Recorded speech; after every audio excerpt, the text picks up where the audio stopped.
Everyone is playing, you're not yet. EWC Play is your all-in-one platform to compete in fantasy, pick'em, and quests for a grand total of $300,000 in prize pool. Build your dream fantasy team in 5 different games and track your score with live results tables. Predict the winner of every game, every group stage, and every tournament.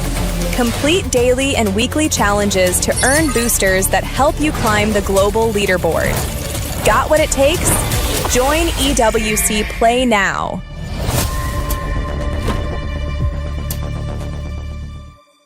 Do you genuinely believe that you are the greatest MLBB player of all time? Do you believe your teammates let you down at EWC 2025? Do you think I'm overrated?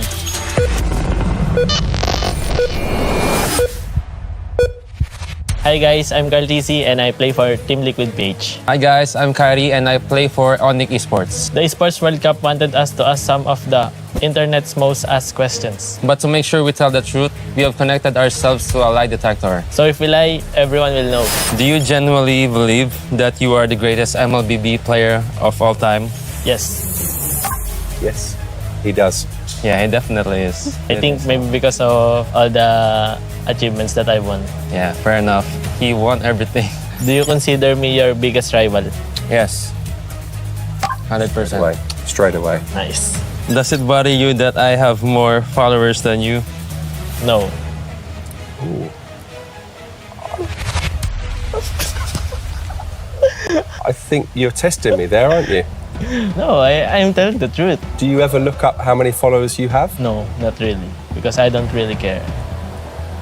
I think he does care about how many followers he has and his fans. Do you believe you are the best player in Onyx? No. I think you are the best player. You believe you're the best player. I think I am one of the best players. I mean, I think I am one of the pillars of Onyx. Is there anything I do better than you? Yes.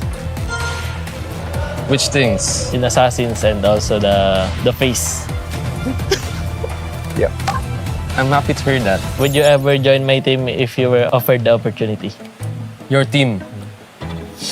Oh no. No. Why would you wanna join Team Liquid? Yeah, I think if I play with you, a lot of things would be much easier. Yeah. Good. Yeah. Who's the weakest link on your team?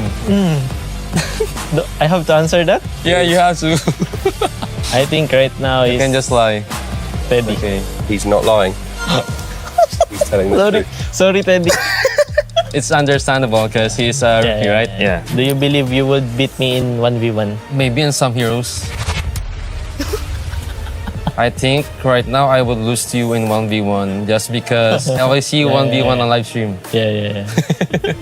Do you think we'll be remembered as the 2 greatest players? Yes. Yes. Wow! Ang nagsisinungaling pare. Do you believe you will finish your career with a greater legacy than me? No. Wow, humble. Why would you think that? Because I think your achievements are very hard to achieve and yeah, it's just being consistent is very hard. Good. Do you think I'm overrated? No. Thank you, Carl. I'm just surprised with the questions. Do you feel more appreciated by Indonesian fans than Filipino fans? I see. If I... okay. Yes. I think you love both of your sets of fans. Good fans in both countries and there are also bad fans from both countries. Do you think you will still be a professional player in 5 years? Yes, but I think maybe not in Mobile Legends but other games. Oh. Yeah, I was seeing a pretty big reaction there, but that's because you've been in other games. Yeah. That makes sense. Do you worry that you will eventually fall off? No. I think you worry about it. I worry that I might get tired. I've been playing non-stop and maybe getting a bit of rest is good. Is there anything about my gameplay that you wish you could copy? Yes. Which gameplay? I won't tell you because you might use it against me. Okay, fair enough. Who receives more unfair criticism, you or me? Me. Yeah. Why? Because I have already won a lot and I think they're still comparing us. Yeah. He's doing very well, isn't he? He's telling the truth. Yeah, he doesn't lie. Straightforward. Have you ever sent a negative comment about me to one of your teammates? Yes. What is it? Can I know? I always used to say that I'm better at Assassin's Creed more than you, but they would always say, you're better than me overall. Do you believe your teammates let you down at EWC 2025? No.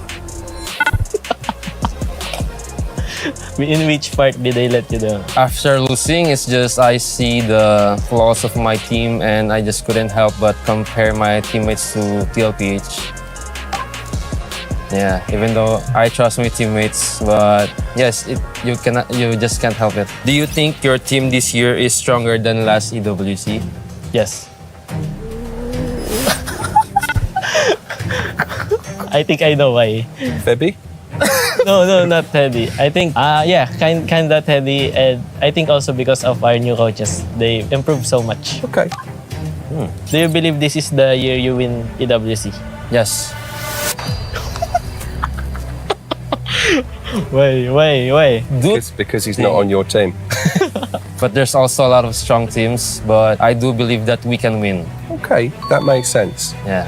Last question. You need to focus, Carl. Yeah, let's go. Do you consider me a friend outside the game? Yes.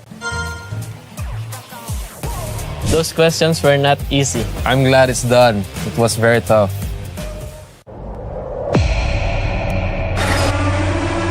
The echoes in the land of dawn continue to resound.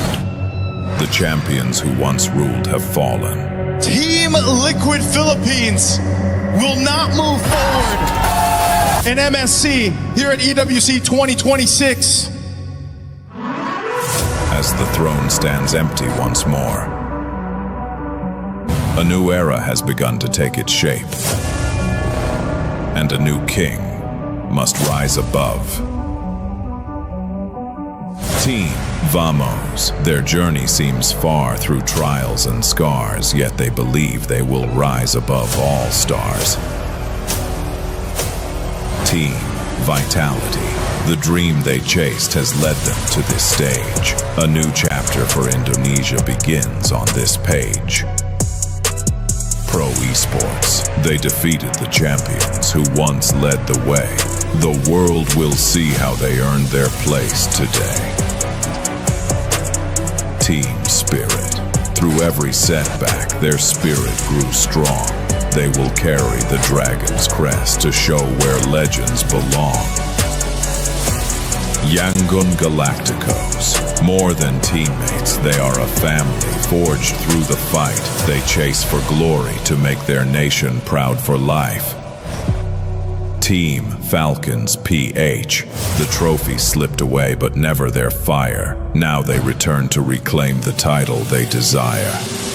Onyx. Their road is tough, with new challenges across the lands, but they'll face every battle and make their final stand.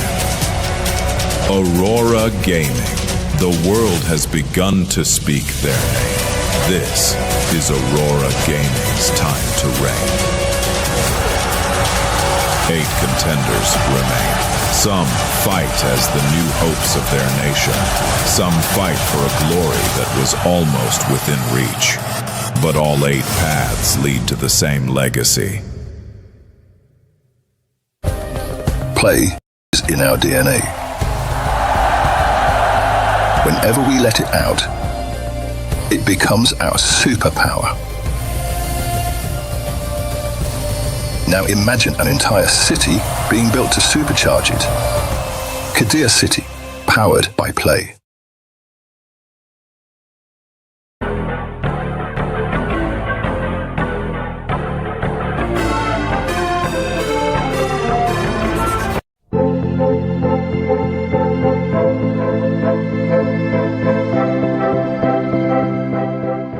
The human body was built to move. Not trapped at a desk in one singular posture for 12 hours a day. It's time your chair evolved. This is Secret Lab Titan Evo. ergonomically engineered for you. Gamers, hybrid workers, artists, backing your every move.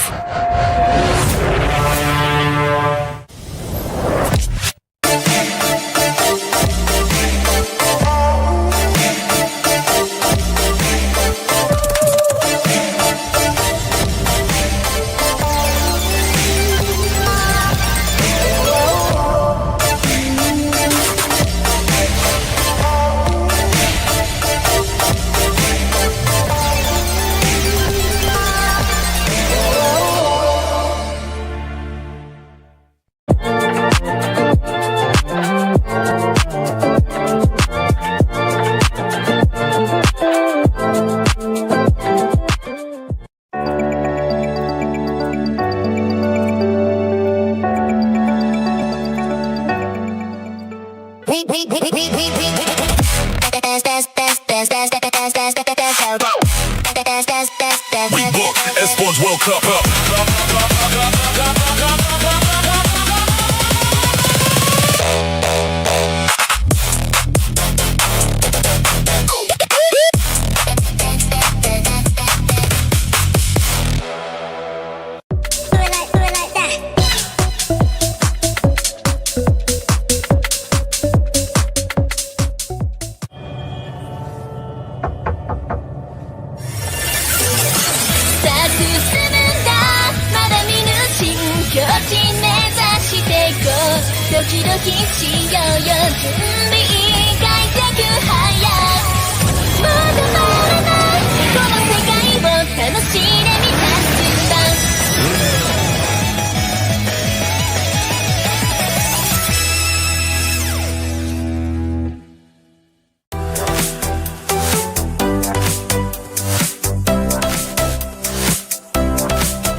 Oh, come on.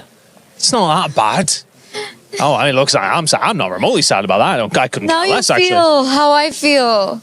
I started with TL, they got eliminated. Vitality next, they got knocked out yesterday. And now I only have Onyx, and they're up against Aurora of all teams. Some would say that you might be the curse, actually. I mean, guys.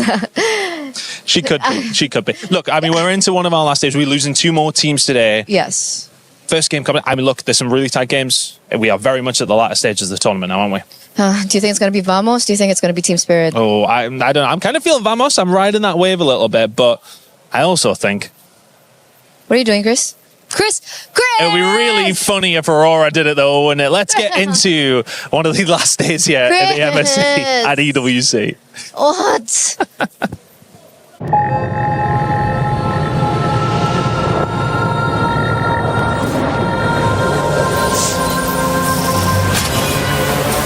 In the past, we were always in Asia. This year, we came to Paris. What stories are still left untold? Kami sudah membuktikannya. Tapi ini baru permulaan. Tiada siapa akan ingat siapa nombor 2. We need the win. Bukan sekadar keinginan, tapi tekad. Hindi ang pag-abot sa tuktok ang pinakamahirap. Ang corona ang mahirap ipagtanggol. What happened last year became fuel for us this year. This time, we bring it to fight and finish it.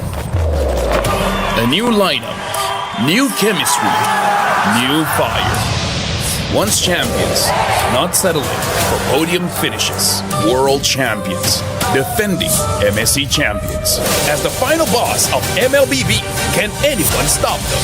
Names have been named, stars have risen, but now they need to show the world what it takes to rise above. This time, the world is bigger than ever. Like every year, new challengers step on to the world stage. Some carry the ambitions of 2 continents.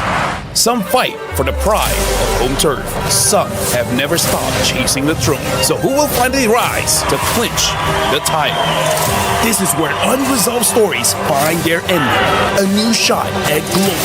One more chance at redemption. We are back. Kali ini, sekali lagi. Gulo na to tidak. Pareho lang ang chance namin. No one is untouchable. Let's fight. Bukan ako kalau bisa. Two champions, one game. Paris breaks through limitless possibilities. Welcome back, ladies and gentlemen, those here in the building at the Lenovo Legion Gauntlet at EWC 2026, and those online, welcome. It's MSC. We're in day 2 of our knockout stages. We've sent 2 teams home yesterday. We're going to send 2 more today, but that also means on the flip side, we're sending 2 teams to the semifinal, which not only guarantees you $150,000, but a chance at club championship points and one more shot, one step closer to glory in MLBB. I'm your host, Rain Day. I'm going to be with you all these days with the amazing, talented crew here at MSC. We're lucky to work with Renmar and Mirko on panel, joining me for the first part of today. Yeah. Looking good, wearing the pin, and we're excited for another knockout game. I'm feeling good today. I slept like a baby. I went to bed. I had some sweet dreams. I feel amazing this morning. Don't you guys? Don't you? It's alright. It's alright? It's alright. What, did you not get your coffee yet, or what? What's up? I got my coffee. I got good You did? breakfast. Yeah, but it's alright. All right. It's all right. alright. Cool. It's alright. You know, energy drinks are coming out in the next couple of days. He's getting ready. We're conserving Mirko because he's got a lot to do. Unlike Renmar, though, I didn't sleep like a baby. I slept with a baby. My daughter's actually here, and so at this point, she kept me up for about 3 hours. That is neither here nor there, though, because we have the energy for what is upon us, guys. Let's break down what happened yesterday in our STC Rewind, because it was a day full of challenge, of opportunity, and yet, of course, there was also some domination. Ooh, domination. Yangon Galacticos, what they did to pro esports. You can put that up in a museum in terms of asking why or how can you dominate MLBB in this fashion. I didn't expect it. I thought it would be much closer. It really didn't feel like we got to see pro esports. We saw more of Yangon Galacticos. Absolutely. Then in our second match, we saw Vitality stop Falcons going to the semi. Oh wait, that was in my dream. My bad. Yeah, that was Yeah, wake up, man. So you did sleep a little. I guess you did sleep. You know, some good sleep. Got that deep sleep to get that sweet dream. Unfortunately, very far from reality. Haji, this man right here, really dominated Vitality a lot of those times with the Selena picks, and I think we're going to see a different prio. I think it's the same for Yangon and Pro, right? Yep. We're seeing a shift in priority. We're seeing a shift in gameplay as well. Teams that just stick to their identity, rely on their strengths instead of trying to play the meta game all the way, find more success so far in the knockout stage. So I'm wondering now if day number 2 of knockout stage will be a similar, routes for a lot of these teams. So again, rely on their identity, or do they still try to stick onto the meta? Yeah, day 1 of knockouts really proved even more my theory for this meta, that you have to be very creative.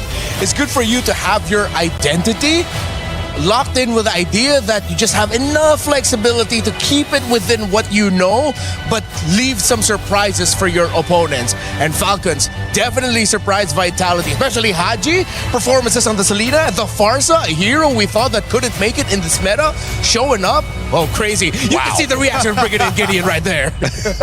Oh, man. And you know what? There's a lot of things that we got from yesterday, from the Barat's first pick memes to all of the surprise that went with Philippines continuing on in this tournament. Many people doubted Team Falcons PH coming into it because they were the second seed. The first seed, Team Liquid PH, had gone out, but look at that sweet, sweet revenge. They crushed the keys of Team Vitality, who came into this being looked at as the stronger squad. But that means that there is still one last representative from Indonesia who will be playing today, and the Philippines move on. The implications, though, guys, were much bigger for that, because if you look at that chart, congrats Navi so far, but Vitality in 3rd, Falcons in 6th. When you look at those two teams, and even Aurora Gaming in 8th, who we'll see later on today, the implications are huge, Renmar, especially for that last one, Vitality going out, and now Falcons, Aurora Gaming may be able to climb. Yeah, they have a chance to make it into the top 5. I think for Falcons, they even have a run for making it within the top 2.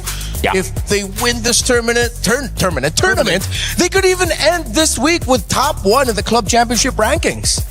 Well, this is a great showcase. Thank you so much, Aramco, for these club championship power rankings. We had a chance to catch up with Chris a little bit after that. A small club championship update from myself after what happened last night on our stage. Now, it got seriously interesting, didn't it? Between, of course, Vitality and Falcons in a huge, huge moment in the club Championship. We're going to have a little look around at the totem and just see how things are going. But as far as things are concerned, throughout the rest of this week, we have some big games for Falcons specifically. We're talking about Street Fighter, we've got Overwatch, and we've got Call of Duty. So not only did they beat Vitality yesterday, it's put them in a good position now to potentially overtake them and maybe see themselves on the top spot. They are favorites in 2 of those games that we have going on throughout the rest of the stages. Let's see what they can do. Right now, they're sitting in 6th place. They are less than 1,000 points behind. So a couple of wins here and there may well propel Falcons to the very top. Teams like Na'Vi, who are very much sitting in that 1st place spot, don't really have too many more games. Have they potentially peaked too early? Falcons are the team, though, that potentially could get themselves over the line and into 1st place for the very first time. Let's see if it's going to happen. It's a big week in the Club Championship. We'll be keeping you up to date with everything we possibly can throughout the next few days. Well, the beautiful thing is, those fans as well, very beautiful. We've had so many great fans over these last days, guys. It's been awesome. The energy has been electric here, and I cannot wait to continue to see what today provides. That last match today going to be incredible, but fans already filling in pretty early in the morning, and Renmar setting the scene. Yeah, it's always a great vibe with all the fans here around. And you really think of MLBB as a European game, but the Europeans are showing up here from everywhere in the continent, and it's great to see. Yeah, a lot of Filipinos as well. You know, it's just we're everywhere. And they're coming here to support Falcons again, doing such a good job at it as well, especially as they won yesterday. Yep. I just got to keep reminding myself. Yeah. I did. I know. Yeah. Over Vitality. Yeah, Mirko had some tough moments accepting that key crush. And here it is for one of the teams. Yangon Galacticos took down Pro Esports, who made a great run, but it would be Yangon who would really show their dominance in that set and make a claim for being one of the strongest teams here, undefeated so far. When you look at this one, Mirko, I mean, Vitality, obviously on that side, but to be honest, Falcons from the very get-go showed that they had a better pace and understanding of the meta so far. Yeah, I think all the way from the group stage as well, right? They were the ones actually dictating the tempo of the game. It was just Vitality who were able to beat them in the later stage of the game. Yeah, Team Falcons, PH, and Yangon will face off. This will send one team home. That is not going to be an easy match. Yangon, again, undefeated. They look like one of the strongest teams, I kept saying, in the galaxy, because Galacticos, how can I not think that way?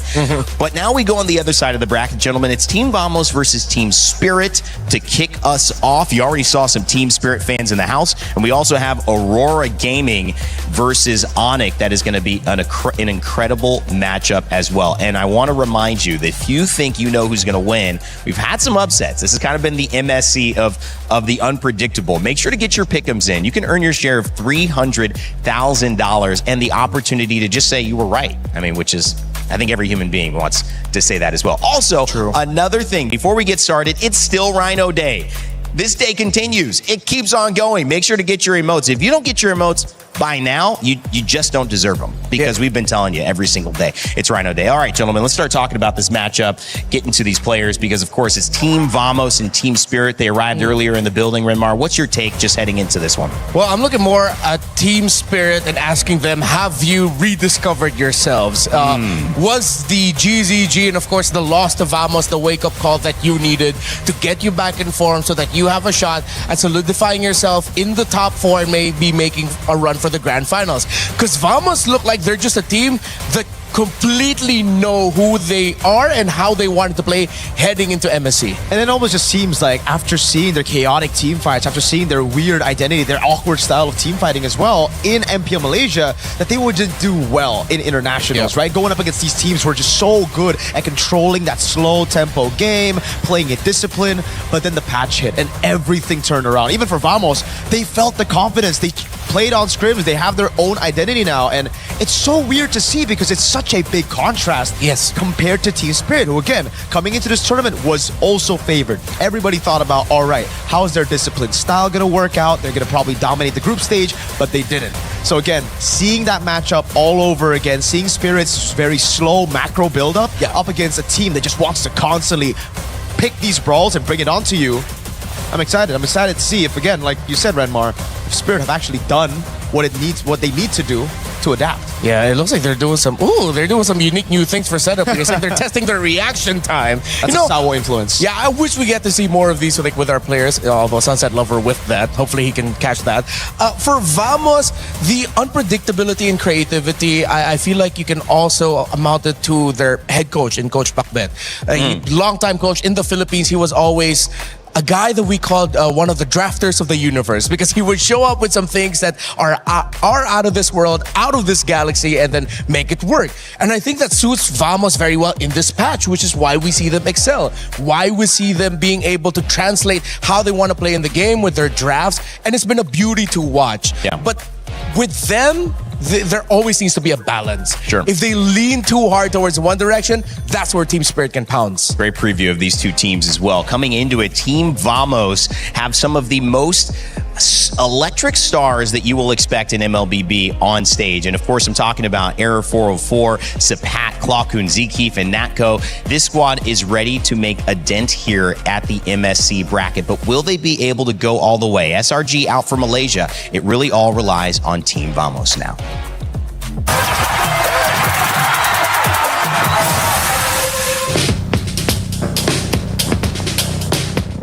So firstly, Team Vamos started at season 14 MPLMY, and then we qualified to M6. When I left, they never qualified to international tournament anymore. I'm joined back to Team Vamos middle of season 17, and we made it.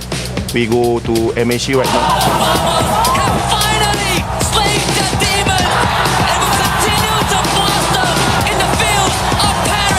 For season 17, Team Vamos is a last minute roster, right? For me, I think going to EWC is a miracle. So when we qualify to MSC, I'm so happy and also proud for my team. We expect that Team Falcon Mena will be a strong team also, because they make it to the main stage and we just focus on our strength. We will not underestimate them. We treat them like all other teams, and we will give our best. Just keep improving in our practice. Yeah, bring a new meta. SRG always get the podium, right? In top 3 in every tournament. Number 2 of Malaysian team need to step up to become like them. If we doesn't have SRG, then Malaysia is like nothing, right? Keep improving and keep climbing slowly. Just prove them that we can be a strong contender in this tournament. In the grand final of MPLM Boys season 17, we are losing to SRG 4-0, and that time Aero 404 was crying. I feel disappointed with myself because I think I can do much more better. I always had a dream to help my mom, especially about money, right? So being able to be here at EWC is like dreams come true. The prize pool is so big. I think that is big enough to help my mom. So just keep believing us and pray for us also. Love you. Sapat talking about helping his mom there. It's an amazing story, and I think that you could tell there's so much energy around Error 404 in this team, whether it's the highs of the emotion of qualifying, whether it's the lows of crying and finding stability with his teammates. That's an amazing journey. But when you look on the flip side of things, they're going up against Team Spirit, and this is a different journey, a team that had an identity but lost it after they faced a few tough matches earlier on. Hopefully, some of the changes that they've made to allow Kid Bamba to do what he needs to do. And Zaur Egoist, who is the youngest player in this entire tournament, hopefully in the jungle, they can find a way to fly.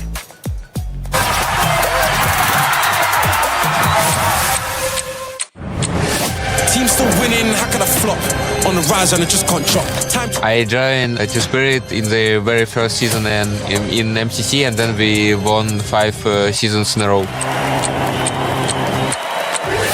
Bridges burn, tables turn, highs and lows, gotta figure it out. So in this MSC we have Zaur Geist in jungle and not one shot, and I think Zaur is just a young talent like Donk in CS2, and he have better communication with team. His mechanics are also great, so we trust in him a lot. It's not that we didn't want to work with him earlier, it's just that it so happened that everything came this way and he's only in the team now. But obviously the good thing about him is that he's 16 and obviously very talented, so I have high hopes for him. It's really going to come down on how he's going to feel. in the game. For Onyx Philippines and a heartbreak for Team Spirit when they had the lead. I mean, if you've been watching MSC up to this point, you know that even if you have a 7, 8, 10,000 gold lead, a game can still turn around. It's very sad to lose like that, especially in the last game where we had a 10k gold lead and then... To the rest of the world, we have been known as a team that's more concentrated on their micro, more on fighting. We tilt, we choke, that's the opinion of the other teams. But this year, this tournament, we have new goals and we really have been working on our attitude to get better in game and outside of the game. So I really hope that we won't let the fans down and that we're gonna give a good show. This MSC, we hope to prove that we can beat Tier 1 teams in South Asia, like In a way, starting from zero, but also in a way, knowing from your past experiences and trying to improve everything.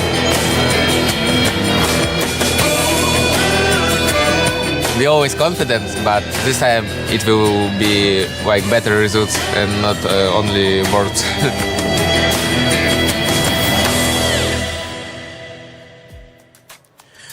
Well, on the side of Vamos representing Malaysia's last hope here and trying to make sure that they can move on to the semifinals. On the flip side, Team Spirit from EECA recently, in just the last several years, able to compete here at MSC, now trying to figure out if they've moved past the title of gatekeeper and can now enter the gate. They've been, unfortunately, locked in themselves, locked out themselves by the Philippines or Malaysia or Indonesia. Will it be the same story here today? Well, I'm pretty sure that's the biggest chip on their shoulder, that they definitely have to get past that hurdle, especially since last year their loss was shocking to them. They haven't made it the top 4 at MSC just yet at EWC. And this has to be it, especially after the loss that they suffered against Vamos in the group stage. Yeah. This is the proving ground. This is the time to really step up. And as Hiko said, put action into the words. Yeah. Hey, they had the Vamos run in the group stage, right? They were the ones that actually went undefeated last year. Yep. They were the ones that chose Onyx Philippines, and that's why it hurts so bad for them that they lost earlier. I mean, we saw the clip, Bomba, devastated by that loss. Yeah. Against Vamos this time around, they're coming in as the underdogs. And I always feel like for these regions, Spirit, Aurora even, and Yangon, they do better when not a lot of people are actually thinking they will win. Now looking at the votes, though. There are a lot of people who think Team Spirit are going to win. 73% of you think Team Spirit is going to win. Why do you think that is? I mean, you mentioned yourself, Mirko, Vamos coming in. I would say Vamos seemed to be the stronger team coming into this. Same. For Team Spirit, they went through that journey of, okay, we are this, but then they went down. It's a journey of self-discovery. Meanwhile, Vamos has been consistent. Now they're at that point where they're innovating. Yeah. Our Spirit now at that point where they can match that, because if not, then they're going to be falling behind in the drafts. We are so lucky to be able to see a meta like this evolve. We reached 70 unique heroes. I think 90 is the number we wanted to reach. We still have a few days. Yeah. And we'll see how many games this goes. Yesterday's games were quite short. Yep. But today, do you think we're going to get to our final best of 5? Do you think we're going to see some 4 or 5 game sets here? I think so. I think especially for our second match, right? Yeah. This match, it really comes down to who gets a tempo. I feel like if Vamos stomp Spirit game number 1, we might be on track for a 3-0. But if Spirit were able to, again, slow it down, then we can get those 4 or 5 games in. Yeah, and you know what? Also, I think Zaur Egoist and Air 44, we talk about this. Who's going to take over? Because initially it was Hirara, Ling. And now that conversation has completely changed, Renmar. Yeah.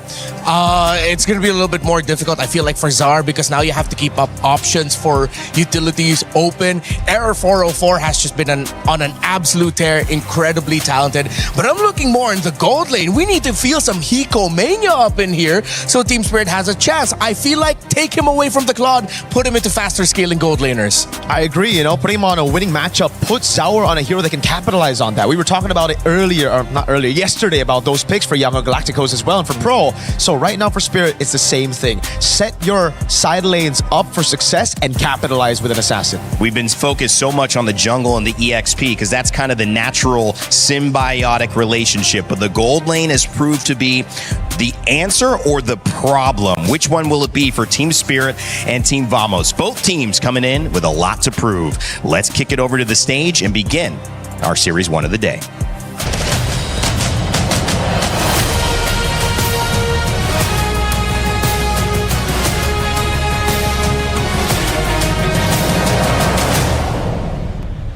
Dude, Milosh, Merkel. Oh, are you okay? No, bro. Is it?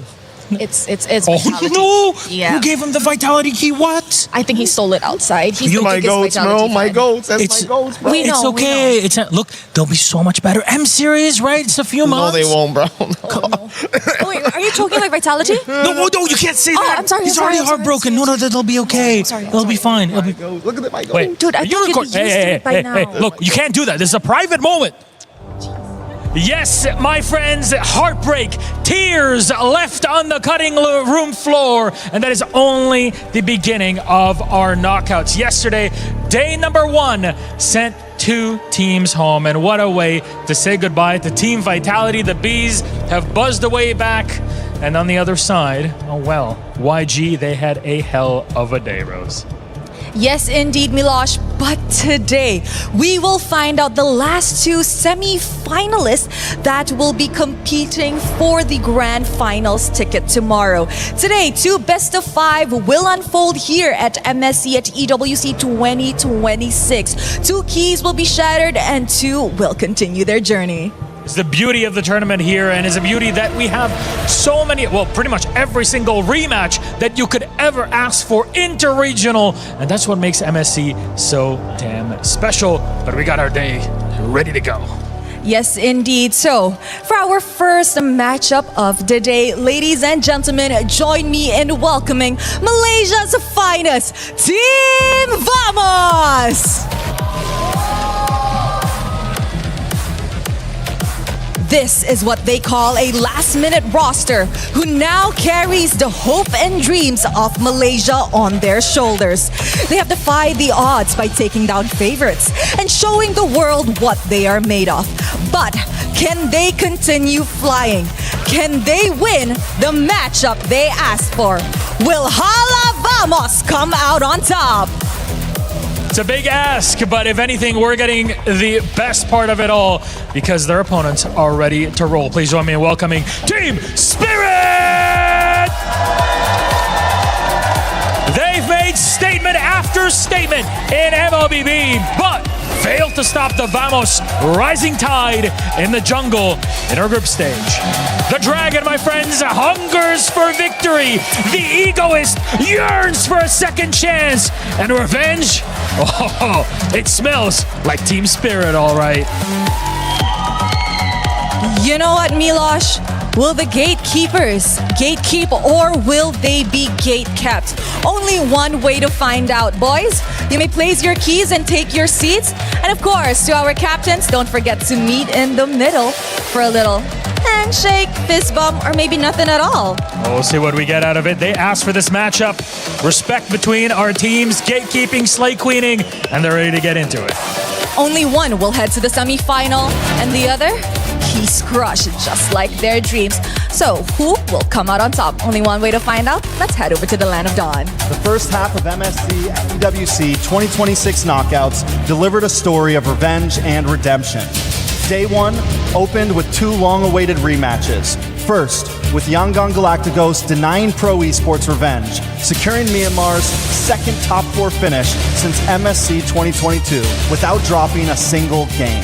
And just like that, Yangon Galacticos remain undefeated. Vicious win, a sweep in the quarters. In match 2, revenge was served as Team Falcons PH eliminated Team Vitality. Now, Team Falcons PH are just 1 step away from returning to the grand finals. Team Falcons, after losing the first game, will now make it to the next stage here in the knockout stage. Our story continues into day 2, first with Team Vamos versus Team Spirit. Team Vamos were the first to choose during the draw. Can their gamble pay off, or will Team Spirit make history by breaking into the top 4 of MSC? Then comes our match of the day, Aurora Gaming vs Onyx, a rivalry that started at MSC 2025. While the MSC 2023 champions still haven't found redemption, Aurora Gaming stands as the tournament favorite to win it all. 2 teams will rise, 2 teams will fall. Who will rise above? I didn't realize what it smelled like until Milos said it, like Team Spirit. That was a good one, my man. We were listening to some jams as well. Shout out Nirvana and shout out what they will be feeling, which is exactly that if they can get a win. Either side stands to gain so much, but also stands to lose it. EECA and Malaysia, Team Vamos and Error 404, can they continue the dominance? They saw that matchup against Zaur Egoist go the way of Error 404 so heavily that they need to do something about it this time around, Mirko. Maybe it was because they were behind in the meta, right? Because for Error 404, they were able to, again, lock into Hiraras, play around these comfort picks, these heroes that are just purely strong. Now that we're seeing it, I mean, in day number 1 on the knockout stage, Ling completely disappear. I think that could have been kind of like a misread of the meta for a lot of teams in the group stage, picking up the Ling and doing well with it. Maybe because of placebo, just thinking, oh, Ling's good, dude. Yeah, it seems like teams really read into it because Nolan's even more of an option than Ling now. Teams are willing to completely just snub Ling, looking at the other problem heroes instead. Let's see if that will still come into effect, considering that the matchup is Error 404 versus Zaur Egoist. I also want to point out, again, ever since we got here, it's been that overwhelming feeling of, I can't believe MLBB brought us out here. Who'd have thunk we will be in a live audience filled with a bunch of people cheering for Team Spirit as they go up against Vamos. MLBB brought us here, bro. It's a beautiful thing. And what EWC has done this year, I mean, just incredible. Being in Paris, the quick transition, I mean, how hard must that have been? But it's all led to these little things. And we talk about the little moments, right? The little decisions. And I know it's kind of a meme from yesterday, but the Barats is also a big part of Team Spirit. And Kid Bomba is a big part of making this team be the success that we know they can be. My question is, after seeing yesterday, having gone 3 wins with Barats and no losses, do we see the same prioritization? Does that become an Achilles heel that they play into, or do they go, wow, let's pull back?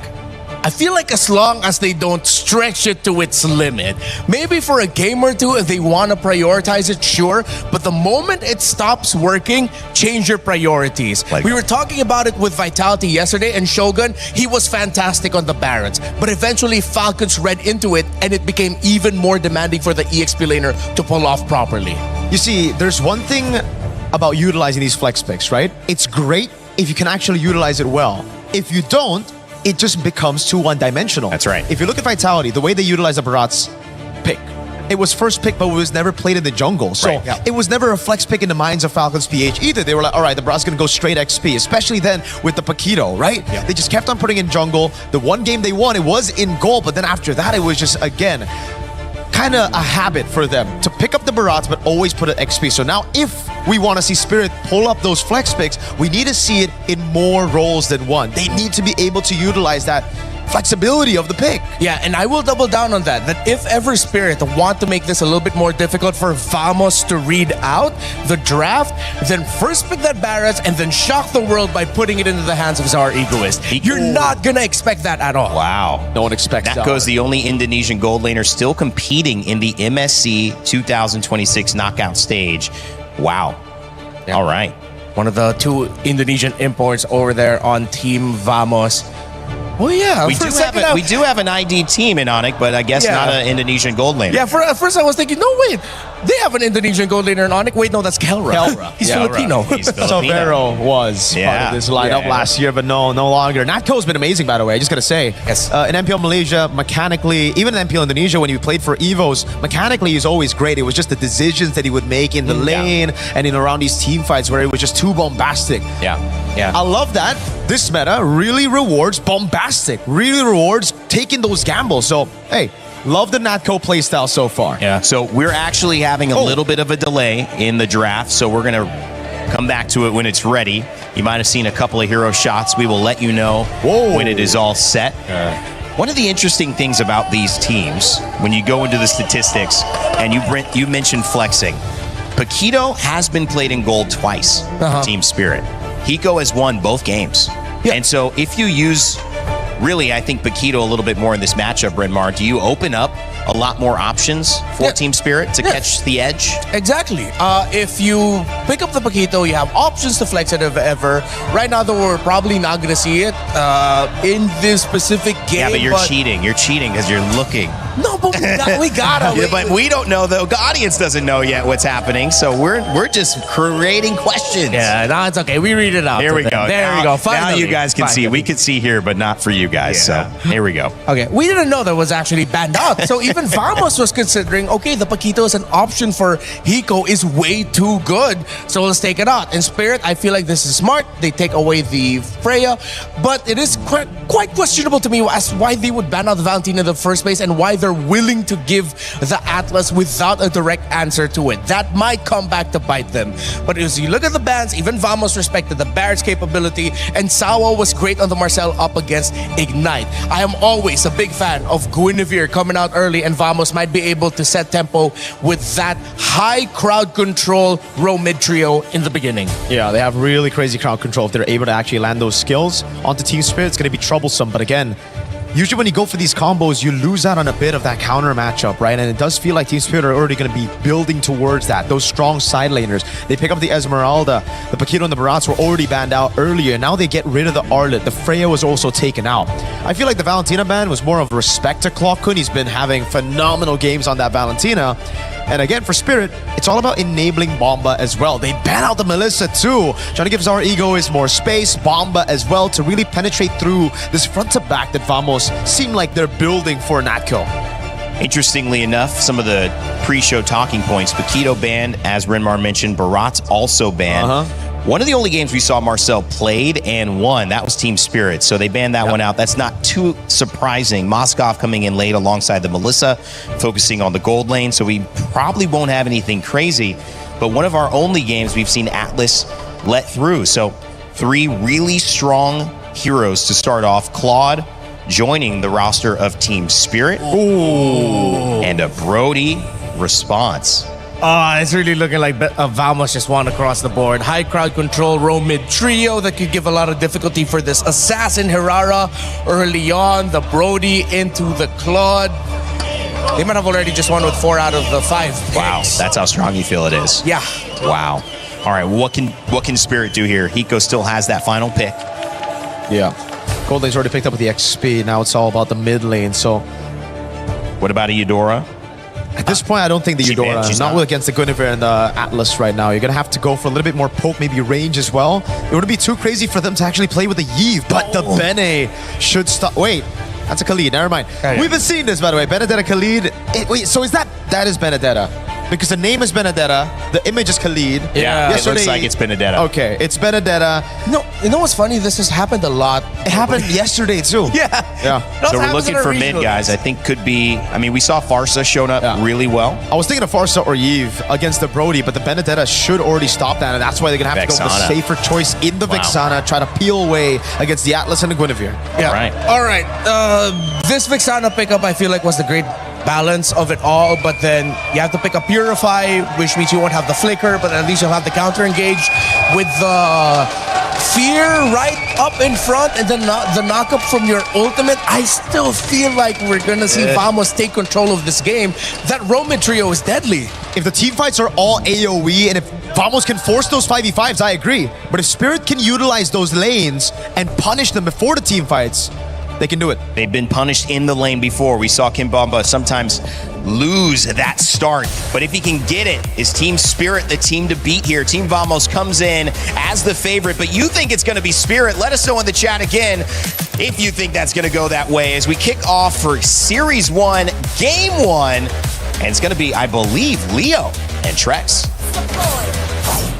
Hola and privyet, everyone watching from all over the world.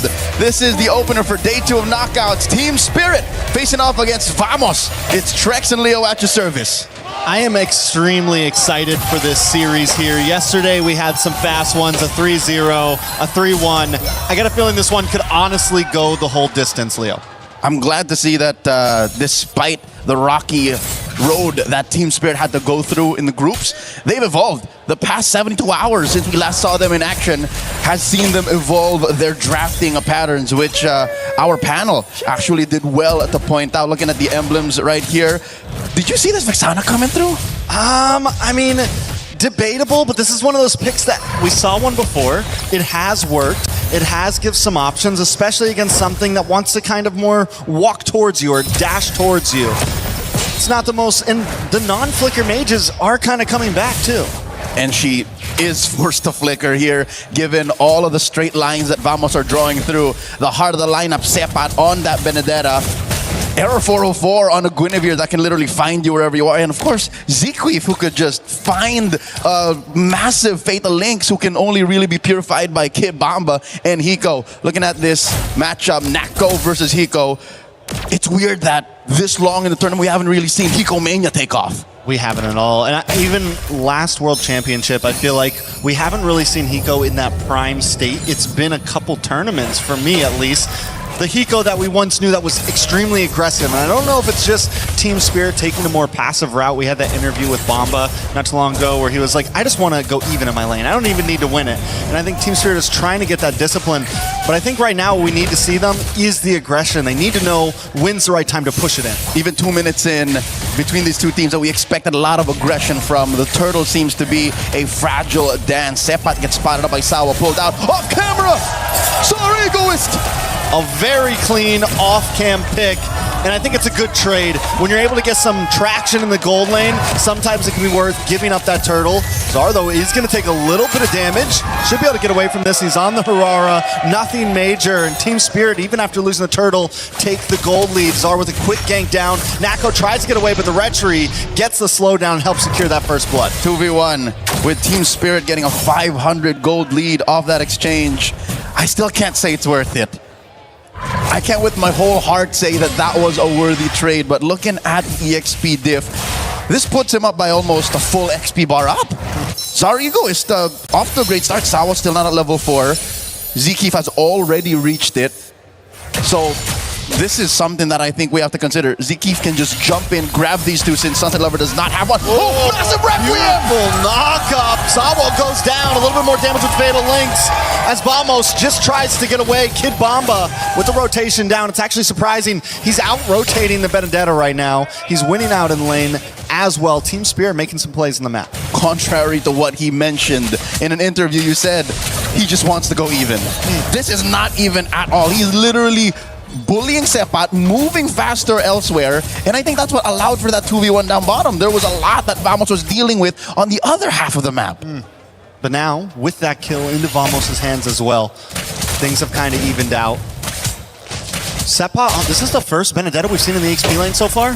We haven't seen a Benedetta picked up. We've seen it a lot in MWI. We definitely did. Whoa! Another knock-up, another Violent Requiem. Sepat lands the time after time. Sawo continues to be the target of the time. He flickers away, and Zarigo is able to respond with a kill of his own. Brave Smite. Mind you, this is not a revitalized Belleric. He just went up, punched him straight in the face, stole some life and flickered back. The godfather of MLBB and ECA showing a lot of wild cocoon goes down.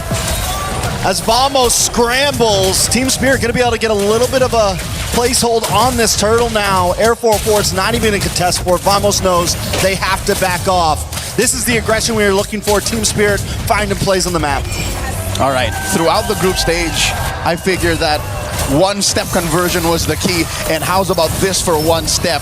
One misstep, a failed bait, a pickoff straight into a turtle take means Team Spirit now, everything they're building up to is worth it. I'd say 1,000 gold. That's enough evidence to say that the first 5 minutes belongs to them. What's amazing about that last play too is Sawo willing, knowing I'm going to hang out just a little bit. Whoa. Another Violent Requiem though. Into a Purify! Kid Bamba might survive this! He's back onto the tower. Should be okay. Able to get away. Very clean. And this is what we were talking about with Kid Bamba up in the CXP lane. Just dominating down on the boss side though. Hiko with a nice blazing duet. Zaki forced to go back onto the tower. Nako wants to try to get involved with this as Clockton walks up as well. Team Spirit though got what they came for. They cut the wave. They're back on the map. Approaching 2,000 gold mark. The Dragons are soaring towards a strong mid-game berth. Treks throughout the group stage. Team Spirit has had a love-hate relationship with the Claude. It's a good hero on Hiko, don't get me wrong, it's just they've always paired it with a weird Ling or a lineup that's always dead on the other half of the map, but this time, I'd say with Kid Bamba finding his new footing, getting a little more of that Bamba swag, I think the Claude is doing much, much better for them. Yeah, and I'm just happy to see Hiko on a marksman again, obviously. A nice pick onto Sawo. Sawo will be okay, but the knockup in response to the Eternal Guards. Zakif forced to run away once again. Vamos continue. Oh, but wait a second, from the bottom. Somebody comes in with a beautiful blazing duet from Hiko as well. The kill on Inako secured. There's gotta be some part of Vamos that thought, let's not put purifies on our heroes. We're gonna be the aggressors, and there's nothing wrong with that. It's just, I don't think they expected Team Spirit to be this aggressive. Looking at this lineup, you're thinking, hey, Hiko won't be as in your face. Sunset Lover will be keeping himself scarce, but that's not what's happening.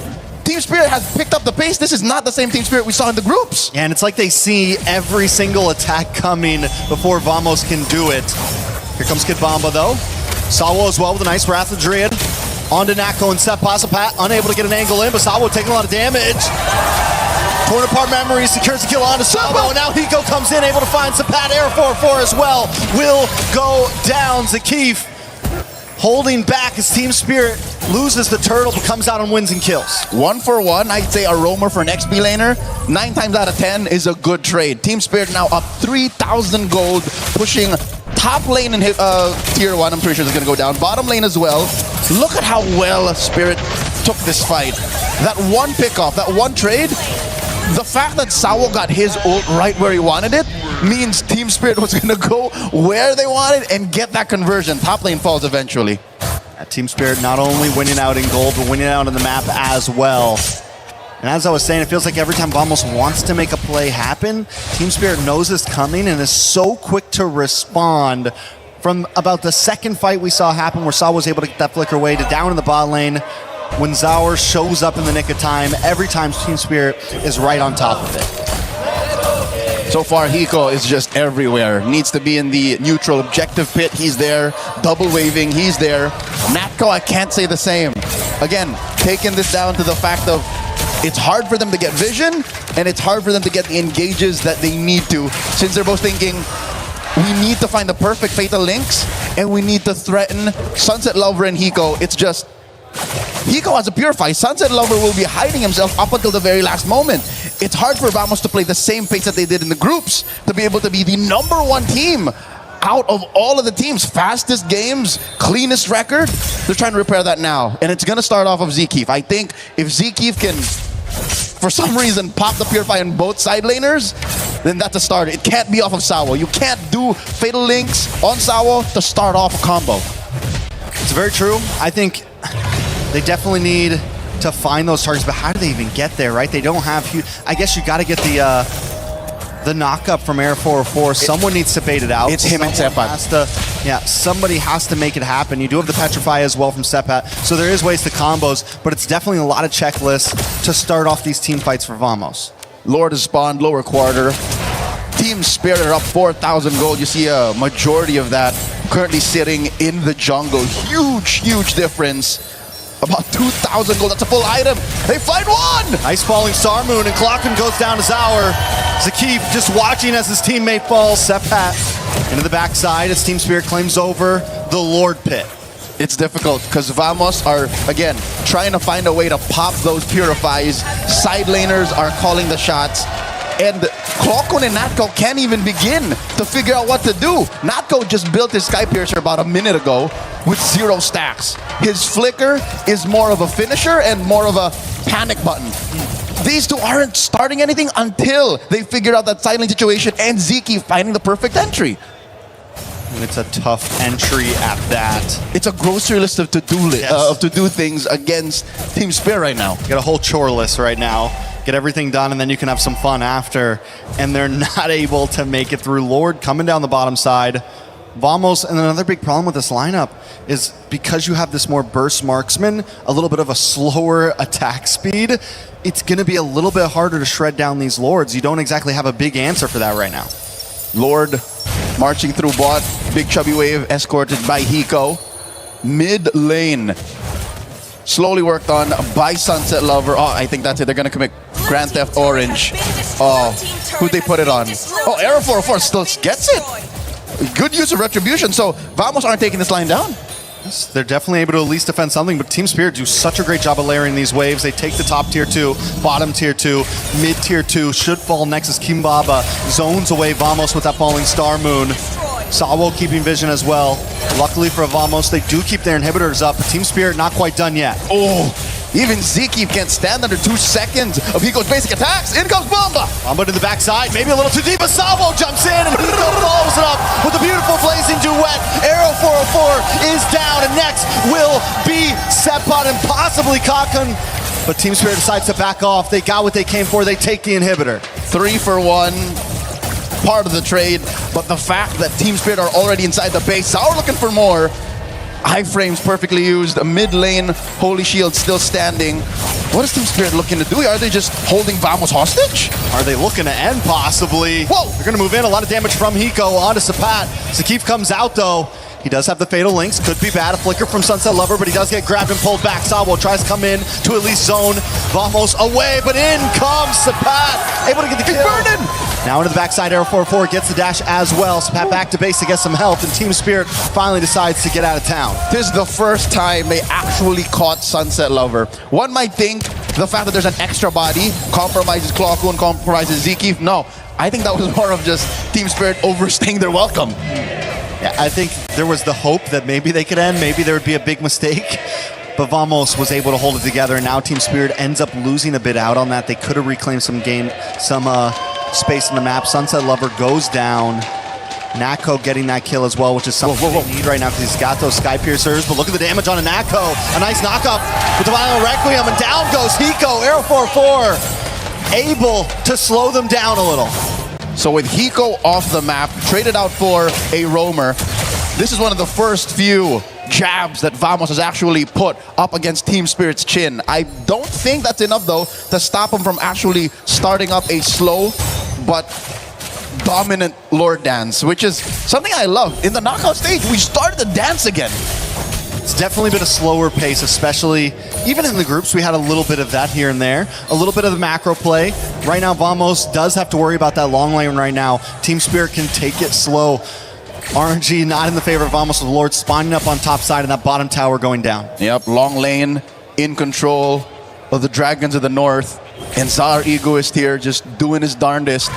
All they can do really, Vamos, is send the Sepot. He's the fastest rotator from the team, besides maybe Zeke.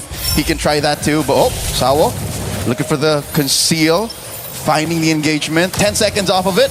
Requiem already? On a Kid Bomba, but they do buy the time. Zawa able to get the Lord, but a lot of damage lands on a Bomba. One more shot, and Nako able to get the kill. Eternal Guard comes down, but Sunset Lover finds a Keith as Hiko looks for an angle in. Vamos still not giving up ground just yet. Team Spirit might want to try to push in. Zario goes, able to get a lot of damage down, but into the backside Sepot! Oh, he forced a flicker, but he went in too deep. Clockwood! Crimson Beacon back. Hiko finds him. A nice blazing duet, able to get some nice damage, but Air 4-4 not giving this up, will get taken down for his sins. Staying too long. Team Spirit now look for the push back in. 3 for 1, massive win for Team Spirit, holding that 8,000 gold lead, waiting for that Lord to spawn. Kid Bomba will be up, Flying Clouds will be a boon to Team Spirit's final push. This could be it, Trex. Team Spirit, one big hit. They don't have a wave on the top or mid though, so it's all gonna have to come from the bottom here. Sawo comes in. The Purify does pop, but the damage is too much. The Keep goes down, and Lord is getting closer. As Zaurigos takes Nako down to about half health. Sunset Lover low, so he's forced to back off. Zaur in the backside, able to find Clawkun, and the Lord connects. Immortality pops. Kid Bomba there as well with Falling Star Moon onto air, but they're locked on the base, and Vamos still can't defend. The Lord does finally go down though, and Team Spirit just can't end it yet. Wave gets cleared out. Sepot is the only hope. And a Benedetta might be the only explainer to be able to do this. Zarigo is escorting that wave. Top lane inhibitor falls. Arrow 404 and Sepot holding on the base up next. Team Spirit clean it up for game number 1. Very well done at this point. Ending that game with about a 7,000 plus gold lead. Vamos scrambling through most of it. So Narmastad, winter is here, finally. The Dragons of the North show their teeth and are on the board against Vamos. What a game. I'd say what? A good 80% of that, it was up to Team Spirit. completely up to Team Spirit. A few moments where Vamos were able to at least fight back, fall even in team fights, or even a few moments that Team Spirit messed up, like when they stayed a little too long in the base there. Just to punish. Just to punish. And they were trying to finish. So far, this is the best shape we've seen Team Spirit in MSC 2026, even against Guangzhou in their clincher. They weren't this clean. They figured out who they are in this metagame, in Scarlet Embers 2.0. Very well done by Team Spirit. So where do they go from here, right? Does Vamos have a big answer? I'm sure they'll break it down more later, but taking a look at this game, Team Spirit, you said in the very beginning, they look different. Not just in draft. We got to see a slightly different variation of the way they want to come into this game in draft, but even in their gameplay. We wanted aggression from them. Once they smelled blood in the water, they were on it. They continued to fight back. Every time Vamos looked for a pickoff, Team Spirit was there with an answer. And this gives me thought or two. I think our panel should be able to break this down. What's going on with Vamos? They're usually the team, again, that plays the cleanest. The easiest equation, 1 + 1 = 2. They took so many steps to try and figure out how to take down Spirit. Next thing you know, they're doing high algebra. All the while, their base started to get taken down. I'd like to think that there's a lot for Vamos to figure out. We'll leave it to the panel to break it down after game number 1. Rain Day, it's all you. Thank you, Leo and Trex. Wow, some emotional stuff there. You see Kid Bomba's mom and sister in the crowd reacting to his big win on Team Spirit, as they should. What an incredible start there for them. And as we continue on in this game, the answers are going to now have to be found by Team Vamos as Spirit come out swinging. One of the questions we had, Renmar, Mirko, was, will this Claude work again? What can we do to see Hikomania? It was a late game pick, they said, but in just a few minutes, that game was a 7,000 gold lead for Spirit. Claude didn't seem very late game to me there. Yeah, Spirit decided to expedite the process. They gave up the first turtle and then ganked the Brody, meaning that Hiko was comfortable in the laning phase. That simple little adjustment made huge differences for Spirit. And it was also just subverting the expectations, right? When you pick up a Claude, it's weak side automatically, the Brody on the other side. You wouldn't really expect Team Spirit to be ganking that lane. Instead, you'd be expecting Team Spirit to actually go and contest for these neutral objectives. So really good eye, really good vision and decision from all of the members there. Because again, even up against the Guinevere, we've seen multiple teams try to double down on neutral objectives against Guinevere, and it doesn't pay off. And it's not that Guinevere is the guaranteed win on an assassin right now. We know Error 404 can do so much, but we have seen more success with the Harara, and we have seen more success with these different choices. And now it's kind of gone back to it where you see that given to Zaur Egoist, and he has a fantastic game. But break down these stats, guys, because across the board, it was Team Spirit from beginning to end, Mirko. It really was, man. All the way from the start, it was just fantastic by Team Spirit, the way that they were able to stay away from those team fights, because me and Renmar, we identified it earlier in the panel, right? For Vamos, they have a great composition if they can force the 5v5s, if they can force these brawls to happen together. Spirit, they use that lane dominance, and I really got to give props to that Esmeralda first pick, right? That lane dominance over in XP, that literally just took everything away from Vamos. He was able to rotate faster, he was gapping Sapat, and there was no other choice for Sapat to choose in the XP unless they wanted to completely sacrifice the team fights. Because again, they pick up the Benedetta, they wanted to layer another form of CC with already the Atlas, right? They couldn't do it with any other pick. Say if they wanted to go Dairoth to just counter the Esmeralda, yeah, you would counter the Esme, but then you would lose out completely on those team fights. Yeah, Vamos had the right thought process, but in the end, because of Kid Bomba being able to dominate the lane, have his presence felt, that alleviated the pressure from Sawa and Sunset Lover. That once they got through that first layer of, okay, we got past Kid Bomba, now we go next. What are we up against? High taunt, high crowd control, Belleric, where of course Sawa was definitely feeling the hype. And then you walk into Sunset Lover's distance, you immediately get terrified, you get comboed, and then you get punished for wanting to dive. We saw that once on the Benedetta. He really wanted to go after Sunset Lover, but Sunset Lover literally stiff-armed him, said no, and then punished Sepat on the Benedetta. Yeah, it was the MLBB version of a stiff arm there. The big problem, at least from what I saw, was that they had a game plan that they knew was coming up. Team Spirit just said, we're going to avoid giving you any opportunity to come in and Fatal Links with the Atlas. And if you do, you're only going to get our Purifies. So you're not going to be able to do it. You've got to burn it twice. And that was obviously an issue, Mirko. Break down what you saw in that game one. I need your help, Mr. Red. All right, I got you, man. I got you. All right. So for me, I'm just going to go quickly in the drafts, run this through because Renmar will, kind of talk about everything else. So firstly, I really want to talk about this Valentina ban that we saw earlier as well, right? We were talking about it. Renmar was like, oh, why did they ban Valentina? I'm very interested. And after the game, I guess now we understand. Yep. They really wanted to trade either the Atlas or the Belleric. And if you leave these two heroes open, you need to ban the Valentina just because, again, whoever gets their hands on the Valentina plus the Atlas or Belleric, you're going to have another ult to play with, the other side, right? So it's either, let's say, Vamos get the Atlas here. Oh, they get the Atlas here, and then the Belleric gets picked up by Spirit. If it's another Valentina, it's going to be that layer that we were talking about. Atlas plus the Wrath of the Dryad. Next thing, it's also just the Esmeralda pickup right after they saw the Barats and the Paquito ban, right? Insta-prio in XP. Not a lot of matchups, and they ban out the Arlet straight up in that second phase. That was the only other guy that could be the layer to help this Atlas Guinevere. Because again, right now, Atlas Guinevere, you're playing around that cycle of Purify.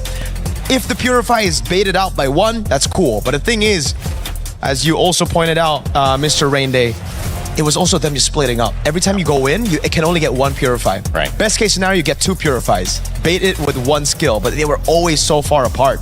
Then after that, obviously, it was just the subversion of expectations in the game and their execution to really bait out the Brody to walk forward, Esmeralda getting tempo and all that. Yep. Well, it's gonna be my turn now. Give me a second. All right, I got you. All right, thank you. You're gonna have to also hold my mic over there. Teamwork. All right, it's just how come I made more old man noises? My age is showing. I don't know why. All right, this one. Okay, so we're gonna start off with this play here. This is where our two casters, Leo and Trex, are pointing out. You don't always just want to keep going after the Belleric. You're gonna have to choose differently. This is the harsh reality towards Vamos, where okay, you can try to combo one, but you will get punished later. Because here in this map, we're gonna do a quick little. I'm trying to look for my zoom in button. Oh, there we go. Okay, give me a sec. Bam. All right. So you watch where Zara Egoist is going to be coming from. We're going to play this play out through the map instead of just the little micro decisions. Team Spirit were happy that this happened because they knew Zara Egoist would be in a position to punish Vamos. And then once they finally realized that, oh, wait, they got no one. We're good to go. You see members slow, and you see where the Brody is. That was the sign for Zara Eagles to go ahead and jump in. That's how they were able to get the second kill here onto the Brody, with the other one coming in from the laning phase after they gave up turtle number one, and then they decided to just gank the bottom lane. So that was a great call by Team Spirit. And meanwhile, for Vamos, a little bit desperate. Wrong target. Not fully respecting where the Hirara could be coming from, and then they got punished for it. And then the second one would be how Team Spirit also handled this. I love where Sao and Hiko came from. They decided to conceal from the bottom side of the river, and then with Vamos already set up, again, this is what they want to do. Their formation wants to fight. So they had full setup for the turtle. They didn't know where the Belleric and the Cloud was, although they could surmise that they could be coming from the bottom lane from an opposite side, which is why they put Clockun over there to potentially sense. But at that point, Sao was just going to ignore this juice in. Doesn't care. So he'll be able to get a great taunt off. Meanwhile, Hiko locks in into Clockun, and Hiko does a really brilliant BMI trick here. He goes in, he BMIs. Because the Benedetta sees him, Sepat sees him, he decides, you know what? I'm about to go down. Kid Bomba is absolutely destroying me on this Esmeralda. Let's see if we can get this Cloud out here. Force out his Purify. Just a bit. Hiko, bang. Gets out safely. Vamos was scrambled. They decided to just focus a little bit more on the heroes. Arrow 404, as you see, did not even get to use his retribution over there. So that was an easy, clean take for Team Spirit. They got turtle buff. They get some more kills. They get some more fights. Even though Sabo goes down, they get to win the trade overall. They get more kills. They get the objective, and that's a big win. And that goes irrelevant. I mean, you circled in on the retribution, but you also saw Nako back there, full health. 0-2 and 0. And on the other side of things, you see the impact. Hiko is not only fighting against Clockun, gets him to half health so Zushin can't poke in on that fight and contribute any CC or any damage, but then comes back and almost kills her again after he's been effective in the turtle fight. So both of these things, to me, like, those are great points you guys pointed out, but I think maybe the biggest thing was clearly winning that side lane and putting Nako in a defensive position, not being able to use a matchup that should have been in their favor, right, Remar? Yeah, it's difficult too for Vamos. I understand their frustration because even in the team fighting, there's like, they're coming from the sides. Where are they coming from? Some unexpected angles of entry by Team Spirit. Yeah. I think that's the game plan here. They're keeping Vamos on their toes and making themselves really difficult to read for team fights. Yeah, I think, again, if we go back to that point, I mean, the Brody pick now just feels so off, right? Because if you look at the composition again, it was made to team fight. It was made to just basically get tempo around the map, play around the Atlas and the Guinevere, and you don't really get that with Brody, right? In the side lane. It's usually when you pick up the Brody or even the Clint, you wanting to rotate into that lane, pick up a turret, then have the Brody rotate around. So it's about setting up the Brody for that strong side, then getting structures, capitalizing on that. Yeah. So again, you can't really do that though. On the Guinevere, on the Atlas, you gank a Claude, it's an instant purify, and then it's free objectives on the other side of the map, which is already the strong side for Spirit that they established very well on. Well, we had a chance to take a moment to talk with the coach of Team Spirit, Cold Star, to see what he thought about this. Some great adjustments in Game 1. Eterna here now with Cold Star, Coach Cold Star. Welcome, Coach. Hello, thank you so much. How are you feeling coming to this next match? Great, feeling great. Full energy, ready for a competition. Ready for competition, ready for revenge? Exactly, for sure. Exactly. So I'm getting the vibes that you're very confident today. Yeah, very confident. Is that the same sentiment to, the players as well? Of course, yeah. We are feeling super confident today. We're going to show Bahamas that they made the mistake that they chose us. So, okay. Yeah. I like that. What made it different this time? You will see different team spirit today. Okay, a different team spirit today. I'm quite curious to see that. And obviously, we do want to talk a little bit more about like the struggles that maybe Team Spirit had faced in the group stages. Could you share a little bit more about that? The struggles during group stage? Well, I think that there was a moment, something with preparations. I think at some point we maybe didn't prepare enough. We made some mistakes in draft, in preparation, in our strategic approach.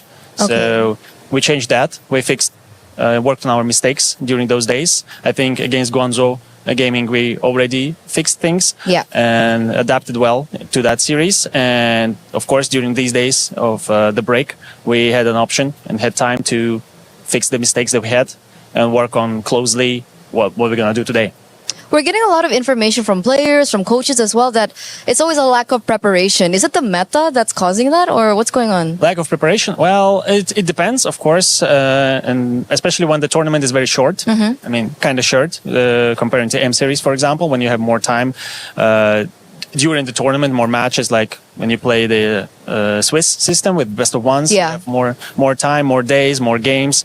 And of course, when it comes to one game, it's not only about preparation, but also about mental state of the team at exact that day. So I think, well, there is a lot of things, when it comes to a competition of the highest level, it's always about, small things. The smallest things matter. So that's why it can come to preparation as well. And lack of preparation obviously will make it much more difficult to win. But also it can be some sort of mental thing. Maybe some teams underestimate the others. For example, like maybe Team Liquid underestimated other teams, and that's why they made their mistakes, and that's why they're out in group stage. So I think it depends on the team, depends on exact situation, and we never know what happens inside the team, so only them know. So yeah. What about your players? What about your babies? How are they like? Is it something about underestimation? Is mentality a problem as well, or is it just more so just gameplay and strategizing? It's a good question, because well, I think that for the group stage, the match that we lost against Vamos, everyone made a small mistake. It's like a little bit from everyone, from me as well, from players. So a little bit from every side. So, and as I said, when it comes to the highest level of competition, those small things matter a lot. So that's why I think it happened. So we're expecting a collective improvement from Team Spirit today. Indeed. So maybe do you have a message to your fans back at home, the EC fans, just the international fans in general? Yeah, of course. Thank you very much for cheering for us, for rooting for Team Spirit. We are going to show great performance today. Keep cheering for us, guys. We're going to show great performance. Let's go. Thank you so much, Coach, for this interview. Good luck for your next match. And we're going to throw it over back to you guys. Thank you. An emotional performance, an awe-inspiring performance from Team Spirit. EECA, like I mentioned earlier, only a few years of being a part of MSC as it's expanded internationally, and now you could see what it has done to the fans. And that fan right there, Kid Bumba's mom, just really emotional after that first win. You could tell how much has gone into this, how much pride is on the line, how much it must mean to see your child on stage at this moment. Yep. And then coming out on top. You got Kid Bomba on stage, you got Mom Bomba and Sis Bomba. I like that. Triple Bombas. Yeah, they're very proud, and they're very sweet. They came up to me yesterday after the games, and I thought, oh, what did I do? Am I in trouble? I don't know them. It's like, oh, we know you. I'm Kid Bomba's mom, and then introduced me to the sister. They're very great people, and I'm very happy to see them here. Of course, if I'm not mistaken, this might be the first time they get to watch Kid Bomba in a major international. Yeah, I mean, live for sure, and a Moonton event for sure. Yes, like a Moonton, like MSC M series, or and it's so good. You can already see, I guess, the morale boost. I mean, the Spirit fans are being everywhere here as well. Yes, I love it. I love the support for Spirit. I love that it actually boosted them as well. And just like Cold Star said, that positive energy, that mental state coming into the series, everything's looking great. They even called it, you're looking for a great show. It could be one thing, the tiniest things, Cold Star said. So we'll see what tiny adjustments they make. On the side of Vamos, they say, we're not going to play the Belleric Atlas game. Yep. That makes a lot of sense. I think you have way more preparation, stuff to study from, stuff to learn from in this tournament with Belleric and Atlas, maybe on the sidelines or only one of them available, and they decide to do that. Go back to the Valentina ban and also the Esmeralda ban in order to prioritize the Paquito, which, guys, could be a flex here. Yeah. See, I'm actually more of a fan of this, right? If you go for the Barats or the Paquito, you go for the Paquito first here just because you can flex it 3 waves, especially considering Spirit don't really want to play Zaur Egoist on a Barats jungle, right? So even if they pick it up, you know for sure it's going to go on Bomba, not on Zaur. This is a good one. Bomba's amazing. Hiko has 100% win rate on it. We haven't seen Zaur on it, but it's going to be good as well if they are able to just, again, establish control early. Yep. So many options, especially with the Valentina, Atlas, Esmeralda taken out. It's perfect choices for Paquito first pick. But Vamos does something surprising. With the Barris, it's flexed, but they paired up with a Jushin right away. Yeah, I wouldn't be too surprised here. They go for the Hirara again. We know Zaur wants to go in on those assassins. And he didn't get it last game, which is important. Now for Spirit. Do they want to go Uranus? Do they want to go Uranus straight up, right? Against the Barats. Thing is, error on... Yes, they do. They're calling in the bluff because I think it's similar. Again, from yesterday, the Barats pick. Everybody knows it's not going to go on Nile. It's going to go on Shogun because Nile wants to be on carries. Here as well. You look at error, you really think he's going to go utility Barats? Guinevere is like... That is the limit of how utility is going to go. Yeah, because even Guinevere, as utility as it is, it has some sort of carry factor that we mentioned with Ling disappearing. Here comes Nolan. So it's not Hirara Ling as we were placeboed into believing, as Mirko pointed out. It's Nolan and Hirara as the actual trade. The Barretts and the Uranus being open, honestly, from Vamos was quite unexpected. A little bit disappointing. I thought they would just go Uranus there, you know, with instead of the Barats pick after seeing the Paquito and how it could be flexed to 3 lanes. And Spirit didn't even need to bring it into the second phase. They were like, oh, you're revealing your cards early, so we're also just going to counter you. Well, you know, you could see Hirara and Nolan picked up again. It is the second game, to correct myself earlier, on Zaur for that. But Nolan, probably a lot more comfortable here for Arrow 404. Absolutely. And we've seen Nolan rise in just value generally in this tournament. Melissa banned out as well from the side of Team Spirit, so she won't make it through yet again. I think it's going to be the same matchup now for Spirit. They should ban out the Moskov as well. Try to force Vamos on a Claw. They even... the Clit was a pretty good answer yesterday as well, to be fair, against the Paquito. I thought they were going to ban out the Moskov, so they forces the Claw, but this is a very similar thing, right? Yeah. Moskov Claw, you can still bully him. It's just that it gets really annoying with the Moskov Spear of Misery.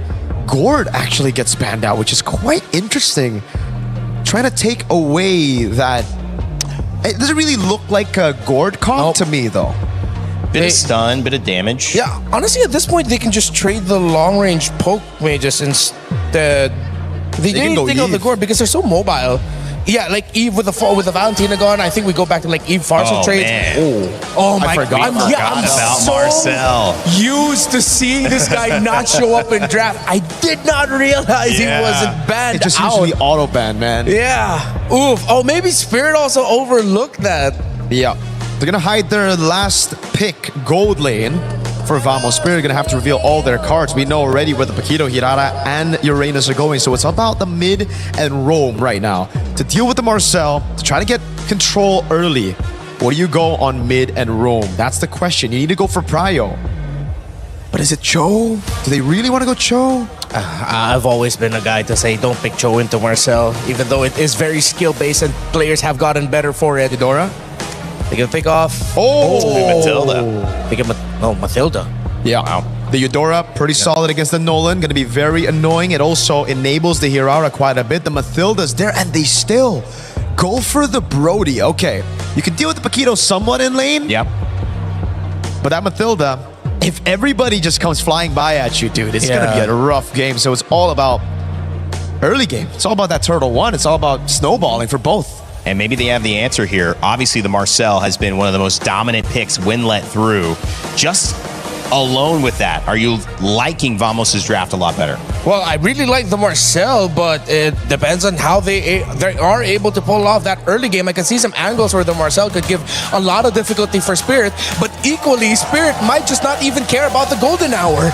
All right, well, we'll see. Is it going to be golden hour here? Marcel let through yet again. Will he continue his dominance here at MSC EWC 2026? Let's send it over to Leo and Trex for game 2.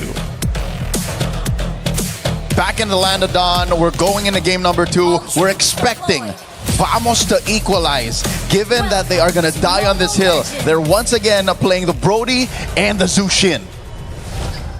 Let's see if it works better this time. I do think they have a little bit more of an engage capability with this Marcel. That's the trigger finger, right? They also have the Barats on Sepat. It's definitely a very different lineup around the Brody. You have some way to make space for him to actually move around in these team fights. And you're winning in the jungle. Again, the Nolan into the Hirara is a slightly more advantageous. Oh, Zikif taking a bit of damage here.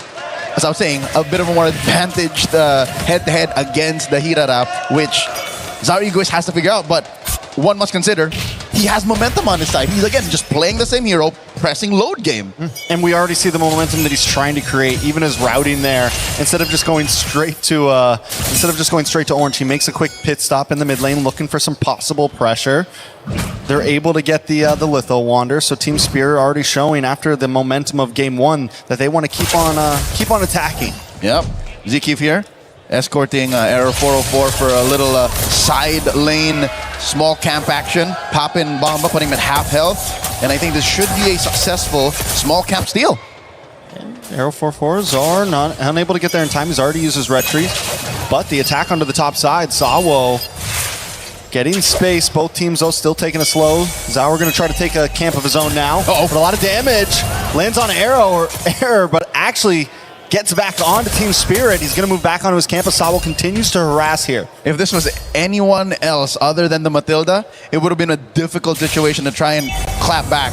Maybe just a Minotaur with a motivation roar would have topped you off from the burstiest hero on paper in Mobile Legends. This is an equal turtle dance that we're starting up.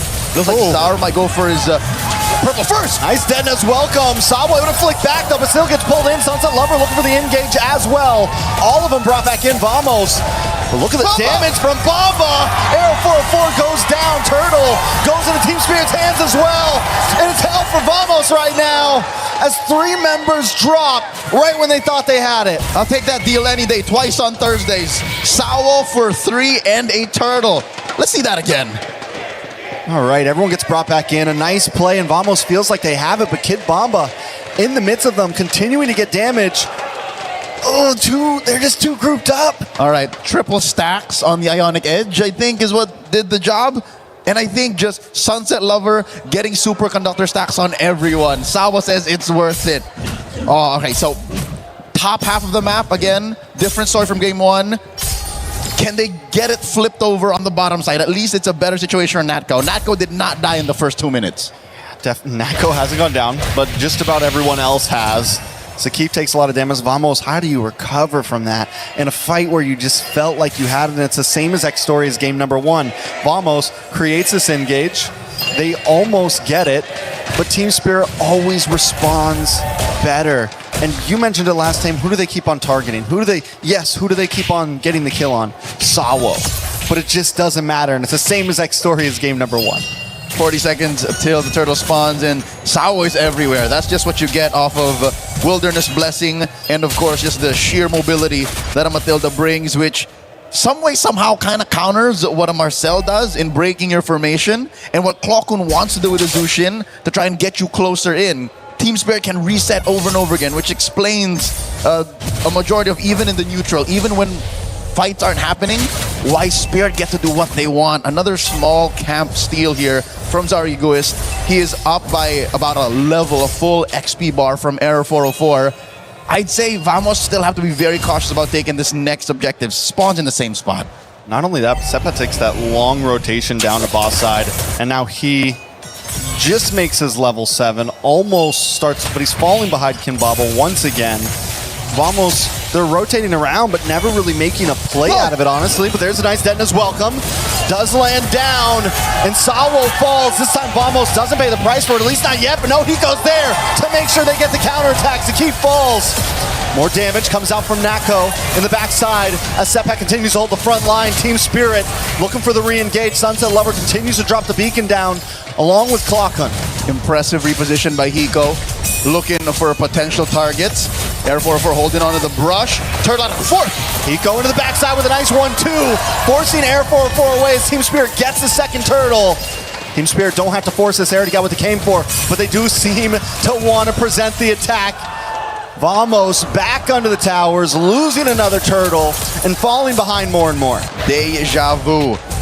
Might not have been as bombastic of a trade, a 3-for-1, but a kill onto Sawa for everything else that Team Spirit walked away with, plus a conversion into a tier 1 up top. This is Team Spirit finding their footing.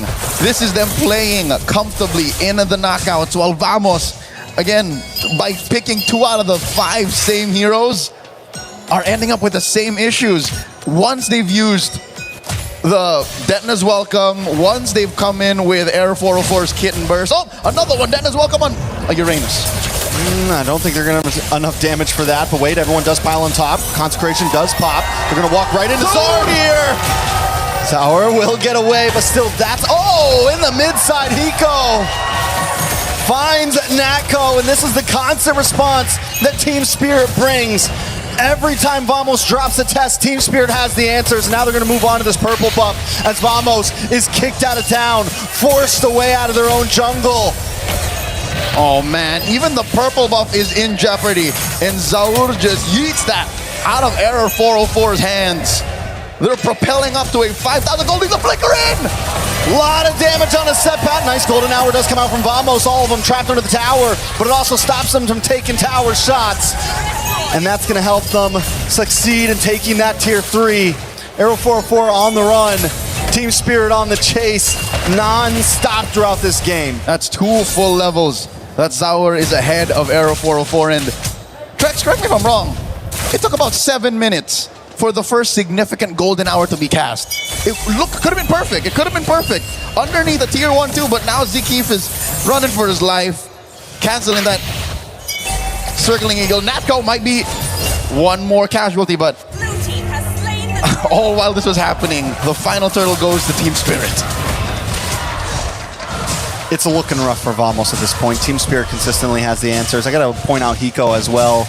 He hasn't always, I feel like ever since Gold Fighter really became popular over the past year or so, Hiko hasn't really gone to shine on one, and this is probably one of the best games I've seen on him on a fighter in the gold lane, the Paquito. He's been finding angles, he's been outputting damage, he's performing today. And it's what you need with this kind of lineup. Again, the forward momentum, catching the Vanguard, flanking from the sides. Even Arrow 404 is scared of the Paquito. Hiko's getting punished here by Ziki, but the advantage is just so palpable. It's huge. Kid Bomba, chunked down to half. Purple here, still denied out of Error 404. He hasn't seen a purple for about 2 minutes now, maybe more. Vamos only getting 2 kills on the board so far, losing towers, haven't taken any objectives from the side of Team Spirit. They are smothering, and don't get me wrong, with a heavy frontline lineup that Team Spirit has brought, you kind of expect this power spike in the 6 to 9 minute mark. But Vamos has not been doing a good job at responding. They haven't been doing a good job of finding answers. They've actually been forcing fights sometimes when it's not even their time. This is a clear sign that you shouldn't be because in that little moment, the sequence down bottom when they pushed tier 2, Hiko was putting fist to face against 3 with very little punish. He was doing that with impunity. Sure, Sawa was in the vicinity, but what does VMS do here? Vamos, they're looking to again get stacks on Natco's ult, stop them all with the perfect golden hour, and then Arrow 404 to clean up. Like, that's the perfect picture here, with Sepat being the engagement. That is, for now, again, deja vu, the grocery list of things that Vamos has to do to maybe cut this lead in half. I'm not saying even get a lead of their own, I'm just saying to staunch the bleeding. I mean, Vamos trying to do exactly that right now with the staunch the bleeding, with cutting lanes. Arrow 404 finding his way down the bot, finding his way to the mid. But I don't think this is a fight they want. I think at this point you just give up this Lord. Sawo unable to be caught by Marcel. Team Spirit having so much movement on the map that Vamos just isn't able to keep up in any way, not even in the macro, but also in the micro, in these small fights. Normally Zakif wants to run in on a Marcel, get stuns on everybody, but all they're ever landing on is Bomba. Oh, Team Spirit looks for this orange now as well. Even the orange will be denied from Vamos. Now at an 8K gold lead. Putting myself in Malaysia's finest boots, all right? I'd say that little dance, or an attempt to dance, was more of just to stop Team Spirit from even pushing off lane. Because even the long lane is under the Dragon's control. Mid lane gets taken down. No more turrets outside the base. Even an ideal flare will do nothing, because Team Spirit is literally 2 or 3 tax brackets above Vamos. Oh, they tried to go for the pop before the Lord connects onto that inhibitor. They weren't quite able to get it. But still, down to nothing but inhibitors. Team Spirit could try to really break this down. Another wave comes in. Waiting for the top side, Team Spirit builds up as the bottom crashes as well. Arrow 404 taking orange buffs just to try to maybe recall and get back involved in this fight with a little bit of something. But look at the damage on his Zakif. Hiko takes him out as Kid Bomba jumps into the back line. Zaur there as well, able to get a big kill. Glaucon bursts back, but Hiko under the base. Team Spirit want to close game 2 out just as fast as game 1. They refuse to give anyone over. They're backing out for the mere fact that there's no more waves, so they can take their time here. Bottom lane does have that chubby wave, taking care of that tier 1. And I think Team Spirit will continue to play Hunger Games. This is where they continue to just deny everything away from their opponents as they push mid lane inhibitor. Oh, another pick by Kid Bomba. Nice golden hour. Vamos trying to output some damage. A nice Detonos welcome.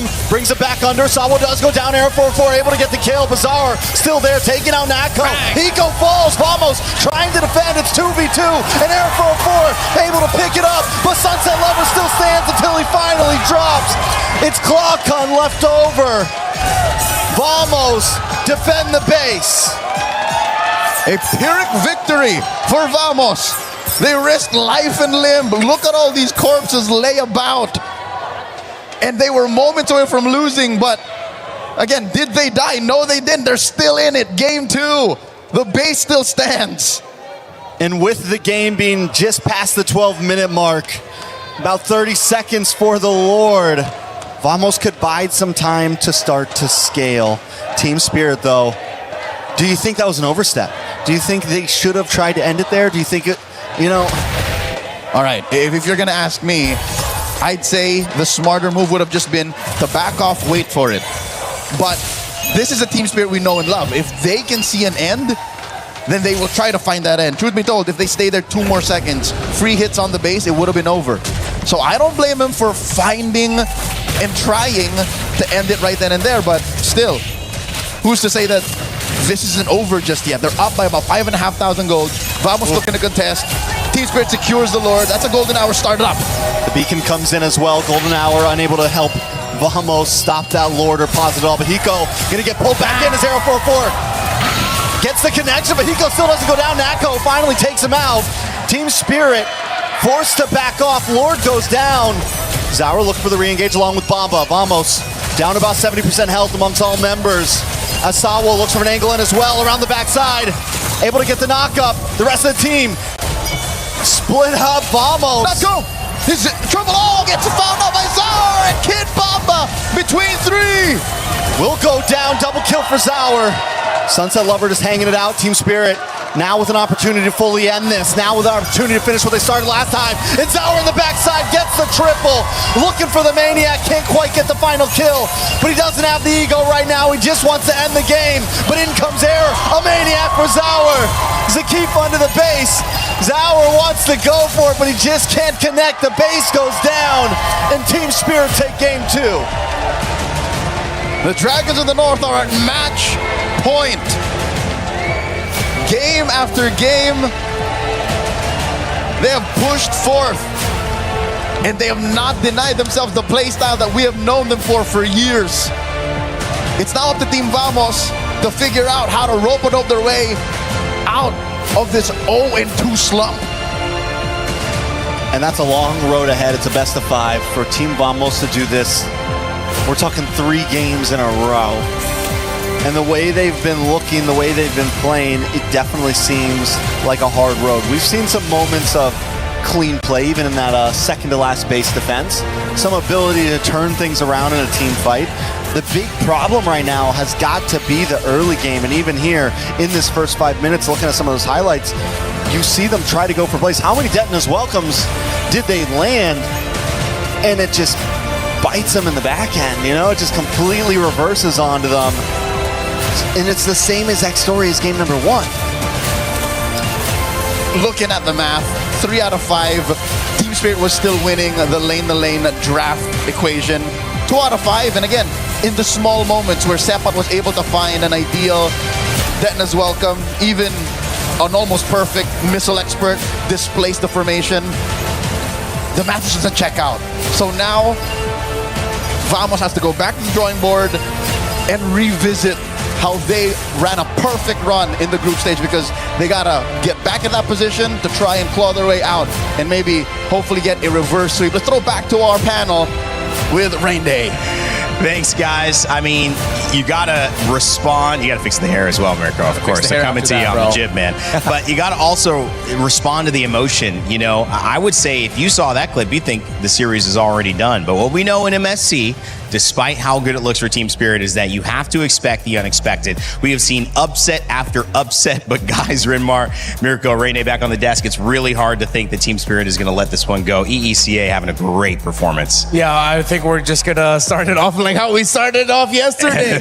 It seems like Spirit really just learned from their loss against Vamos, getting pushed to the limit by Guangzhou Gaming, having to reverse sweep that team just so that they'd make it to this point. Vamos look like they're just absolutely shocked about what kind of team they're up against now. Absolutely, man. There's so many moments in that game where I just had my hand on my head, and that's why I gotta fix it back. Dude, right? I can back that up. Yeah, definitely. That's what happens. Bomba has an unkillable buff for some reason. Again, could be the family buff here. It's the family buff. It's man. for sure the family buff. But my goodness, 2 times now, right? In game 1 with Esmeralda, game 2 with the Uranus, he gets away from a 4-man gang. This time, chomped down, and Nolan comes around as well, and he baited the entire team. And that, I think, was the big push to the snowball for Spirit. Yeah. There's actually so much.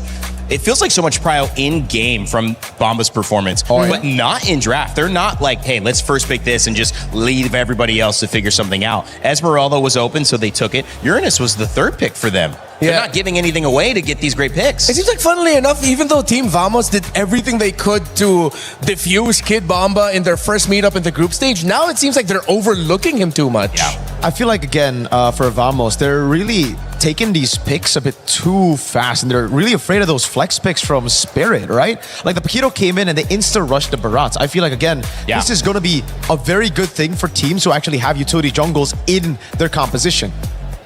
Error is not that guy, bro. No. You don't want Zauer, you don't want Error to be on the Barats. So when you pick up the Barats, it's just basically revealing your cards early. And that's why they got the Uranus insta-counter. They revealed all their cards, even though they had a flex pick in the Paquito. You were exactly right. And we talk about the little things, which Cold Star mentioned, the coach, earlier when we had an interview with him. That is a little thing there. That is a very little thing that they maximized all the way. And it was just those little things that built up in the game as well, right? It was winning those lanes. It was Hiko taking Quantum Charge instead of Lethal Ignition as well. Massive change. It's such a small change, but it changed the way that Team Spirit's composition could play in these fights. With the Lethal Ignition, you just expect, all right, insta burst, go in, get out. Here, he went in, he backed away. So many times it caused so much confusion for Vamos because they were like, all right, we picked up the Juicin, the Marcel, and the Barats for these longer fights.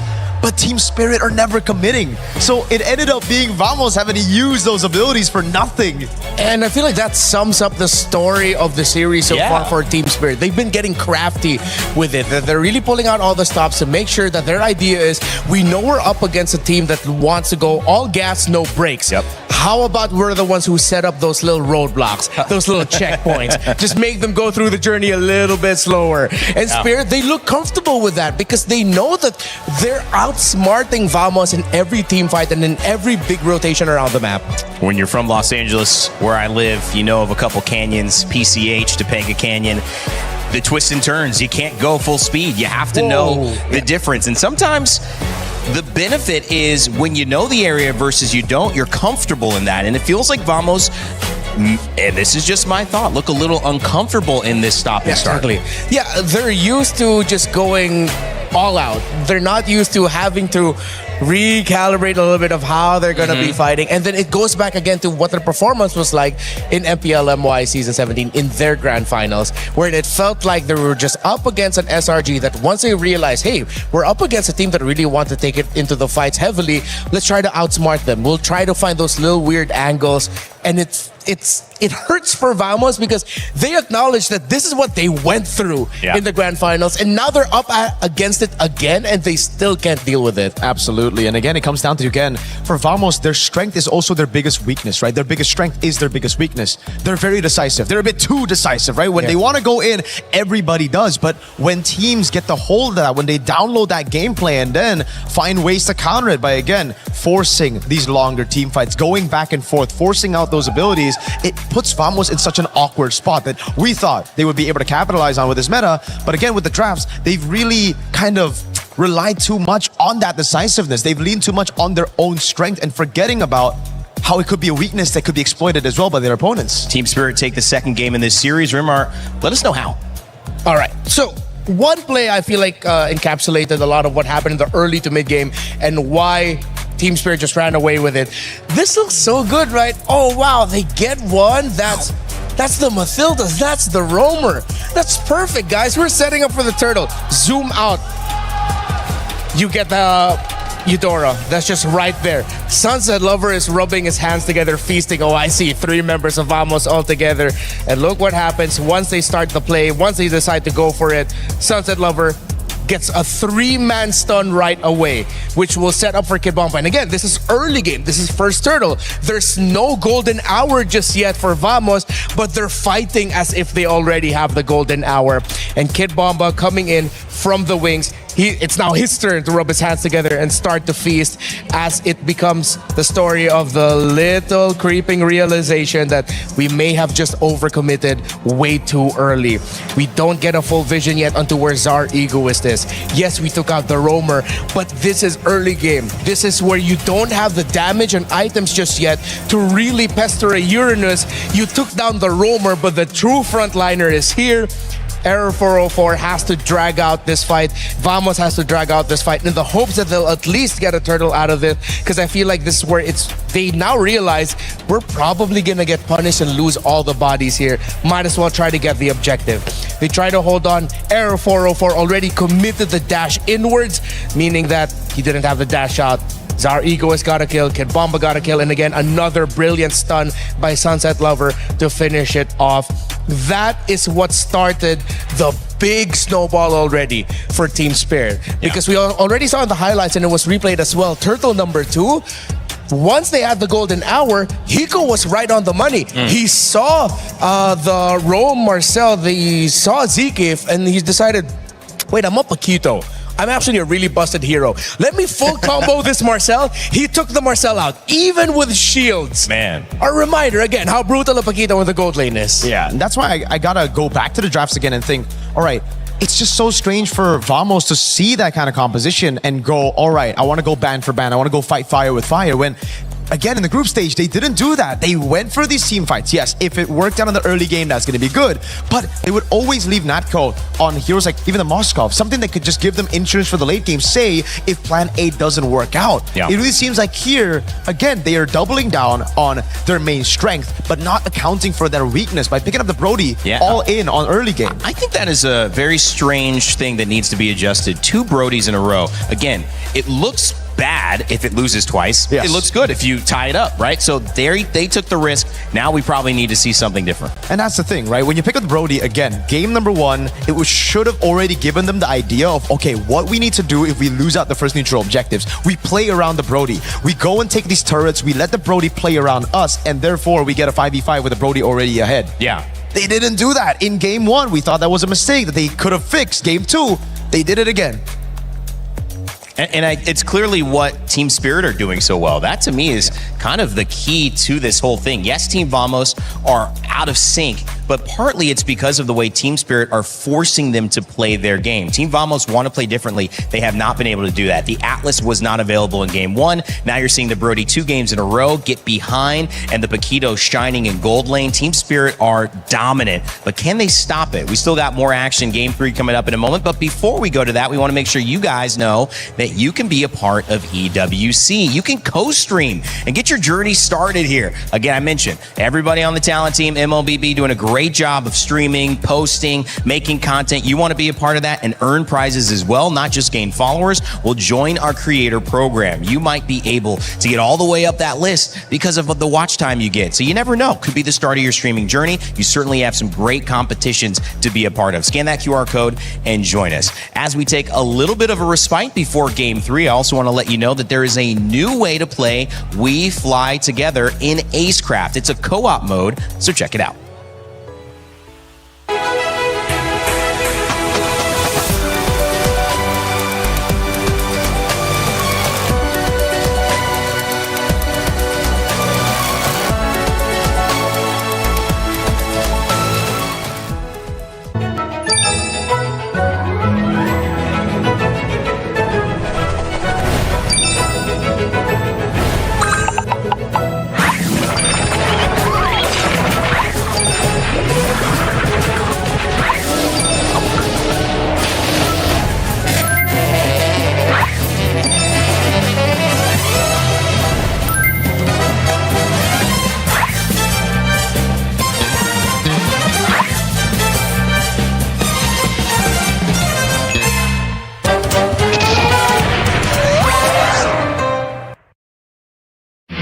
A lot of people are haunted by their past. I'm inspired by it.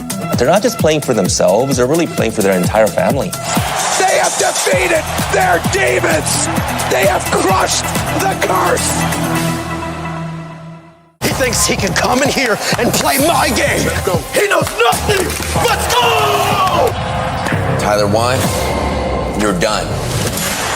Raw energy! Awesome, blow the house down!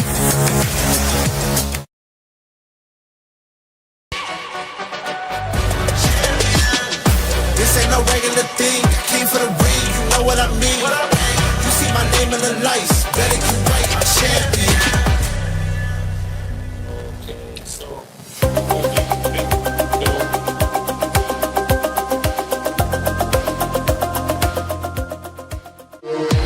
We were there. For every click, every clutch, every respawn. We were there for the years of grind. And we're here. Now. The proud founding partner of EWC. Powering the biggest event in gaming. Shoulder to shoulder with the world's best. Making history. Greatness deserves a stage. Lenovo Legion. Reach your impossible.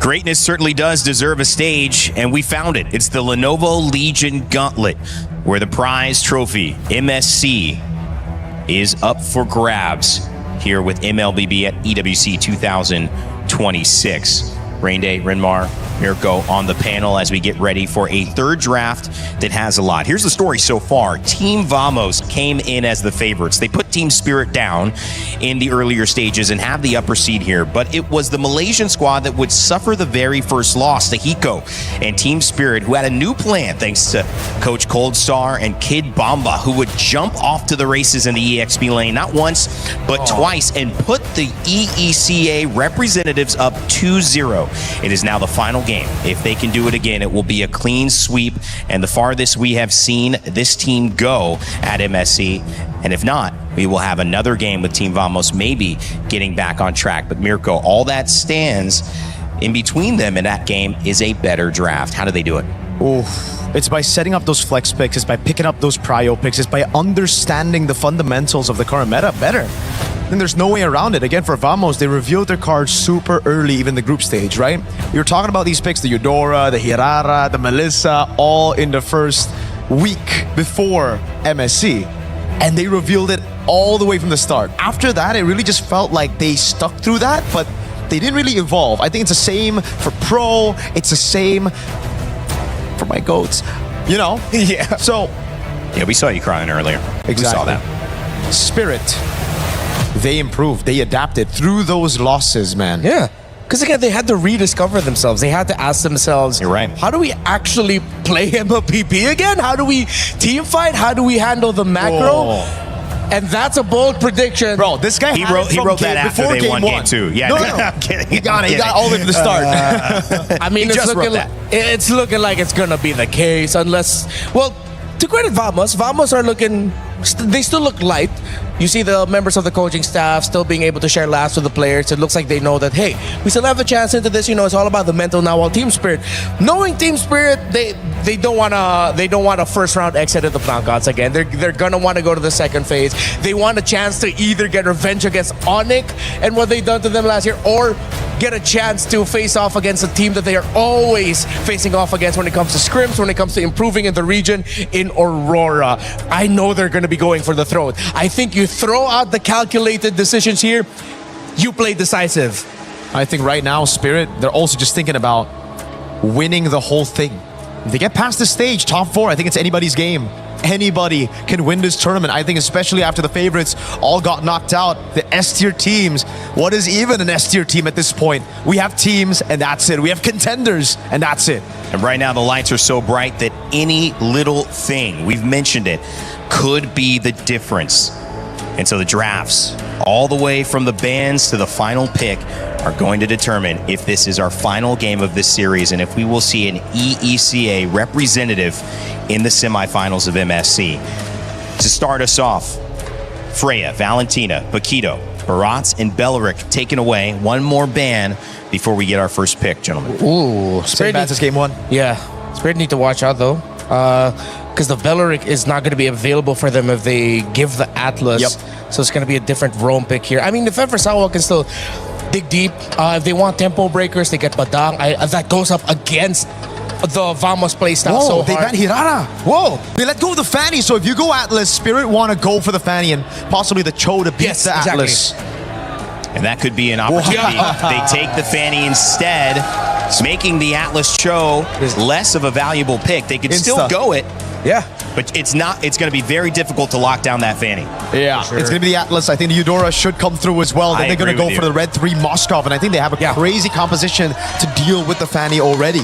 It'll be very demanding for Error 404, and then that means Vamos would have to build around it incredibly well. You still have heroes such as the Esmeralda, Uranus up on board if ever they want a presence that could potentially get into the objective first, to get vision, and that would require a lot of resources by Spirit to take them down. You need a really tanky front. They rushed the Melissa. I think you pick up Eudora here. I think there was not enough value on this mid. I think they felt the presence of that stun.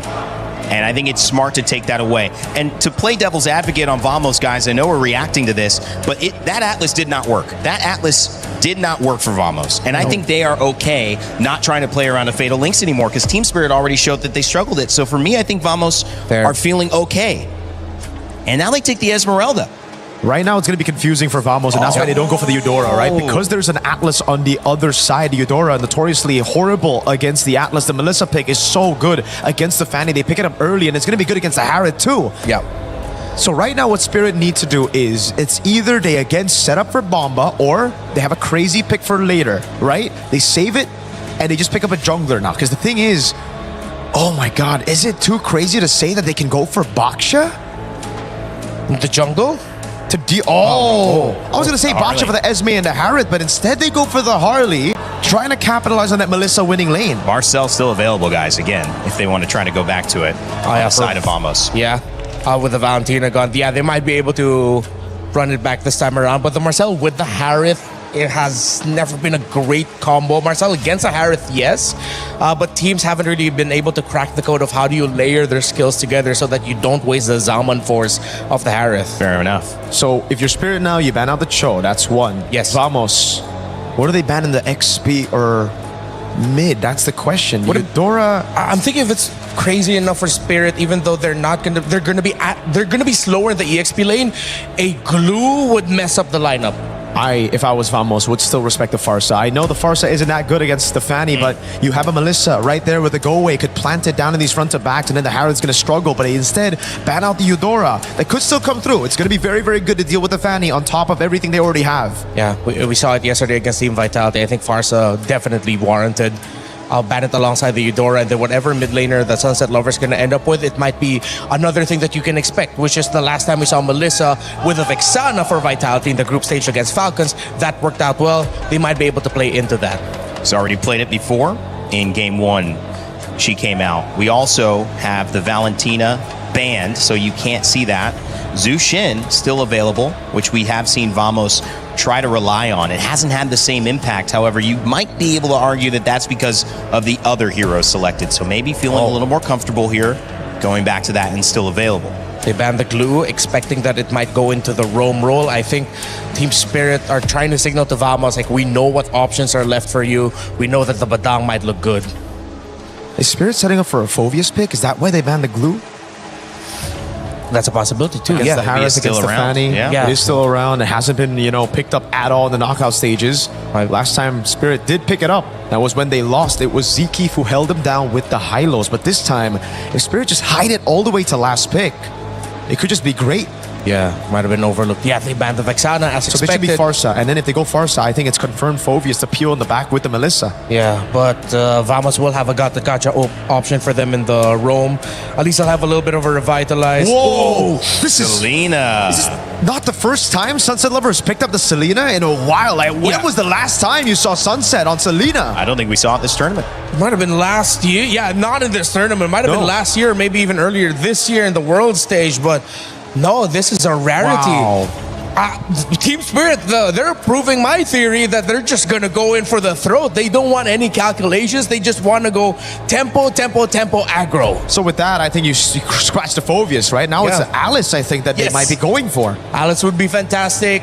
Not a lot of answers for it early on. That would force Vamos, if ever, once the Harith is already ready for Turtle 2, Turtle 3 to come out, putting it in the danger zone of Team Spirit being able to take it down during a team fight. Meanwhile, Vamos will be able to lose it. Gatot Kacha does get picked up, and then they go for the Lilia just for some semblance of poke and control in the center. A lot of bursts from Lilia. Might be able to get a pick early. We know they like to fight early.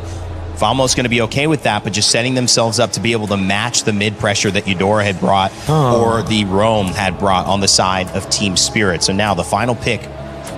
What beats Esmeralda in lane? Oh, they go Ruby instead.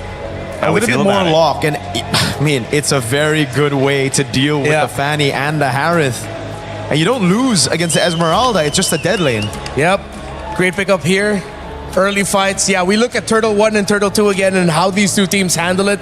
Whoever wins those with extra kills will win the game. It's going to be hard to get a pick on that Fanny, but Error 404 came in as maybe the star so far at MSC in the jungle role. Can he find a way to take on this jungle matchup and win against our Egoist, who has been dominant so far? Team Vamos, one more chance. And for Team Spirit, they are in the semifinal. If they win this game, there's one more opportunity to change history. Let's see who takes it. Victory will be earned through blood, and I could not agree more with our panel. Thanks, Rende, Renmar, and Mirko. It's Trex and Leo taking you through game number 3 in this best of 5. They mentioned that whoever gets more kills wins, and I don't think there's any other way. You gotta kill before you convert. And that is exactly how these past games have been going. Team Spirit, we were worried they were going to take it slow, but instead they were willing to hit the gas. They were willing to go for the kills and use it as conversion. Not a slow-paced game, not something where we just play for objectives and never try to take anyone down. They always want to kill first. Yep, quick recap. It was off of Hiko's Pakiro and Uranus on Kid Bomba. That was just forward facing all the time that led to this match point situation we see Team Spirit in. So now Vamos is trying to close that gap, and I like how they're not pulling any punches. Look at the damage profile and of course the speed that Vamos can go through. Renmar usually often mentions this, it's gatotable, and this is when you want to say it's gatotable. You want to find an easy way to get Hiko, compromise his position, and force an early get away from him. So at least they're fixing that now. Vamos, I feel like this could be the pivot point. Yeah. For me, the most important thing for Vamos is don't die first. You know, don't be the first one to go for the attack, and that is what they're going for here. If you do, don't mess it up. Don't fall for the Sawo bait that's been happening over these past 3 games. Zakif taking a little bit of damage. Zaur able to get the deadly magic off, but just showing presence, not exactly going for kills. 10 seconds before the turtle spawns lower quarter. Again, one more way you could say that for sure Vamos is trying their darndest to survive in this series is look at the amount of purifies. 3 out of the 5 confirmed that they don't want to get touched by Sawa. They don't want to get compromised by that Ruby. Turtle now on 10th. Ooh, Zakif into the backside. Air 4-4 able to steal the turtle. Kid Bomba taking a lot of damage as well. They do get stunned up. Air 4-4 back to the backside, looking for Kid Bomba. Kid Bomba still able to survive with a sidestep.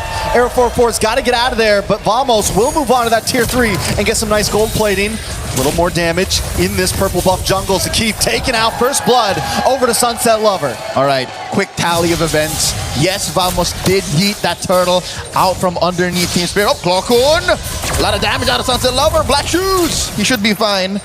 Major objective goes over to the Malaysian squad, but Team Spirit, we mentioned the opening seconds of the bout. Whoever gets more kills, and they took down Zeke with very little fight.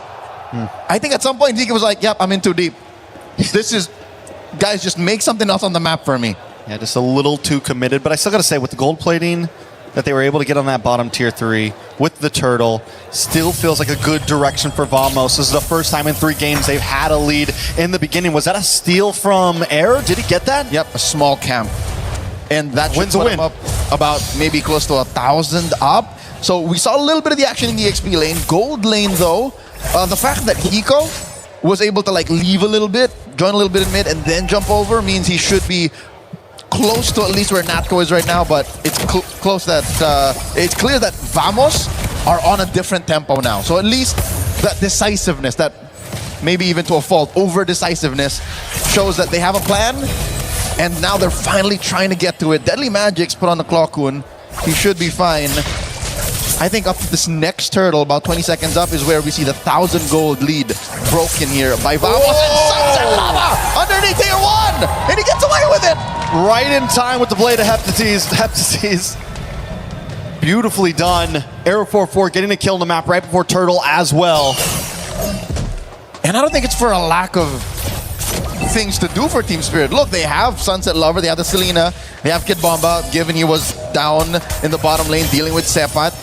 Sawo couldn't exactly get a confirmed freeze, or I don't think you're going to waste an ult on a Fanny from underneath tier 1 like that. So I think Vamos have found the perfect speed. This is the Goldilocks spot for them. Not too cold, not too hot, just the right amount of pressure to be able to get to that 1,500, maybe 2,000 gold lead up leading into Turtle 2. And it all started with the draft, I feel like, them taking that blue side instead. Up on the top side, though, Air 4-4 gets the solo kill on to Zaur. Finally punishing back. And this is what we're talking about. Vamos have a plan in their head. They have a winning image. And sometimes it doesn't have to involve the major objectives. It sometimes involves just stepping on your opponent's neck and stopping them from moving. Zikeep engages, in comes Error! Error does get knocked up, pulled up by the Fatal Links, but Claw can still able to get the kill on to Stunset Lover. They're going to move on to this turtle now. Azaur is nowhere to be found. No way for Team Spirit to contest this.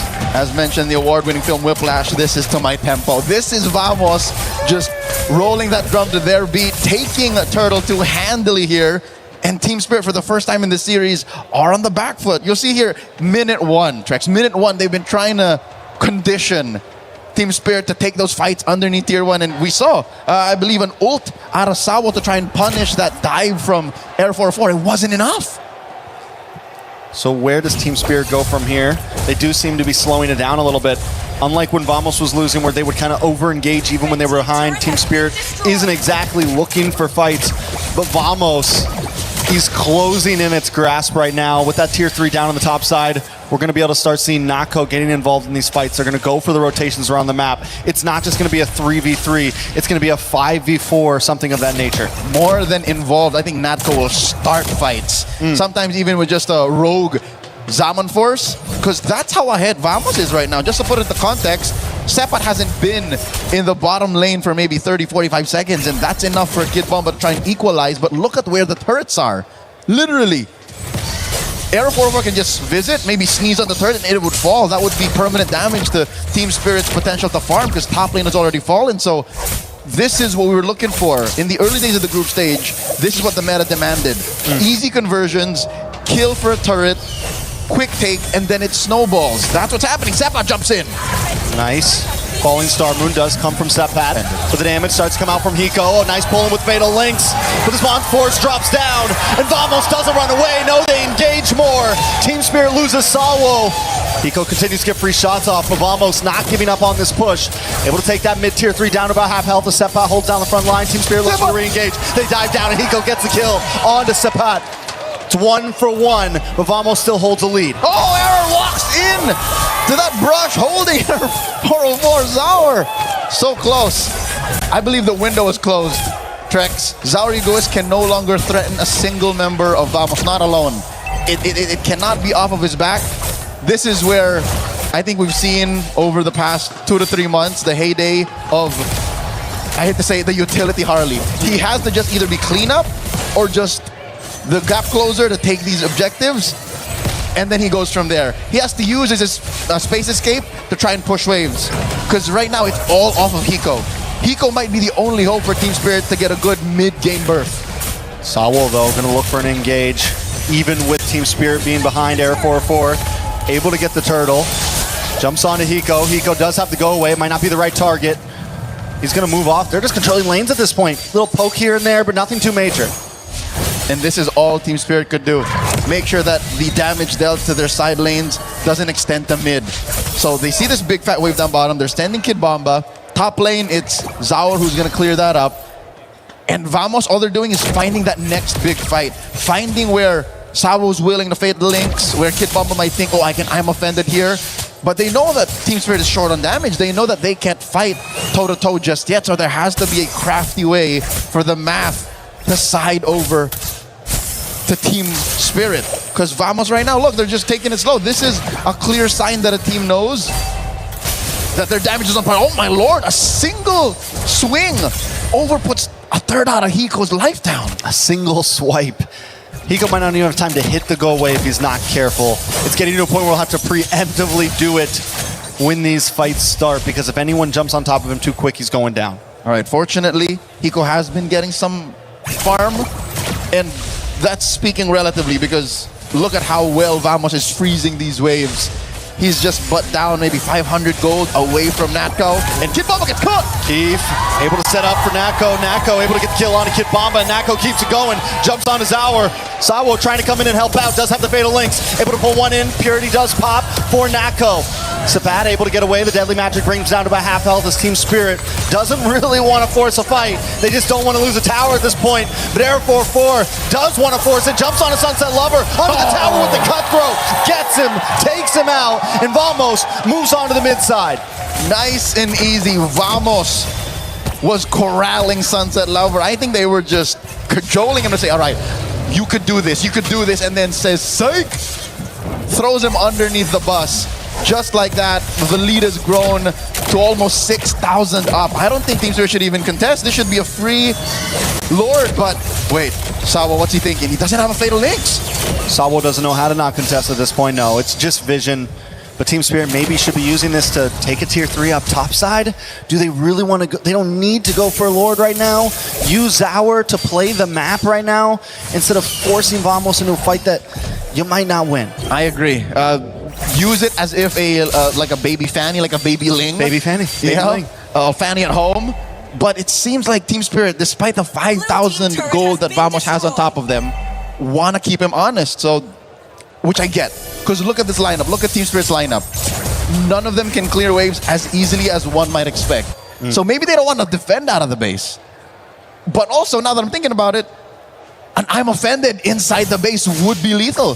That could be a turnaround that Team Spirit can play off of.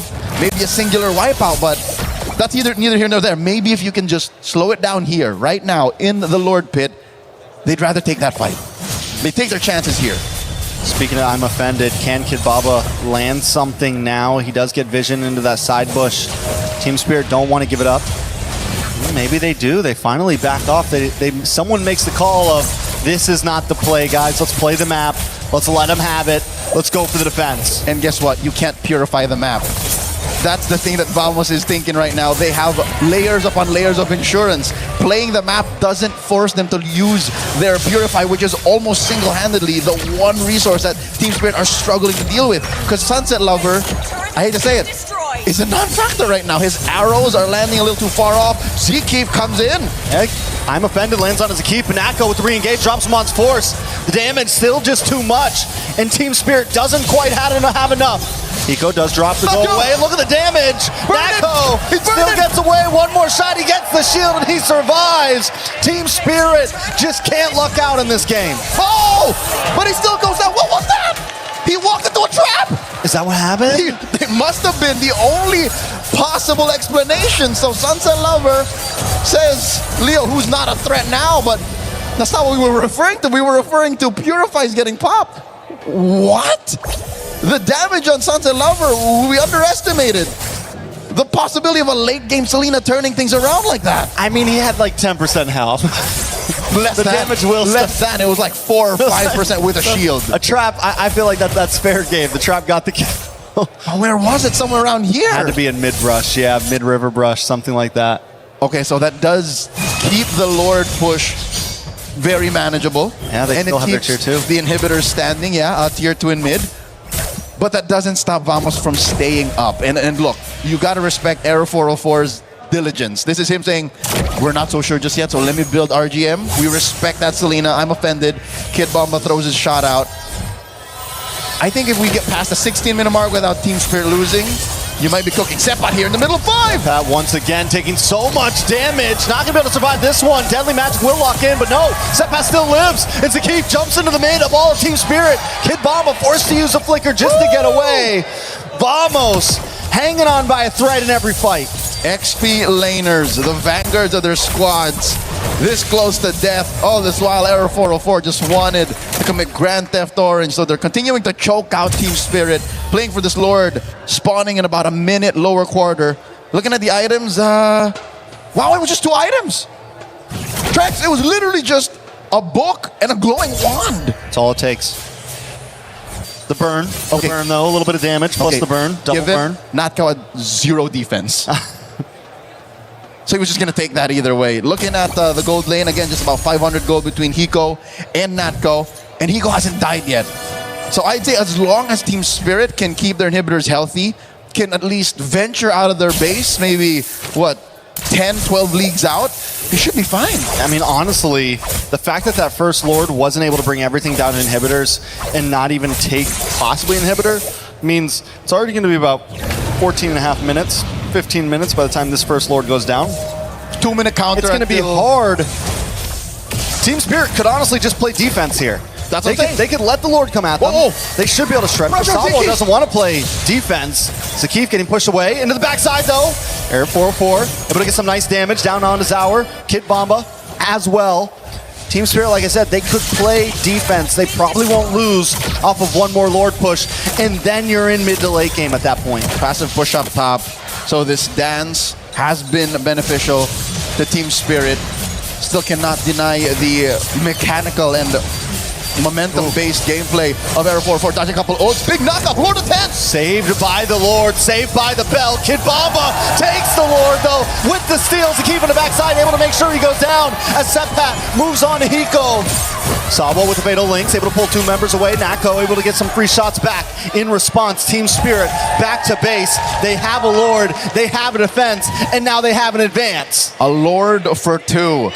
That's a bargain. Again, looking at Team Spirit's lineup, it's not a lineup that can defend inside the base. Wave clear isn't a commodity they can go off of, but look at the trade. Look at how well Kid Bomba just dug underneath. That Zaragoza was too far off, so that was a Hail Mary play. And it pays off at this point. They do defend. They lose their mid-tier 2, but still inhibitors all stand strong. Vamos has to rethink, and we're getting to that goal. We're getting to the spread. We're getting to 5-item territory at this point. It's going to be another, what, 2 minutes till we get another Lord, or a little more? Yep. And I think we've crossed the point wherein I'd say Team Spirit can contest that Lord. This last one, I didn't expect for them to steal it. I was expecting them to, just draw it out. But the fact that they stole it made this, again, canon moment in this game a little more possible. And here we are now. They're threatening the push in mid. Massive AOG. Does get the knockup on the 2, but Hiko still has to go away. Air 4-4 unable to connect on to any. Zakif keeps getting caught. Yes, he's able to get that AOG, but his health was too low before that fight started. Team Spirit continue to make him a target. I'd say it's worth it, the fact that they were able to protect their tier 1, because that's another point that Team Spirit has to put pressure on. It did not come for free, yes, but he didn't die. Couple of battle spells, yes, key battle spells, but the fact that mid lane tier 1 is still standing makes this Lord all the more harder for Team Spirit to contest for. They will contest, yes, but it's not as ideal, not as viable for them to convert elsewhere. So Vamos still has more tricks up their sleeve. You can see that Air 404, 17, 80 minutes in, is still dodging. AOG point blank! Once again, able to get the knockup onto Kid Bomba. Kid Bomba doesn't have to go away, but a nice Fatal Links does land from Sawo. Seppat taking a lot of damage from Hiko. Hiko unloading right now. Zarugis being the next target as Air 404 finds him. Will he go for the re-engage? Sawo is low. Aero 404 trying to turn things around, but he decides it's not the optimal strategy. 2 for 1. Still a good trade for Team Spirit, but they lost the Retribution holder, so it doesn't immediately convert to a Lord. Here now we're seeing how perfectly Team Spirit, their patience is paying off. Fatal Links into all of them linked up to Muddles. And Hikomania starting off about 17 and a half minutes in. Aero 405, I think, is the linchpin of this lineup. The fact that he's taking care of the map, the fact that he picked off Zaragoza when they needed to, means this Lord wasn't as free for the Dragons. Do they try to burst it down here? It's a few seconds for Zaur on the map. Gonna look for position. They do take the purple buff. Did he take purple? No, it's still there. Oh, he might have just left the baby. That's what I'm wondering, if he just let no. No! Oh, I think the fact that, all right, vision-wise, Team Spirit has it in spades. They can just leave traps around. Sawa can flush him through. So I think that's what Air 404 was afraid of. He wasn't sure where the members of Team Spirit were, but now, Spirit, they start up a dance. Hiko is becoming a problem at this point. There is no answer to this man. Once the go away comes out, he can just unload. Even Seppat is getting shredded down. We saw it in the last big Lord fight. Arrows coming out from Sunset Lover. Vision gained by Team Spirit. Vamos now are at a point where they need to find a way in. Lord, at a third of its health, gets soft reset. Sawa playing footsies toe-to-toe against Zakif. Zaragoza clearing that wave up top again. Due diligence. Long lane is in the Team Spirit's advantage. That's impressive. How they're able to do this dance this well. I think Truncheon comes down for Falcon. In these grouped up fights, it could make the difference. Ooh, as Hiko continues to play Zaur.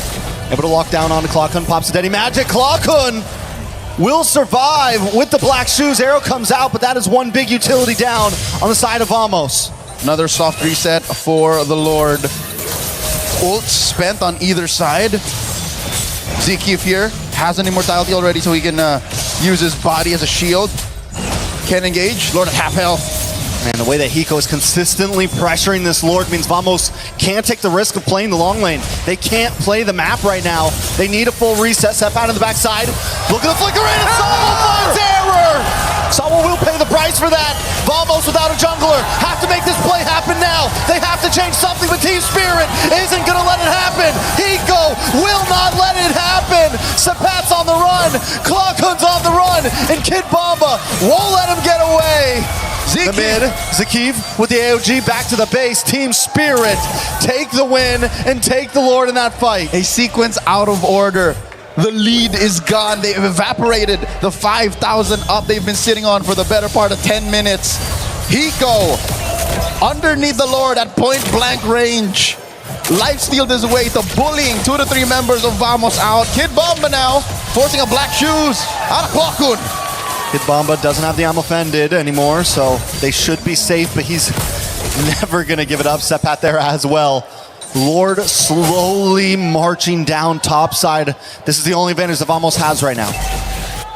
Lord is going to be evolved, so as soon as this makes it into where fights happen, Team Spirit is going to be calling the shots. That's a Spirit Lord.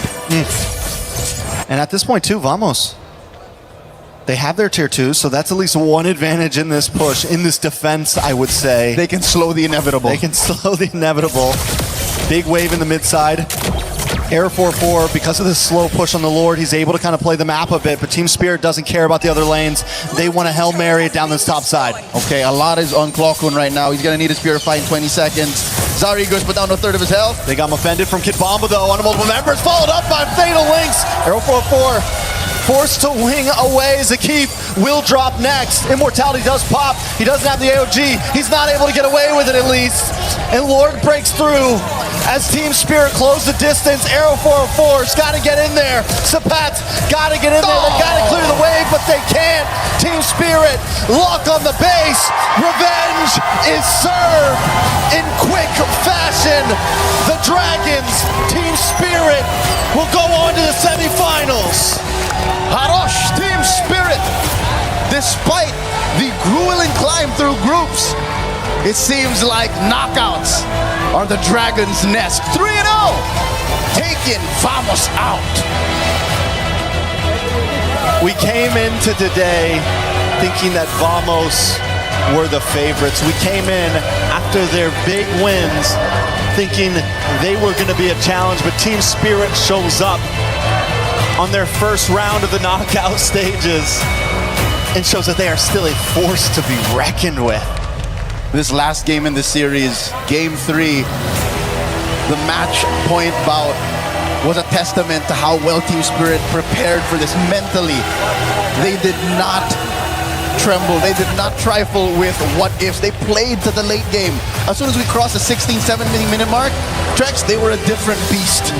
They knew that we know how you play. Error 404, there's only so much you can do to guard your flanks. Clockun, we know you can clear waves this well, but look at the rest of the map. Bottom lane, that was all them. They penetrated with very little effort. That was a lost lane where Team Spirit wasn't even fighting. They were able to just buy time, even with that one Lord that Kid Bomba steals. Even before that Lord, when they get the kill onto Natco and slow down the push and stop Vamos from being able to take that tier 2 in the mid side. Every little piece mattered, every small trade to get them into the game where Hiko was just unstoppable, where the team was just unstoppable. You could see the scale slowly tipping in favor of Team Spirit as that game went on and on and on. And I don't think it's for a lack of conviction or for forward momentum from Vamos. It seemed like in 1, 2, 3, Hala Vamos was going to come online, but I guess it's just guarding your sixes. Late game is where Team Spirit comes alive. We forgot that throughout their career, throughout their run, dominating the ECA, they are capable of things like this. And I think, look, even Air 4 was thinking about how do we defend, how do we clear. 20-something minutes is what it took. And Team Spirit gave no quarter. Ladies and gentlemen, you see the celebration on stage. Let's go to them now and hear a word from our winners. The Dragons successfully gatekeeps the semi-finals in a clean sweep up against Team Vamos. And on stage we have Kid Bomba from Team Spirit. Wow. Kid Bomba, let's go straight to the point. They were the first team to pick in the draws and they picked you. You successfully won this rematch up against Team Vamos.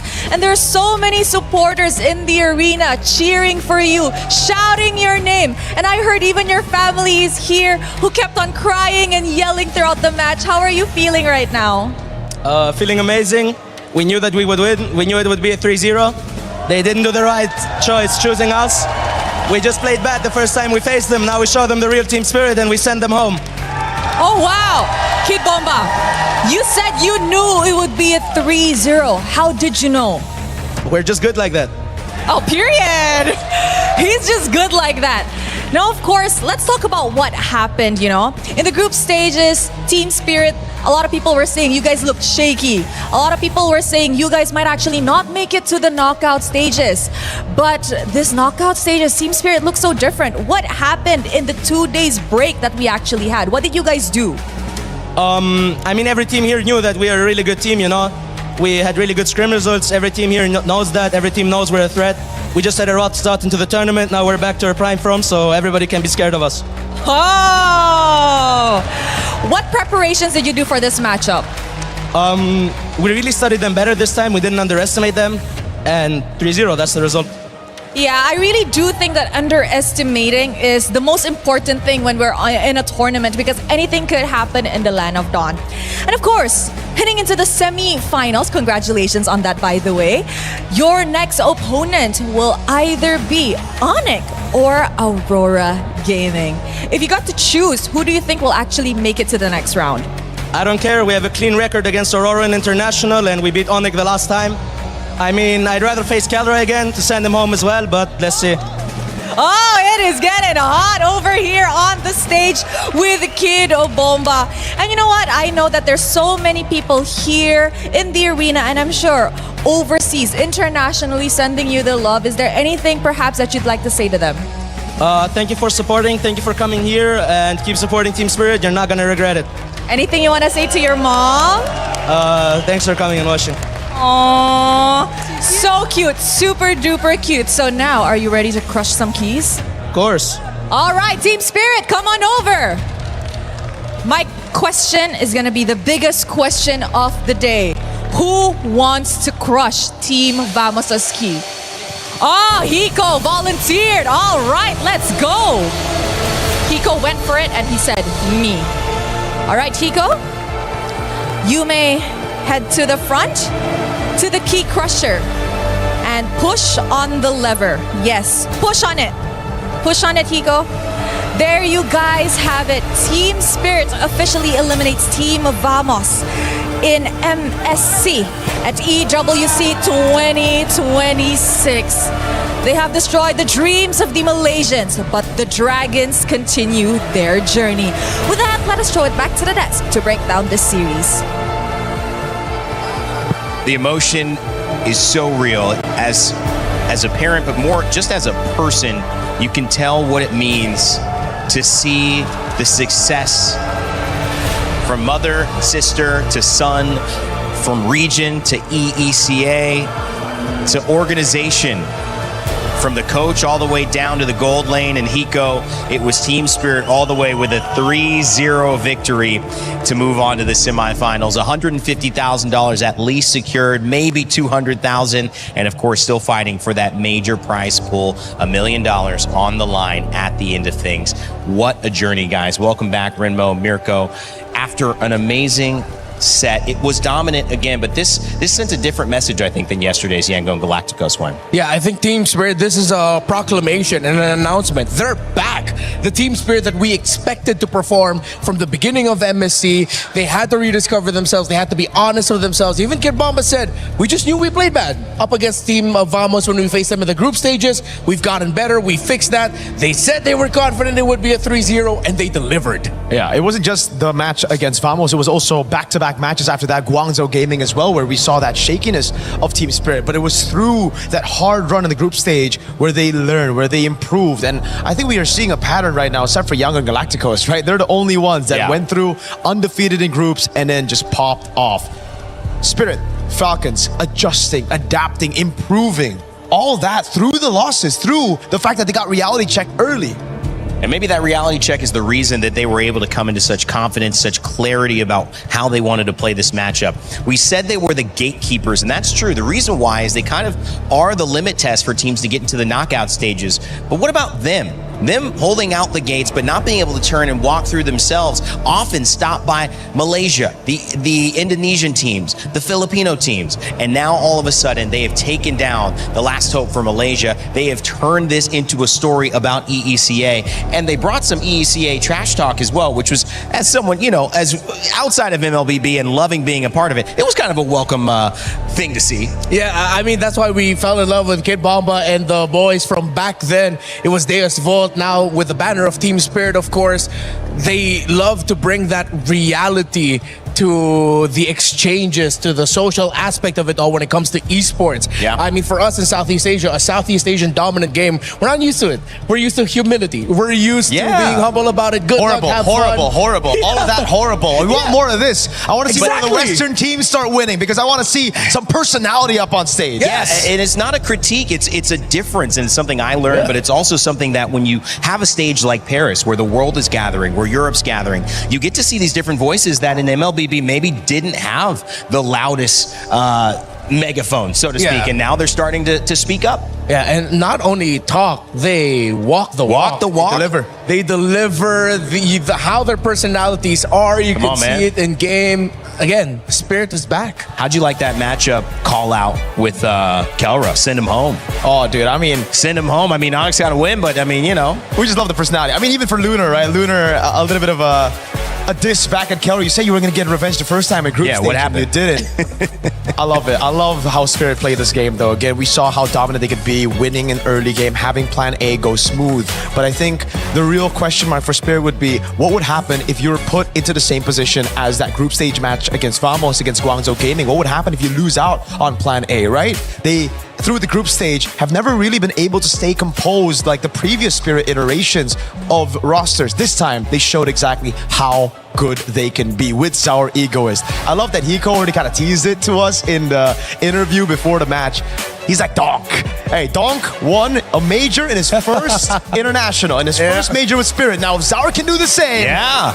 Whoa, I was going to ask about legacy here. It's maybe not too early to begin the conversation. Certainly still a lot of, question marks, but a win at MSC after debuting at 16, coming in, that's a big setup there. And to think about the storyline, because just last year, he couldn't play in the wild card because he was few months away from being 16 to qualifying to play at MSC. It's so sick. Yeah, just when we thought we knew all the stories, we knew all the narratives, we're reminded yet again, wait, there's a little bit more. There's a little bit more the Spirit and other teams could show up with. I'm going to say that I thought this was definitely a mom and sister buff for sure. Front row. For sure. Seeing your mom crying. I mean, you're going to play your best anything at that point. And obviously, Kid Bomba delivered. On the other side of it, the story up until now had been Team Vamos and Error 404. There's no doubt even in that final game, he showed his prowess, his ability technically, mechanically, and his will to win. But it was unfortunate because he was not able to get the job done. We have an exit interview with Error 404 to hear what he has to say. We are now backstage with Error 404. Error 404, how was everyone handling that loss? It was quite hard because we are expecting a win today because we beat them right in the group stage. So yeah, it's quite hard to take the loss. Is everyone handling it the same way? I'm not sure about them, but for me, yeah, because this is my first experience on a knockout stage in the international. So yeah, it's really hard. So I would try to take it as a lesson. Take it as a lesson. And despite everything, I think everyone is saying that you are a potential jungler that will go to many lengths in the future. Do you agree? Are you satisfied with your performance? I feel like I could do more, but I think I try my best. So yeah, for the next tournament, I think we'll do better, we'll improve more, and yeah, we'll promise a better result. I'm feeling a little bit of like overthinking on something. Is there something that's bothering you? Was it the last game that we saw? No, I just think that we made a lot of mistakes, like not like our usual gameplay, because we're normally very disciplined, but today I think everything went wrong. So yeah, I think just we lost because of our mistakes. You lost because of your mistakes. Did you feel like Team Spirit were a different team in this match? Did they study you too much, or? I think they're just the same. It's just yeah, they maximize our mistake and they know how to punish us. So yeah, they're the better team today. So what happened? Was it your preparation, or was it the adrenaline that was happening on stage? I think it's just the consistency of us. Like, we're not really consistent, so that's a thing to fix. Okay, so in coming future, you're gonna take that lesson with you. Yeah. Error 404, what's next for you? We'll just try to win another tournament, and for MPL, we'll do our best also, and we'll come back stronger. You did amazing. Thank you so much for your participation here. Thank you. Is there any final words that you want to say to your audience, your viewers? To all the Malaysian fans, we're really sorry about the loss, and yeah, we felt we could do better, but I think we tried our best to reach here, and I don't think anybody expected us to be this far, so thank you for your support, and see you next time. Thank you Come so back much. stronger, vamos. Thank you so much you. for this. We're going to throw it over back to you guys. I mean, we might have to stop calling them exit interviews, start calling them therapy sessions at this point. If Eterna asks any more questions when somebody is that down, because they're processing. It's like grief processing right there. No doubt about it. Great interview. Again, consistency, took advantage of the mistakes. Team Spirit take the win 3-0 over Team Vamos. And that was Error 404's reasoning as to why. A lot to be discovered. Coming up, it's Aurora Gaming and Onyx, the big match of the day. I know many people online, many people in the building have been looking towards what many consider the new final boss here in Aurora Gaming. Gonna have a chance to prove it. Before we go, guys, I know we're switching off the panel, so just any final words before we switch off. Renmar, Rico. Congratulations to Spirit, and I'm excited to see Aurora and Onyx, because Spirit is saying that they're ready for both of you. So let's see if they can put their money where their mouth is. Yeah, I'm happy for Spirit. My goats are out, so at this point, I'm just enjoying the show, bro. I'm just enjoying the ride.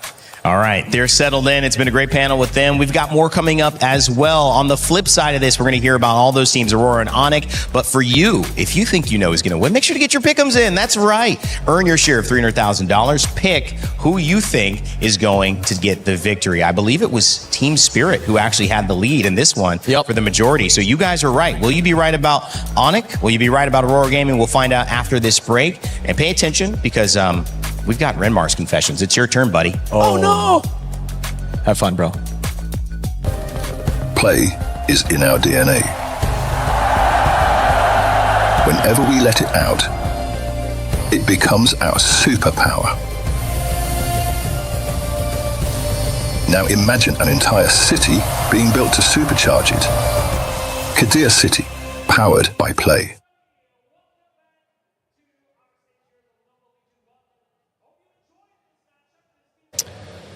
This is Renmar's confessions. He doesn't know we were doing this. Chris, what you guys dragged me out of the green room. I was chilling. Bleep I was machine watching. in immediately. What? Just having a nice Saturday morning. Okay. I'm not going to ruin it too badly. These are not as bad as I thought they were potentially going to be. Okay. So, Renmar, we've not known each other for very long, so I would just want you to clarify. Would you rather be called Renmar or a prehistoric animal? Renmar. Renmar would be good. So not Reptar, no? No, that's my old name. Yeah. What was the theory? The what? The theory behind that. Why Reptar? Yeah. I think Oh, I know. I remember because someone in a work group chat wanted to type out my name, and they typed out Reptar, and they said it was a typo. But I don't believe it because there's no way you can typo Reptar typing out Renmar. No, it's completely The letters from the keyboard are too far. So I think they just called me that on purpose, and it stuck. You don't like that anymore, no? We've moved away. I still don't mind getting called it. It's like a throwback. A throwback, okay, Yeah. okay. I'm just checking if you spilt anything on your clothes today. Wait, what's going on? I've been told you are a clumsy boy. Yes, I am. I am a clumsy boy. That is actually very true. If you'd spilled coffee today, you'd have been fine. Exactly. I think that's why I wore brown today subconsciously. I was Just like, in case. okay, I feel like I need extra coffee today. What's the worst thing you've spilled on? Not on myself, but on a coworker back in the Philippines. Yeah. Hot soup. Oh, 30 minutes before broadcast. Makeup had to spend a lot of time drying it out. no. He smelled like hot soup for the rest of the broadcast. But I mean, if it was good hot soup, then that's fine. It was. Okay. Someone has dubbed you as the most likely to fall in love with a stranger. Could you tell me why that is? Was it Eterna? I don't know. Why do I feel like this was Eterna who said that? I am a very proud, hopeless romantic. Not so hopeless now anymore. You are in the city of love, though. So I mean, you know, you've been any lonely walks. You know, like taking a book. Not lonely walks, but like I had the day where I walked like 25,000 steps around Paris. Nice. Yeah, it was sweet. Yeah. Nice. Anywhere in particular? Little romantic stroll along next to the Eiffel Tower. Nothing romantic. I did go up to Sacré-Cœur. Yeah. Where John Wick had his final duel. Oh, nice. Yeah, it was really That's nice. cool. up There's loads of spots like that. Like we got spots like in Call of Duty. There's a really famous spot that we got in Paris. I mean, lots of things happen in Paris in gaming, actually. Yeah. Come to think of it. Very true. Come to think of it. So what was your actual like esports journey been like, considering you may never be able to escape Rennie's shadow? My dad? How do you know my dad's nickname? What is going on? Hey! No, I feel like when it comes to my dad, I feel like I've never really been under his shadow. He was a lot of guidance from him, considering that he's also... It's useful. Yeah, he also worked in radio, so... He just gave me some general tips at the start, but at the beginning he was like, he didn't understand what I was doing. At least he didn't like get you the job and everyone be like, this guy's just got the job because of that. Yeah, that's a good thing. Like, not at all. When I told him, it's like, Dad, just imagine I do what you do, except it's not delivering the news, it's talking over video games as a sport. That's when he was like, oh, okay, I kind of understand it. You're behind a mic, I get it. That must make it really cool though to have that, like, to have that guidance, that kind of thing. Because my dad just worked in a factory, so he was. My dad still doesn't know what I do. He's like, you working for Call of Duty? No, Dad, I'm doing other things. Doesn't get it. So at least your dad knows. Yeah. Anyway, I think it's a basis of just like broadcast. So yeah. Okay, that has been Renmar's Confessions. I'm gonna actually ask for harsher questions last time. Yeah, you're fine. Please don't. Don't worry. I'm good. A lot of people are haunted by their past. I'm inspired by it. They're not just playing for themselves, they're really playing for their entire family. They have defeated their demons. They have crushed the curse.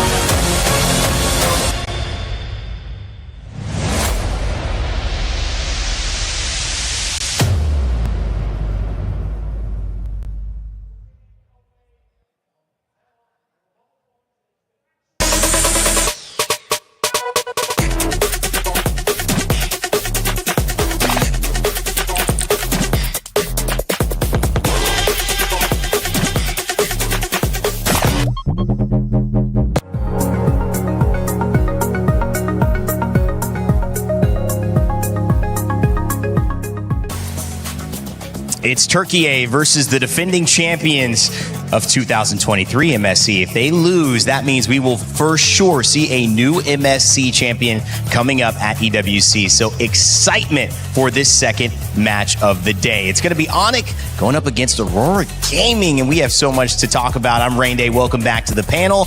As I want to introduce you to who we've switched out with. It's Brigitte and LaFell. and it's starting exactly how I would have thought. At least you're not quacking today, Brigitte. How are you? Not yet. Not yet. That's actually true. Not yet. Who knows what kind of sounds we'll be making? I mean, like, here's the thing. Rain Day, you probably didn't notice, but me and Brigitte, we're more calm today. Yeah, our you're energy relaxed. is a bit lower. Uh-huh. We're just having a vibe, subdued. right? Yeah, right? we have to. I'm worried. Guys, I'm actually afraid of what this panel is going to look like. At this point, we have to get into the Crunchyroll story of the day, which is an important one because we look at Aurora and we have seen Final Boss go down again and again and again. So maybe you don't want to get labeled the Final Boss because we've seen so many favorites fall from SRG to Team Liquid PH. But is Aurora Gaming the new Final Boss? Brig, I'll start with you. I'm not sure how Midnight feels about us labeling them as... I stole one of your Knock on wood, right? Okay. I stole one of your cards, but it should be okay. Hey, I don't think that's fine. But yeah, I don't think anyone at this point wants to be labeled the Final Boss considering what has been the outcomes of whoever gets labeled the Final Boss in the past 2 international tournaments. I mean, like, you can't spell Aurora with a rah, am I right? Ooh. I mean, like, here's the thing. Or with that aura. Not only do they win, but they win convincingly, right? So I think Onyx is like the greatest team ever, and I think they're gonna win this hands down 3-0. Like, to no contest? Brig, you want to answer? I'm not sure how serious this is because I am expecting this to be a really close one. So is everybody else. You always say that. I think Indonesia. Hey, this is... come on. I know, this is funny because both of these teams have come in with different approaches to it. Onyx representing Indonesia, one of the top 3 regions in MLBB's history. We also see Europe having its moment, and this is specifically a moment that Turkey is having. Istanbul is where the M Series will be held later this year. And one of the amazing things about that is that Aurora Gaming from Turkey have a chance to not only set themselves up for a win there, but a win here leading into it if they continue to be on top of the meta. And that's why this is such a dangerous team, Brig. They have so much to play for. They've got such a great story, but also no one's been able to really figure them out yet. Yeah, and I feel like that is why they are going to be considered, if not like the Final Boss, the team or one of the teams to beat really here, at least in MSC. Just because of the fact that even for the teams you expected to come in the strongest have not really lived up to expectations. And yes, they may have transitioned from being once underdogs to now actual contenders, but the way that they've really introduced themselves and maintained that kind of domination in every single series that they've been through here in MSC really is a statement for them. I feel like they've had more dominant runs than any other team we've seen so far. Rain Day, let me just say, I am ready to just throw away the script. Wow. This time, I'm so ready for a non-Southeast Asian team to become a champion. Right? Right? Why is that coming from us, though? Yeah, no, you were the one that says, I don't want any Southeast Asian teams to become champion. That's what you said. Did I say that? Yeah. Now that Malaysia's out, you seem like you're pretty okay with letting that go. No, this is all the pent-up aggression that I've had. Like, even since morning, Brig has been messing with me. And she just kept on doing that. Well, I think it's going to continue, and we'll see if LaFell actually picks up that note card and you see it in his hands later on, because there's a lot of stuff written on there, and if he really leaves it, I'm excited to see how that goes. But let's mention Aurora Gaming, because this is a team that has shocked the world. Maybe they had it in them all the time, but coming into this tournament, there were other teams that we had our eyes on, from Lunar to TNZ, Rosa, Pagu, and Siggy Boom, who I felt started this tournament with a bang and continues to try to be dominant. It's interesting to see if Aurora will be able to keep surprising their opponents. We had a chance to catch up with TNZ, their jungler, before this.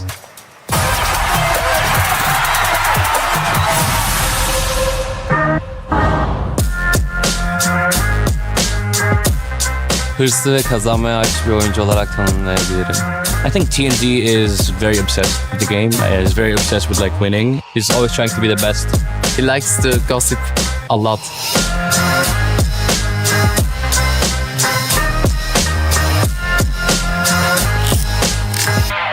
Yani ailemin dediğine göre 2 yaşımda bilgisayardan Spider-Man oynuyordum.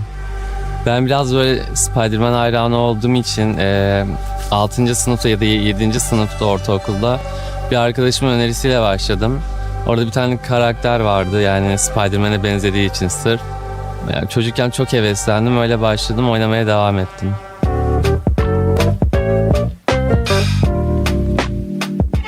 Önce e-spor olmadan önce başladım. O zaman e-sporu e-sporcu olmadan önce böyle e-spor hakkında çok bilgim yoktu ve e-sporcu olacağımı da düşünmüyordum. Yani normal bir çocuktum yani o diğer çocuklar nasıl öyle bir çocuktum. E-spordan sonra değişen yani ilk seneler çok değişen bir şey olmadı çünkü Türkiye'de o kadar e-spor gelişmemişti. Evde oyun oynuyordum. Sonra işte turnuvalara katılmaya başladım. Şu an buradayım. But look at this crazy move by TNZ. I mean, a tad bit of luck, obviously. The fact that the piercing spears didn't get him. Oh my God. Niall from Team Vitality says, for me, top jungler and MSC is TNZ. We just saw that proven pretty well in game 1. Şöyle karar verdim. O zamanlar yani daha yeni başladığım için tabii benden daha iyi oyuncular da vardı. Oyunu bilmiyordum. Kenzie is different in a way that he's always trying to win, like no matter the result, right? The Turkish region wasn't always so good, right? Like how it's right now. And even though he kept like pushing, trying to improve, going to every single tournament, maybe the results weren't perfect, but over time it's becoming better, right? And I think everyone can see it. One of the most ambitious player I have seen in my life.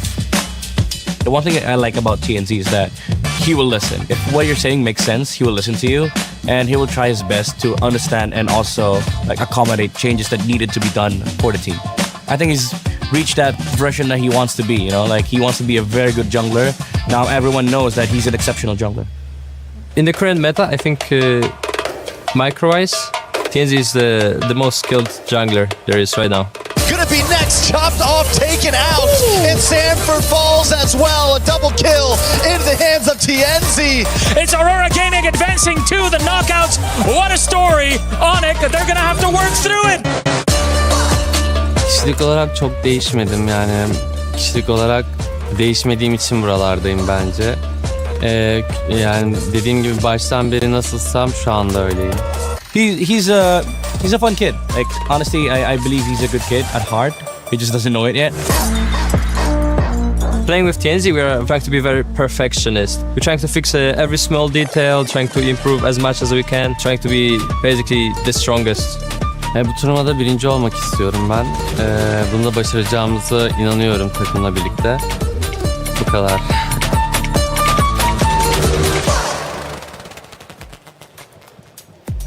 All right, well, LaFell still doesn't have his note card. He's been dancing the entire time with Briggs, so have I, and that's why I'm going to throw it to him in a second just to show you what we're going on. Again, we have one more piece before we see if he actually picks it up and uses it. Otherwise, he really is just doing this off the cuff. Thanks, guys. Okay, let's go into Onyx, because, of course, they've got a great story as well. Lutpi, Kyrie, Sands, Kid Boy, and Kelra, who has received trash talk from multiple different sources, including Aurora Gaming, and now Team Spirit as well. Their coach, CW, had a chance to catch up with us before this match. Eterna here, and now we are with CW, Onyx coach. CW, we haven't heard from you just yet. How are you feeling? Pretty good. Pretty good. Yeah. What about confident? Are you confident?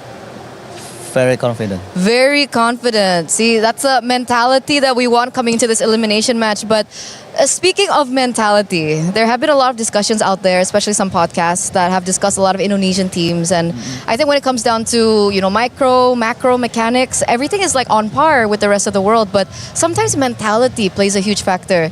CW, do you think that Onyx has been struggling with mentality problems? I think if we're saying Onyx, maybe 3 or 4 years ago, before like Coach Chip coming. So when you were still a player? Yes. Okay. Yeah. And now it's better? It's better because I think Coach Chip taught us many like confident factor that we have to bring in the competition. So Coach Yeb has taught you guys a lot about mentality. Yes.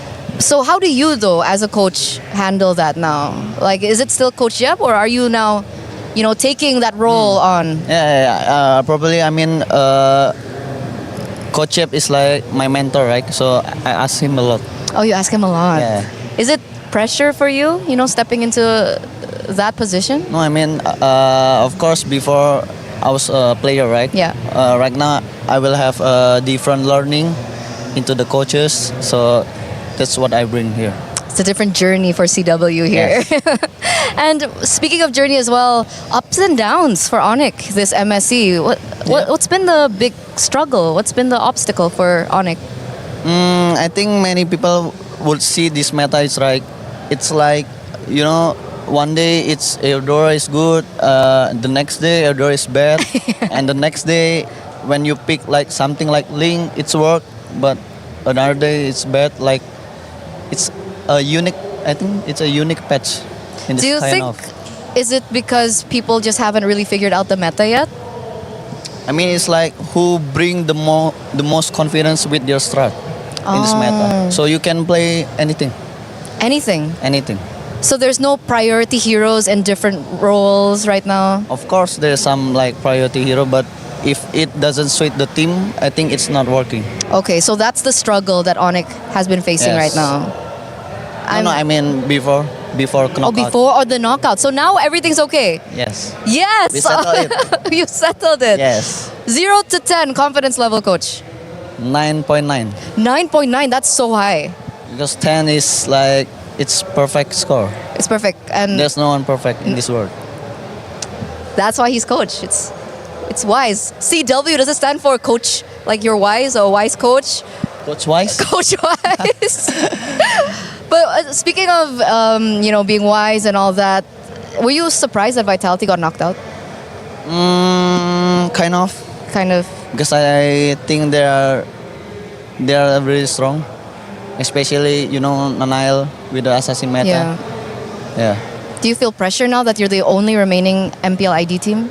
No, we just want to play. They just want to play. Yeah. And if you want to play today, what do you want to say to your opponents today? What do you want to say to Aurora? We are... It's okay, it's okay. We'll give you some time. Go ahead. We are ready. 100%. I thought it was 9.9%. I mean, the ready is... Oh, okay. So he's 9.9 confidence out of 10, but he's 100% ready to face Aurora. All right. Thank you so much, CW, for this you. interview. And we're throwing it over back to you guys. Eterna stays trying to get him, man. He's trying to get him. I thought it was 99. What's wrong with you? What's really wrong with you guys? That's what I want to know. That's what Eterna's asking. I'm not good at math, so I think I would make the same mistake, right? Apparently nothing, though, with the math being on the side for the fans. 68% think Onyx is going to take this one. 1% off for Onyx to have a nice number. Wow. Now that's a disappointment. I think it's still a pretty nice number. Lafana, know what I'm you a mean? disappointment. No, you're not. Hey, thanks. Either way, one up or one down, you guys would have made a joke about that number. Yes, exactly. Yes. I would have seen the hands flapping, or I would have seen... Oh, God.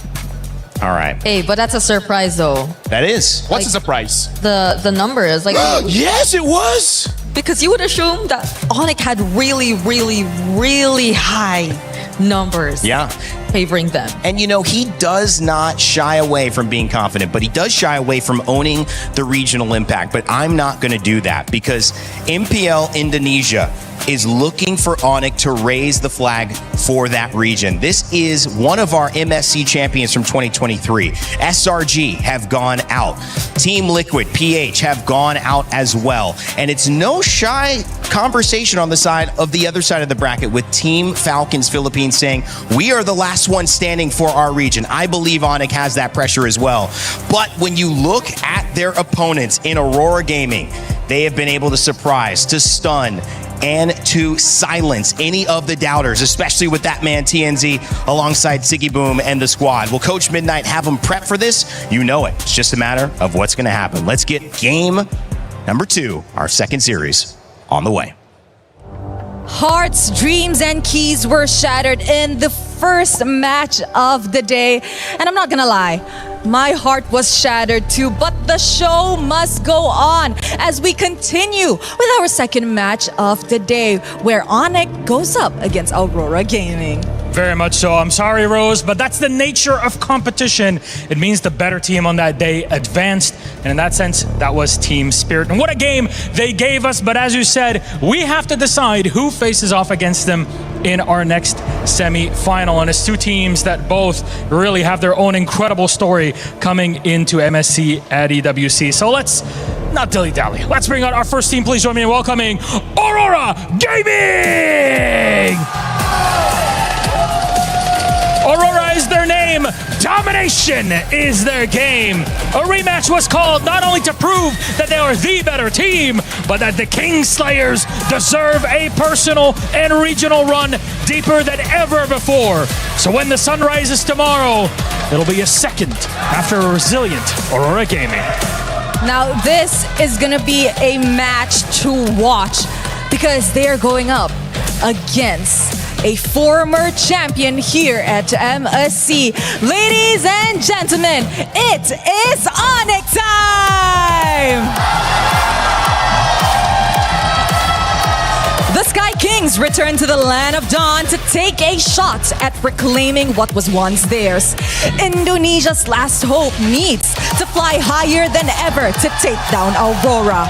Can they successfully dim the northern lights when they are shining brighter than ever? I'll tell you one thing, Rose. It is difficult to hold on to that crown, even more so than it is to have it in your hands in the first place. So let's send our teams in for it, please. Onyx, place your keys, take your seats. Aurora, place your keys, take your seats. An epic semifinal is upon us. And of course, captains, remember to shake hands. They wish for this rematch, and we are gonna get it. So let's get this game on the way. Move on to the base. Can they finish it here? Another team crumbles. Another team falls. We're in a very good shape. We can beat any teams here in MSC. Onyx crumbled at the end of it all. Aurora Gaming can advance on to the knockout stage. Of course, I want Aurora. Yeah, I want to take the revenge. Yeah. I just want to prove that we can beat them twice. Like, they want to get the revenge. We just want to play our normal game and win. Super Fritz tries, but Aurora Gaming made it happen, and Sigaboom did it too on the Ruby. What a game 3! We'll punish them more than they punish us. So when we beat Onyx, like, it proved to ourselves that we can actually win the whole thing, and hope that we don't choke in the playoffs. We kind of miss our tempo. We met them 2 times and then we win, and this time they win in the group stage. Semua about in early sih. Dia kalau early-nya dapat, press-nya dapat, snowball, dia udah kuat banget, jago di early. Maka kalau dia nggak dapat early-nya, mungkin udah GG. I feel like if they sometimes get the snowball in early game, then they can use it pretty much. Like, when the gold laner can play the game, I think it's kind of hard for us to play. Whenever they struggle in mid lane, it's kind of over for them. I was a bit surprised when they stole some of our heroes when we played our first match. So I think this time Onyx gonna be more ready. They're gonna come more prepared. They know they cannot play late game. They always priority the early until mid game heroes. I think Pago now is the one of the best from EWC. They have a very stable gold laner, and also like jungler, Kyrie and Kelra, those two. Big X factor would be the roamer, T-Boy. I just take my revenge. For our group stage match, you also said revenge. You wanted revenge earlier, you failed. You want revenge now. Don't expect too much, right? I think we are aiming for like a 3-0 win or 3-1. We just do the same things that we've been doing before, we can actually just win. I hope we can show the full potential of our team. One of the best group stage runs ever. TL then Onyx, are you kidding me? For Pagu, my friend. Tunggu pembalasan dendam kita, dan kita akan kalahkan kalian di knockout stage. Don't cry. Aurora have just taken out 2 of the biggest teams in MSC back to back cleanly. For T-Boy, I would say, just hope you get your strong heroes. It's the battle of the last and closest rematch that we had. Among all those quarterfinal rematches, this was the only upper bracket decider that went down to the final match. It's one of the reasons why Aurora was a final pick, and one of the reasons why they were actually going up against Onyx again. We were doing some theory crafting as well. We said if they had actually won, they would have had the fastest time. They would have picked first. And the question is, would they have picked Onyx again? Because the rematches went before them, they were forced into this rematch, but I think they're both happy to say, we want to prove we beat you for real, or to give Onyx a chance to say, we want to get our revenge. Yeah, I can feel it. I can see it, and I think, would all agree that Onyx also want this rematch to happen just because of how things really went for the past series that they've been up against each other. And even Midnight was very vocal about how he was already surprised with how Onyx stole away a couple of the heroes that they were planning or expecting to use themselves, and he's just expecting that Aurora or that Onyx this time would be much more prepared to go up against them. And here's the thing, I feel like it's warranted to be a bit worried if you're an Aurora fan here, because we saw how Onyx in their second game, first game, sure, they lost in the early game, but then come second game, they matched the aggression. Keyboy on that show was able to have a lot of forward momentum, and then they got a lot of kills in mid. So I feel like this time Aurora should not have an easy early game. Which I think is something crucial to note in this matchup. It was mentioned that, at least for Aurora, they've observed that Onyx, everything crumbles, especially when things go wrong in their mid. But Onyx acknowledged that Aurora probably also doesn't want to play for late game. Yeah. So the drafting might be something that will reflect that, and whether or not they've already adjusted to these things that are probably a bit lacking from their playstyle. I mean, here's the thing. If you want that to happen, you kind of have to take down Sigibum. But here's the thing. I don't see Sigibum losing any of his lanes. So, I don't know. So far, Aurora, in terms of marksman, they only use the Melissa. Yeah. I don't know if they have anything else. I think that's another thing to take note of, because I think a lot of question has been put onto Onyx and their gold lane. Yes, he is indeed acknowledged as one of the most stable gold laners there is out there, but we're yet to see how stable he is when you're forced to put him on a fighter gold lane. On the other hand, though, Sigibum has been nothing less than stable, has been nothing less than consistent in terms of the gold lane, regardless of whatever hero you decide to put him on. Speaking of the gold lane, Kelra, he's had 7 different heroes that he's played over the course of 7 different games. Hero pool is one thing, but effectiveness is another. And that gold lane matchup is going to come down to if they can figure out a way to get him flying. And on the other side of it, make sure that he has a chance to get to late game. The Selena was one of those conversations in mid, so was the Rafaela. The Selena banned early from Onyx. They're already taking away one of the plays. And I'm really liking that because you got to respect Rosa on the Selena. Unless you yourself want to pick up it on the second phase. But now Aurora, they kind of equalize the whole ground. They ban out that Eudora.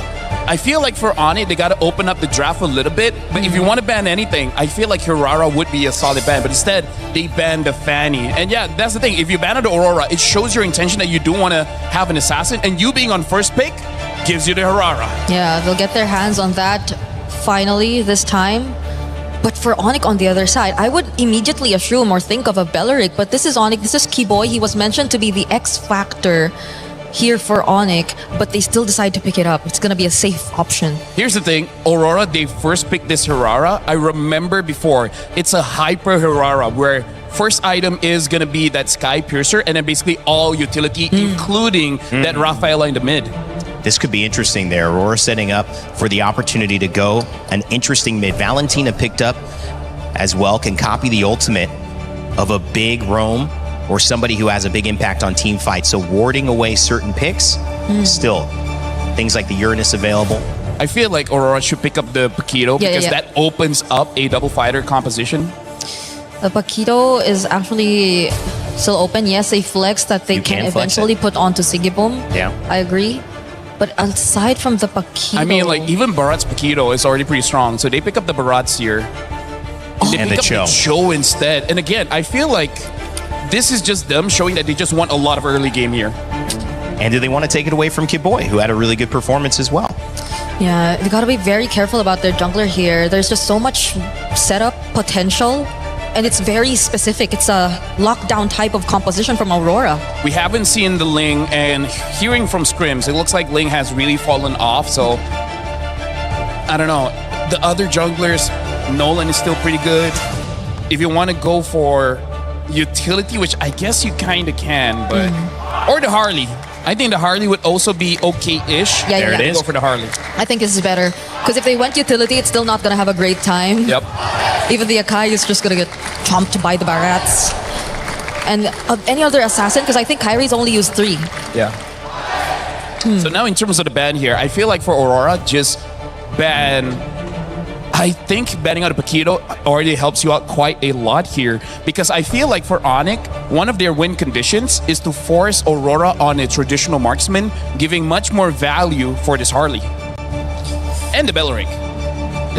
There's a lot of marksmen that Keller can actually still pick up if they really want to go for Shred.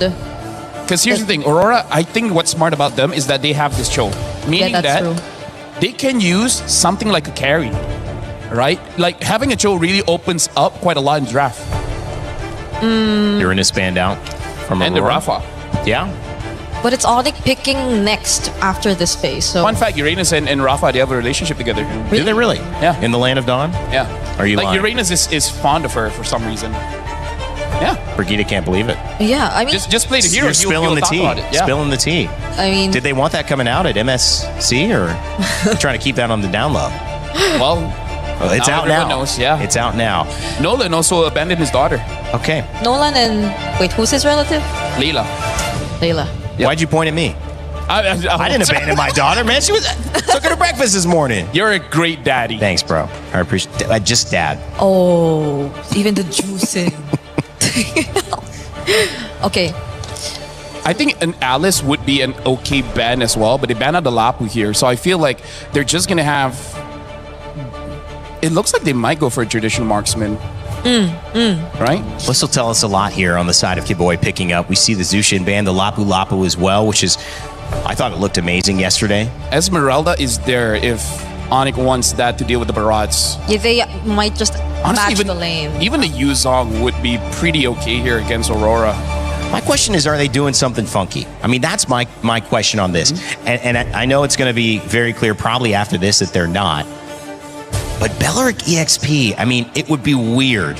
Yeah. But if you get something that can win outside of that catches Aurora off guard, I'm just wondering if Onyx are trying to play this in a way where they surprise Aurora. No, honestly, that's a good point, because Belleric is not great if you're going up against a very fast EXP laner, right? Like a Benedetta, like a Lapu. But you're going up against a Barat, so you're equally slow.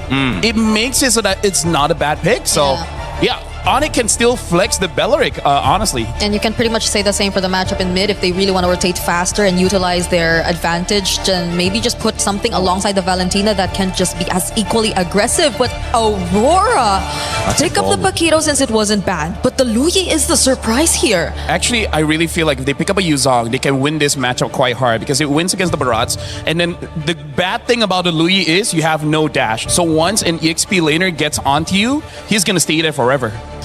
Final pick here. Onyx, to me, could make a statement. Come out here, try to catch Aurora off guard. And they don't. They go Esma. That's a very safe pick. It kind of nullifies that lane. Yep. And it can still jump on the Luyi. And one of the heroes that can use a Purify, which I feel like this is one of those games that it's okay for you to have a Purify. Yeah, at the very least, they have a Harley. I think I will be okay with that. So they have ways to at least penetrate the back lines and go in for pickoffs, because apart from that, the Belleric and the Esmeralda, they, as you mentioned, seem very safe. So let's see how Onyx play this out against this hyper-aggressive lineup that Aurora draft. Onyx knows they're trying to survive. They're not trying to lose early, because if they go late game, they can get these fans at the Lenovo Legion Gauntlet even hyper than they are to kick off this first game. It's time to begin our second and last series of the day. It's Onyx versus Aurora Gaming. And to call the action, we've got Naisu and Gideon. Fellas? Thank you so much for Rain Day. Welcome everybody. The series that everybody has been anticipating for. It's Aurora facing off against Onyx in a best of 5. Everybody's had their opinions of Onyx, but everybody has seen Aurora as a legitimate threat to the throne. But who is going to come up on top here? Man, you know, today and the past couple days have been a whole lot of sweep action that we've seen, and hopefully this one goes the distance here, because you know, moving forward, semifinals next, you want to go ahead and see them bring it the distance, and the drafts will have the distance for Aurora. I mean, the Louis Yi pick has only been brought up, what, one time? This is now the second time Louis comes through. Again, leave it up to Coach Midnight to make these drafts interesting, right? And sometimes that can work for you, sometimes it works against you, but we have seen some amazing setups with that diversion play. Yep, some really great stuff across the board. And I want to see how creative they actually went through. We saw, Coach Midnight already talking very expressively to the rest of his players about what exactly may or may not happen, or certain mechanics. We're not 100% sure here, but really that diversion could be the difference maker. They're playing a double fighter comp, which is already pretty scary when you don't have like a dedicated scaler. So we know that Aurora are the ones on a timer in comparison to Onyx. We're seeing Wilderness Blessings. We're even seeing a Brave Smite coming out of Rosa, which is atypical for low Yis nowadays, because dear lord, like LaFell mentioned, once Lutpi is on top of him, it's going to be difficult for Rosa to get away. I would say if you look at this for Aurora Gaming, one of the great things about the composition that can go against that setup from Lutpi or anything else is they have a ton of options to just set things up, between pick-off potential here. Looks like TNZ's going to do a little bit of damage to Keyboy, but just keeps him at bay. And whether that's the kick, from Pagu with that Way of the Dragon, or, Lunar jumping in. I mean, how many times now have we seen the Barretts be placed into that XP lane? The amount of ground coverage Barretts has, especially with a flicker in Daytona's Welcome combo, is kind of insane. It is. It's really good, but at the same time, right, there's still also the Valentina coming in from Sans. Now, this fight could be a make it or break it here, as we can see that they don't have first position, but here comes the TP. Well, Pagu just trying to buy some time for that diversion. That's Aurora comes through. There's the Daytona's Welcome. There's a crash on the wall. Sans is gone, but Kyrie will be able to secure the objective. And now Lunar gonna try to fight it off here, but gets taken down. So Onyx winning the trade. Really nice trade so far. It's a little sad for Lunar, but somebody has to take the damage, right? Really nicely played by Onyx side. This gives Kelra just a little bit of time to actually breathe for the moment. Listen to this replay one more time, right? Because Aurora understood one thing. We are gonna fight for this neutral objective. Unfortunately, we don't have Pagu to actually open up the map any further, but at this point, trading out against them just isn't worth the time. We already got that one kill onto Sans. At this point, we just need to make sure that we're minimizing the losses, because unfortunately for Lunar, despite Lutpi eventually going to outscale him, he manipulates the waves really, really well. Yeah, so probably with this kind of setup, Aurora, if they can't find plays like that with a diversion or the pickoffs that they're looking for, then what do they wait for? TNZ to get stacks like we've seen before on this, possibly the Sky Piercer for that Hirara. Sigiboom has probably been one of the better performing Paquito gold laners that we've seen so far throughout MSC. Again, I can't forget how he played it against TLPH, and that's one thing that can be said too, that they can utilize here throughout this game. Yeah, and I think that that's going to be the main win condition, right? Especially since they're on a timer. They still have like about 6... Oh, hold on. Whoa, that's a timer right there too. Kyrie's going to be able to get away, taking out Pagu, man. It's just, again, all you have to do is play around that deadly magic once it's up. Yep, and most importantly, wait, hold on.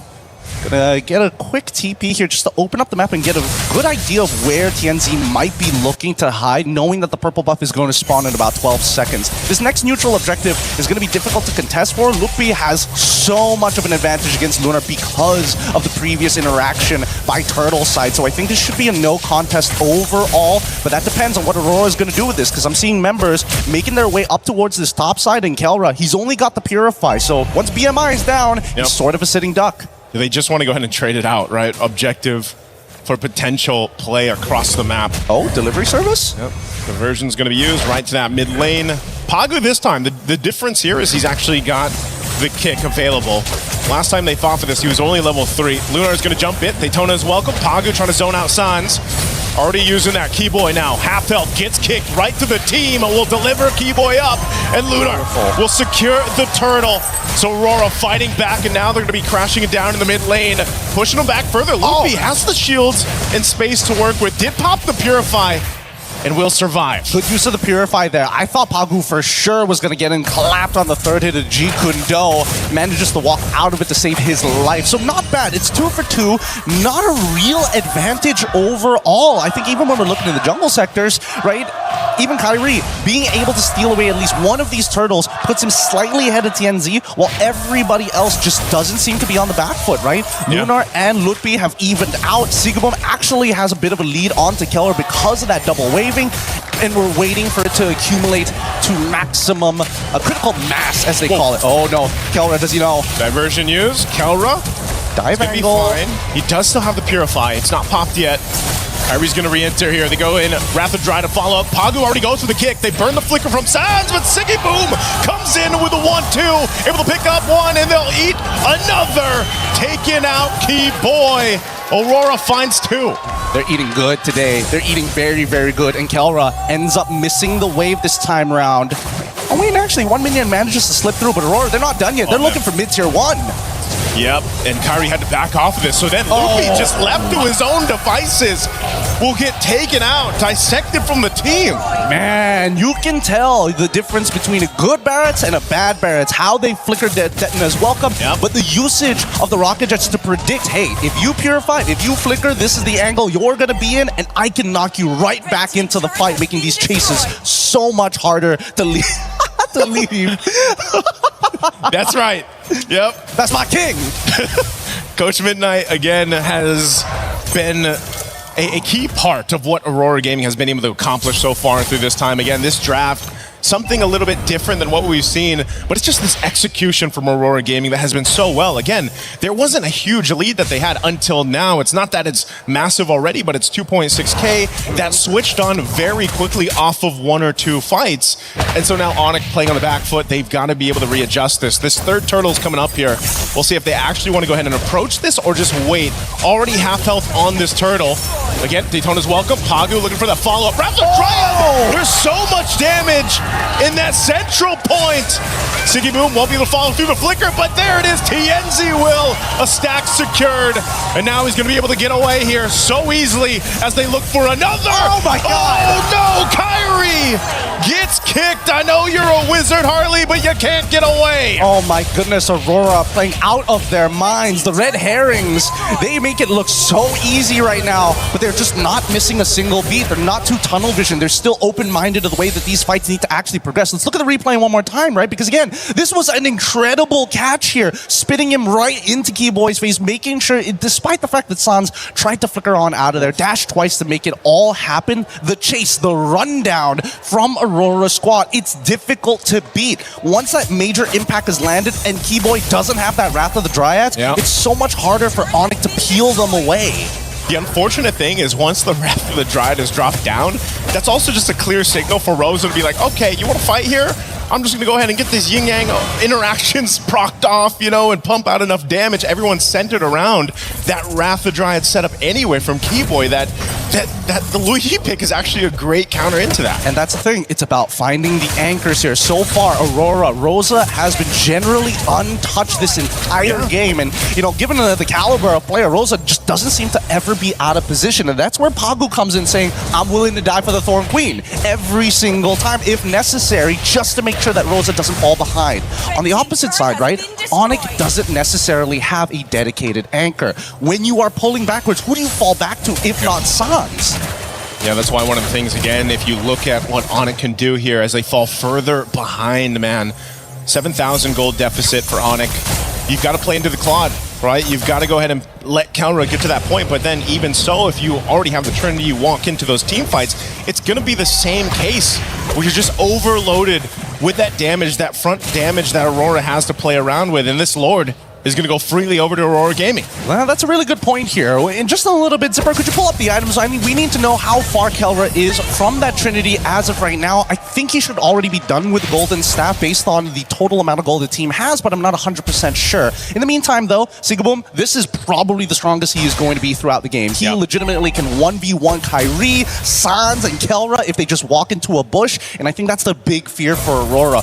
Opening up the map, especially with Keyboy, he's died 3 times opening up the map and fighting for that space. It's just really hard to get back up for him. We'll see how they play this out. Lord slowly walking up here to this mid lane. They still have the Holy Defense Shields to play around with, but Onyx, again, with this kind of lineup, can they still defend this? 10 minutes into the base, the Lord charges in that mid turret. They're going to have to deal with this wave pushing in as the bottom also turret. Shield pops. Mid turret down. Aurora stays disciplined for now. They'll let them clear out the Lord here and see if they can get more. I like it. I like it a lot. Onyx says, you know what? Mid inhibitor, whatever. We can deal with it no matter what. As long as it's not the long lane and we have to play this awkward Lord fight every single time, especially dancing around that pit, it's just not worth the effort. And Onyx recognized that, right? It's the setup for the later half of the game to make sure that Kelra is in a good position, because so far, there's probably their only win conditions besides, maybe punishing Pagu, maybe punishing Sigaboom. And even then, you kind of need Kyrie +1 to make that happen. Let's look at the items, because finally, we see 2 already completed for Kelra. Kyrie actually opting to go for a more bruiser build this time around. He does not want to die randomly to either Sigaboom or even to someone like Rosa. Yeah, he's kind of has to, We've seen it how it happened in the first fights. I mean, that first hurdle, it was just him being patient. He went in with a retribution, but every single team fight after that, you just see how quickly he has to go back in time to survive, and that brute force is going to help him a little bit. Few stacks here for TNZ. This is what we were mentioning earlier on. You're going to pick up that Harara, you're going to be able to get those stacks. You're a threat in itself. And honestly, if Onyx puts too much to try to deal with TNZ, that's where, again, they're not paying attention to the rest of the side attack here from Sigaboom or even the diversion from Rosa. There's almost too many things that Onyx has to be wary of in these team fights just because of the nature of composition that Aurora has. Oh yeah, and I think that's going to be hard for especially Lutfi. As much as he wants to be in the faces, he needs to act as Peel. He needs to cut Lunar off from certain angles and force him to flicker. But as you can see, right, it's moments like this where Lutfi, he can't just stay in front of their face forever. He has to pull in and out consistently to maintain his health. Okay. Again, at least some defensive items here being picked up now by Onyx, even an immortality for Keyboy, just to get him there a little bit longer. Kyrie will pick up Genius Wand. Sans has been holding on to the Lua Yi ult, right? That diversion. Maybe there's some trickery that they can go with to set them out for this fight for the Lord, or potentially take it. I think the winning play is if Sans steals the Detna's Welcome and he is able to combo with the Falling Star Moon to guarantee somebody gets locked against the wall during a neutral objective. That's my best guess. Because so far, I feel like Aurora are hyper aware of specifically Keyboy. They're like, Kelra, okay, sure, we got flickers, we can get out of it. He only has Purify, so after the BMI, there's no follow-up after that. The next problem will be whether or not we're too low and Kyrie is able to kind of clean this up. Considering his build, we're not going to get one shot. It's over a duration of time. So really just boils down to how Lutfi, Sans, or even Keyboy finds an out-of-the-box play. The out-of-the-box play is going to have to happen in the defense, man. Again, with their backs against the wall. This Lord should still be able to be dealt with, though, given the fact that you're 10 minutes in. You've got pretty good clear with this. They can lock it down if they have to, if it's sacrificing that Wrath of the Dryad to go ahead and keep this thing forward away from that crystal. That could be a play for Onyx. But just like them, Pagu's got his own immortality. They've got their defensive items to work with too. They're going to go ahead and push it in. They want to take this top turret down first while Onyx deals with the Lord. They're going to go anyway. Daytona's welcome. Right on target. It's the tankiest member. It's going to get kicked away too. Keyboy dropping down the Wrath of the Dryad with the back line. TNZ is there zoning everyone away. It's a split fight happening here with already Keyboy buying so much time. Finally goes down.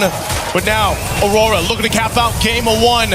Onyx on this defense. They got to clear out these waves. They're still charged up. TNZ will jump in. Able to take out Kelra. And that's going to be it for game 1. Onyx facing a tough loss against Aurora Gaming. Beautifully played by TNZ. That's how you maintain your lead as Hirara. Just abuse the fact that a lot of her damage is directly tied not only to her items, but specifically from the level. So once you hit that level cap, it's only like 3 seconds before you get both of your combo abilities back up. That's why he's going in and out constantly, baiting those spells, baiting a reaction from Onyx. And that's something that they're going to have to remember for the upcoming game here. Great game number 1 coming in from Aurora, at least for Onyx. Now we see what the first set of cards are going to be. Let's see what the next combo is for game number 2. And I think a lot of it is trying to find that punish in the jungle. Man, if they, again, when it goes to the draft, it's like there's always that one pick or that one curveball that you can almost expect from Aurora Gaming. And it's not that the Loi was that entire reason why they won. It was just, again, executing around the diversion that they had. Sigibum having a hell of a game in the Paquito gold lane. And just even Pagu, man, the amount of times that he was able to lock on the right target, get the kick, serve it up to his team, was hard to play against. It's very, very difficult because imagine if you're Keyboy and you see Pagu doing moves like that. He shouldn't pose in front of your face. Yeah. Do you go for the punish or is he going to flicker a third hit of G Kundo on your backliner?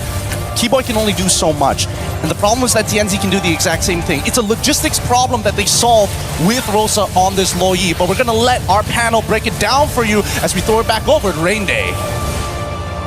Somebody call It Man, because they need an answer to this. Jeet Kundo in the gold lane. Paquito and Siggy Boom continue to dominate. No kills in that game, under 10 minutes. And Aurora Gaming prove with game one that they certainly are what we think they are. The new final boss. It's just a matter of can Onic respond. Welcome back to the Desk. Rain Day here, Brig. LaFell. I mean, like, here's the thing. Like, sure, we might see the telestrator later on, but here's the thing. Technically speaking, why Aurora has been winning, I feel like in that game has proved it, they're using two things, which is number one, wave management as well as timing. Because you're going to see after 5 minutes, they completely abandon the lane because at that point, Aurora is playing a draft that is strong off of one item.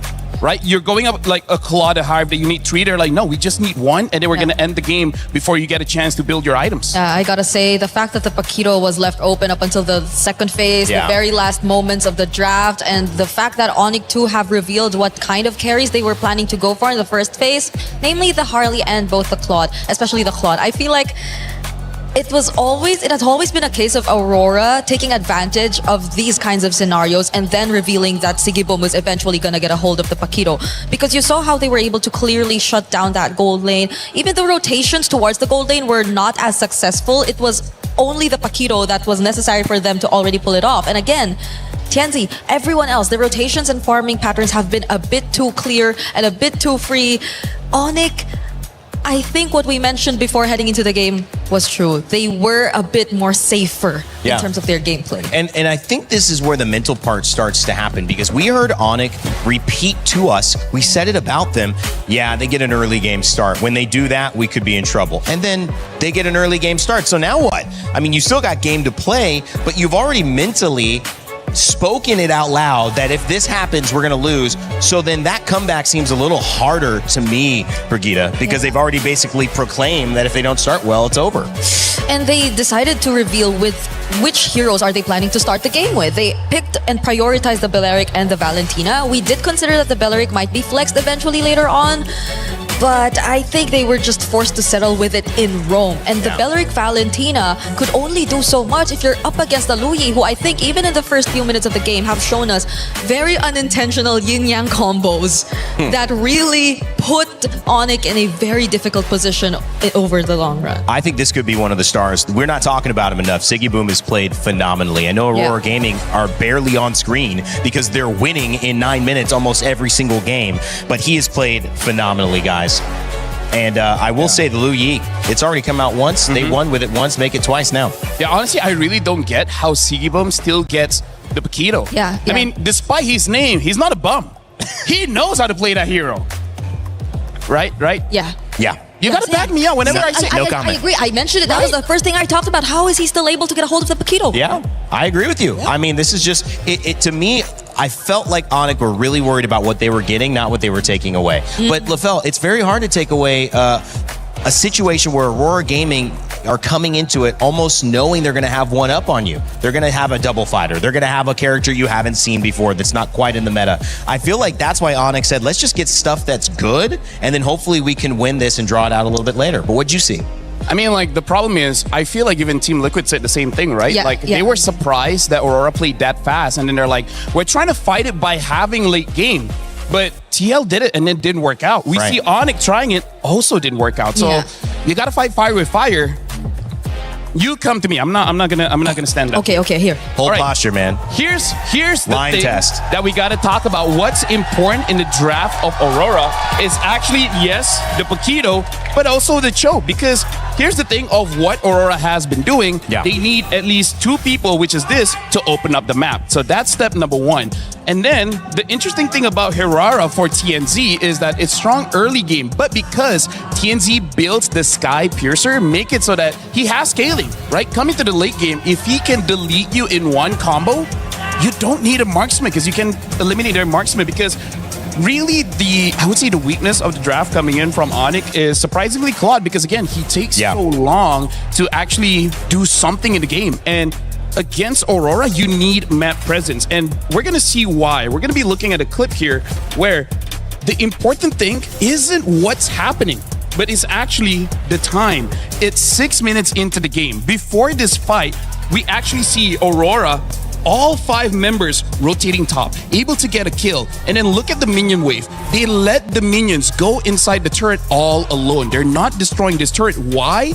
For them to deny minions, right? So the longer the minions stay at that turret, the less gold that Onyx is gonna farm. And also again, we see how all members of Aurora here, 5 members, 6 minutes into the game, try to get this mid lane. And here's the thing, they keep on doing that, just different lanes. We're gonna be seeing like some action here. They're just positioning themselves in a way whoever is in front, they can punish. And that's why the Cho is there to open up the map. And then the Luyi is there kinda as a backup. If you're trying to catch any of our map openers, then we can deal with you. And this is something that I feel like yesterday Vitality tried to do, right? By having this barrage, you have basically gap closers. And I think that's the best way to express what Aurora is doing, early game and gap closers. Because when they engage into the fight here, again, the timing, 7 minutes, 16 seconds. At this point, if you're well fed, you have 2 items.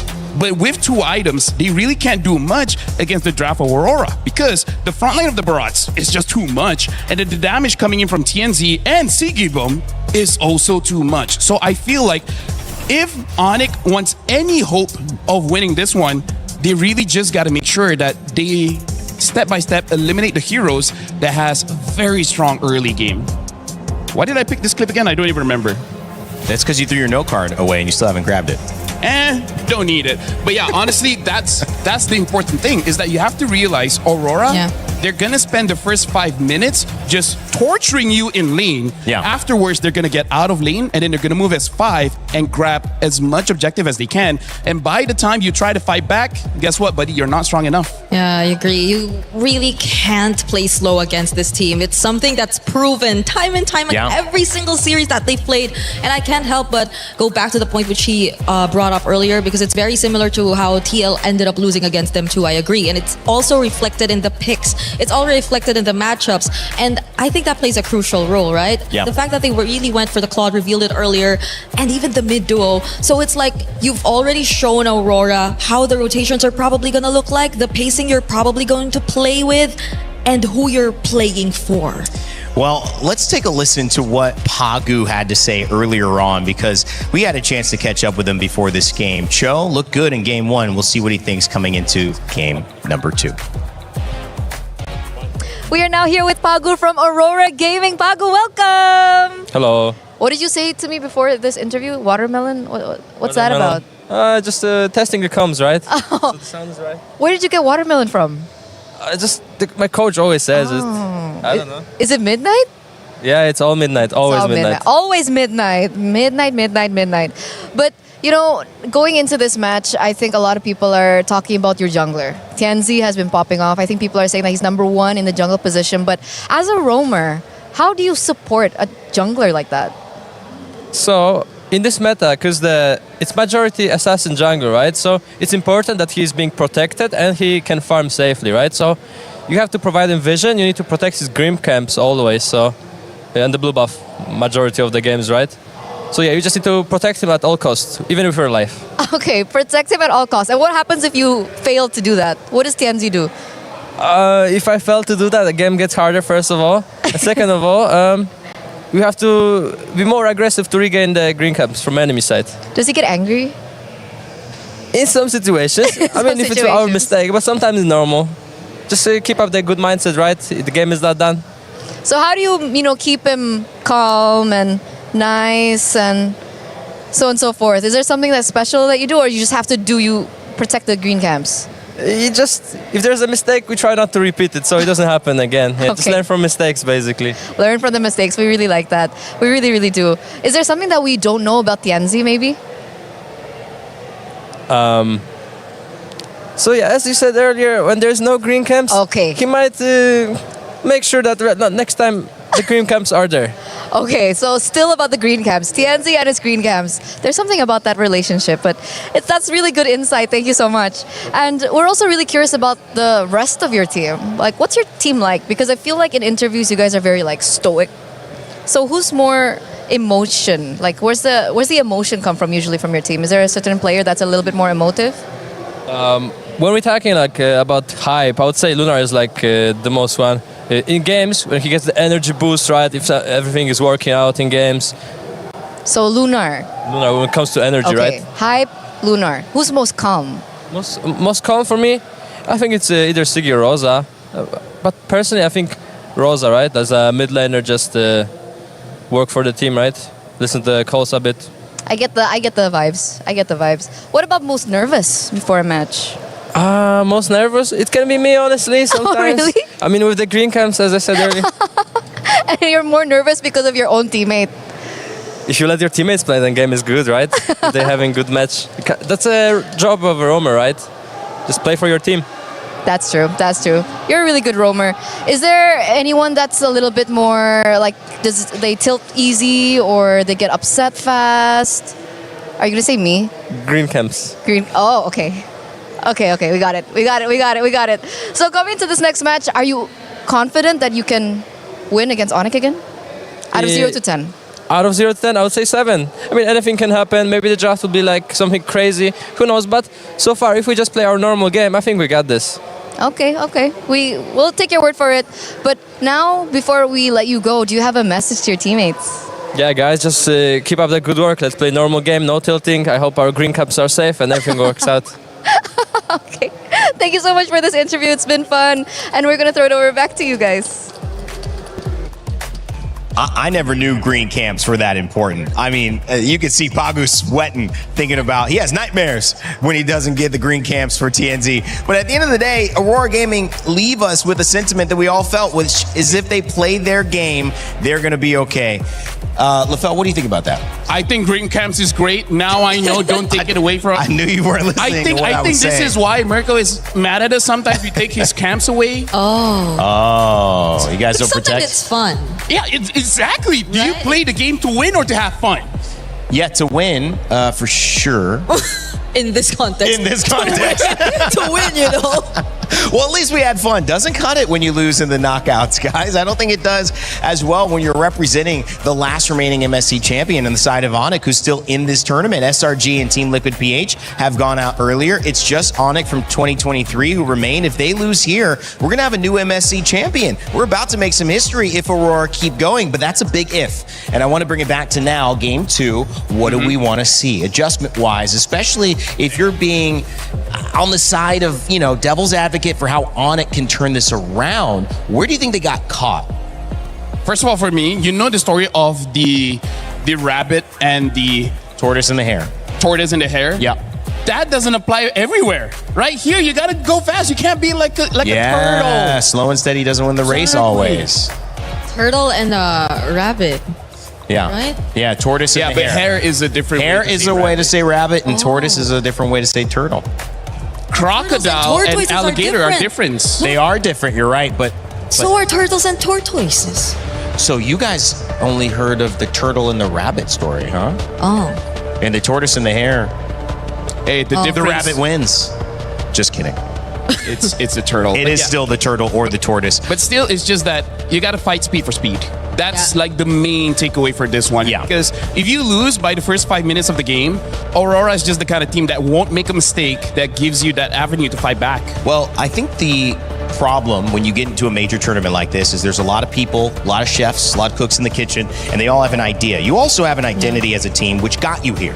And if the identity that's working against you is not the identity that you know is your best way to play the game, it's difficult, Brig. I actually agree with that because I feel like Onyx still just played with their identity. They played to their strengths, but it's something that's being exploited again and again by Aurora because, again, they have so many cards up their sleeve. They have so many ways to deal with what has been considered the meta and the strengths of Onyx for the longest time. We have a special mention here from someone. Midnight. It's a dinosaur. Wow. It's a dinosaur. Oh.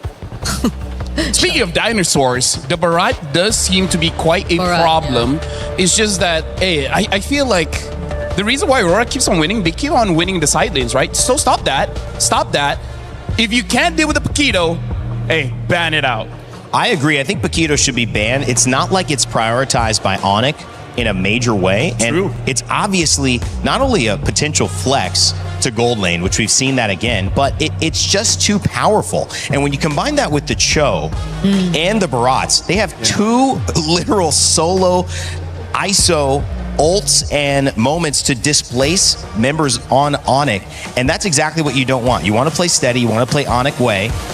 And so how do you do that? You eliminate the things that can disrupt you. And I feel like we should see not just a Selena ban, guys. I feel like Cho should be banned second phase if possible, and Paquito.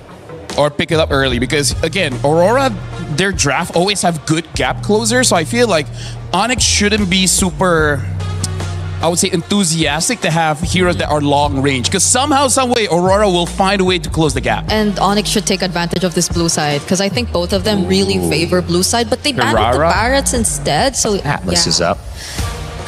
Okay, it's still gonna be Hirara for Onyx, but as you mentioned, the Atlas, even the Belleric, and the Paquito is still open. What did they want from this? Are they trying to open up Paquito early? I mean, I feel like for Aurora, because they battled the Valentina, they should be picking up the Atlas here. Atlas +1. The +1 is going to be the big question. I feel like it's not a bad time to pick up a Paquito. Because he could... you're... the Uranus. Wait. Uranus and Belleric. Okay. That's interesting. Oh, but here's the thing. Uranus and Belleric are very high sustained heroes. So in terms of marksman, I can see the carry doing quite well here. Yeah, but are they baiting Onyx just to pick up the carry? Because if so, then they will no longer have a choice of a Paquito Gold. And that's something that Aurora can eventually consider still over to their side. So Onyx have to be very particular about their choices here, because the carry really looks good, but you also don't know what other range options would come out from Aurora. You don't know what Rosa's playing in mid just yet. So they will go for a Esmeralda. This is looking like a dead lane in the EXP, at least for the matchup. The gold lane is really what matters at this point. We also saw the Atlas picked up, and it did not work. It was Vamos trying to do a lot with the Atlas, and they're actually going to go away from it. Zushin, and then the Rafaela right back. We see you, buddy. Okay, Onyx, this is a problem. They don't have enough bans to take out early game junglers. I feel like maybe they can take out Nolan, because I feel like Nolan with the Belleric and the Rafa, I think is just a bit too much. That was a very fast Rafa pick, and I feel like it's going to be good to deal with all three members of Onyx here. Just the slowdown by itself, speeding up the Uranus, he's going to stick onto them. And here's the thing, they won't have enough damage early game to potentially deal with the Uranus. Yeah, because you're already seeing the Juicin, that's that. But also it's just mostly the Juicin and Hirara, because if you're looking at them and the possibility of them scaling, then you might have to have another source for mid to late game damage, which I feel is something that's going to be very tough for Onyx, because the rotations are looking a bit too fast for Aurora. You're already expecting for them to pick up an early to mid game jungler as well.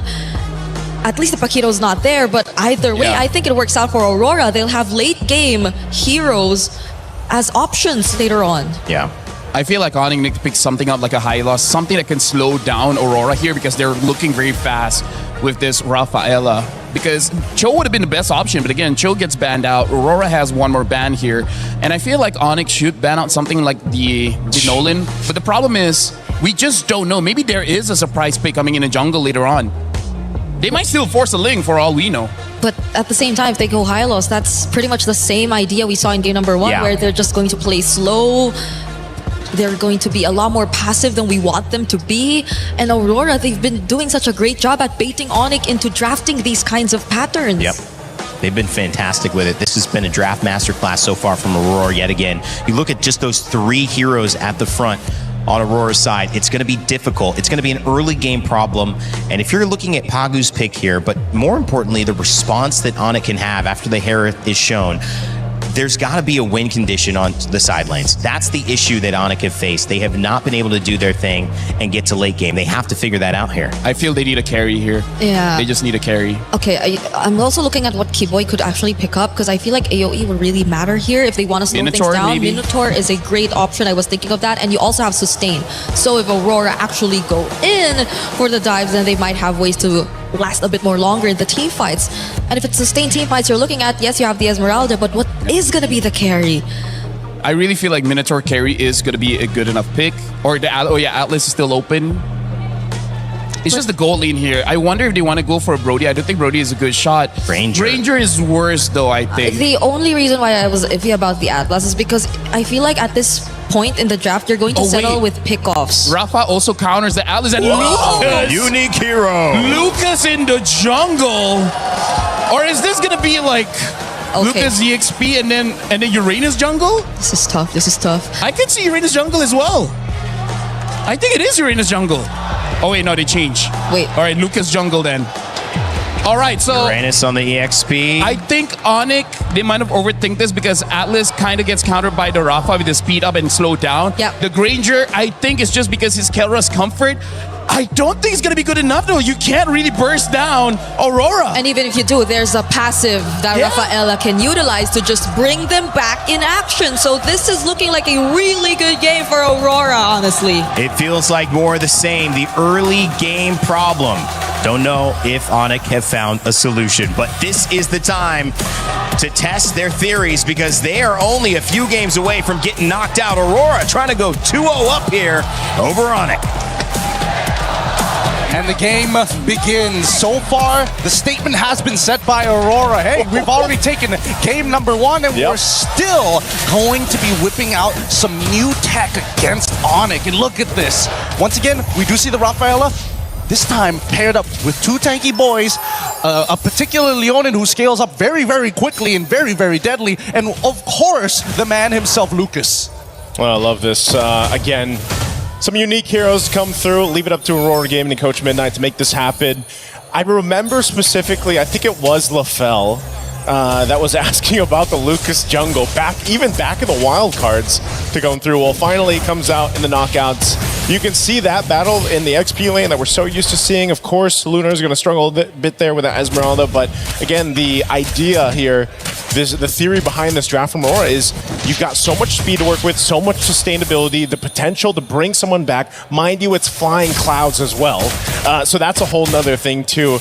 Just how quick Aurora can get back into the fights that Onyx is going to have to kind of keep notion of, because again, when you're getting all these heals through and you're this tanky for Aurora, you can't overstay if you're Onyx, and that might be one of the biggest problems for them. I mean, let's not forget, again, most people tend to kind of lean away from Lucas because he's so ability-driven, and his ult, again, you can wait for the full duration, or you can get into these fights like right now and see whether you can start building enough charge to maximize it as soon as you get it.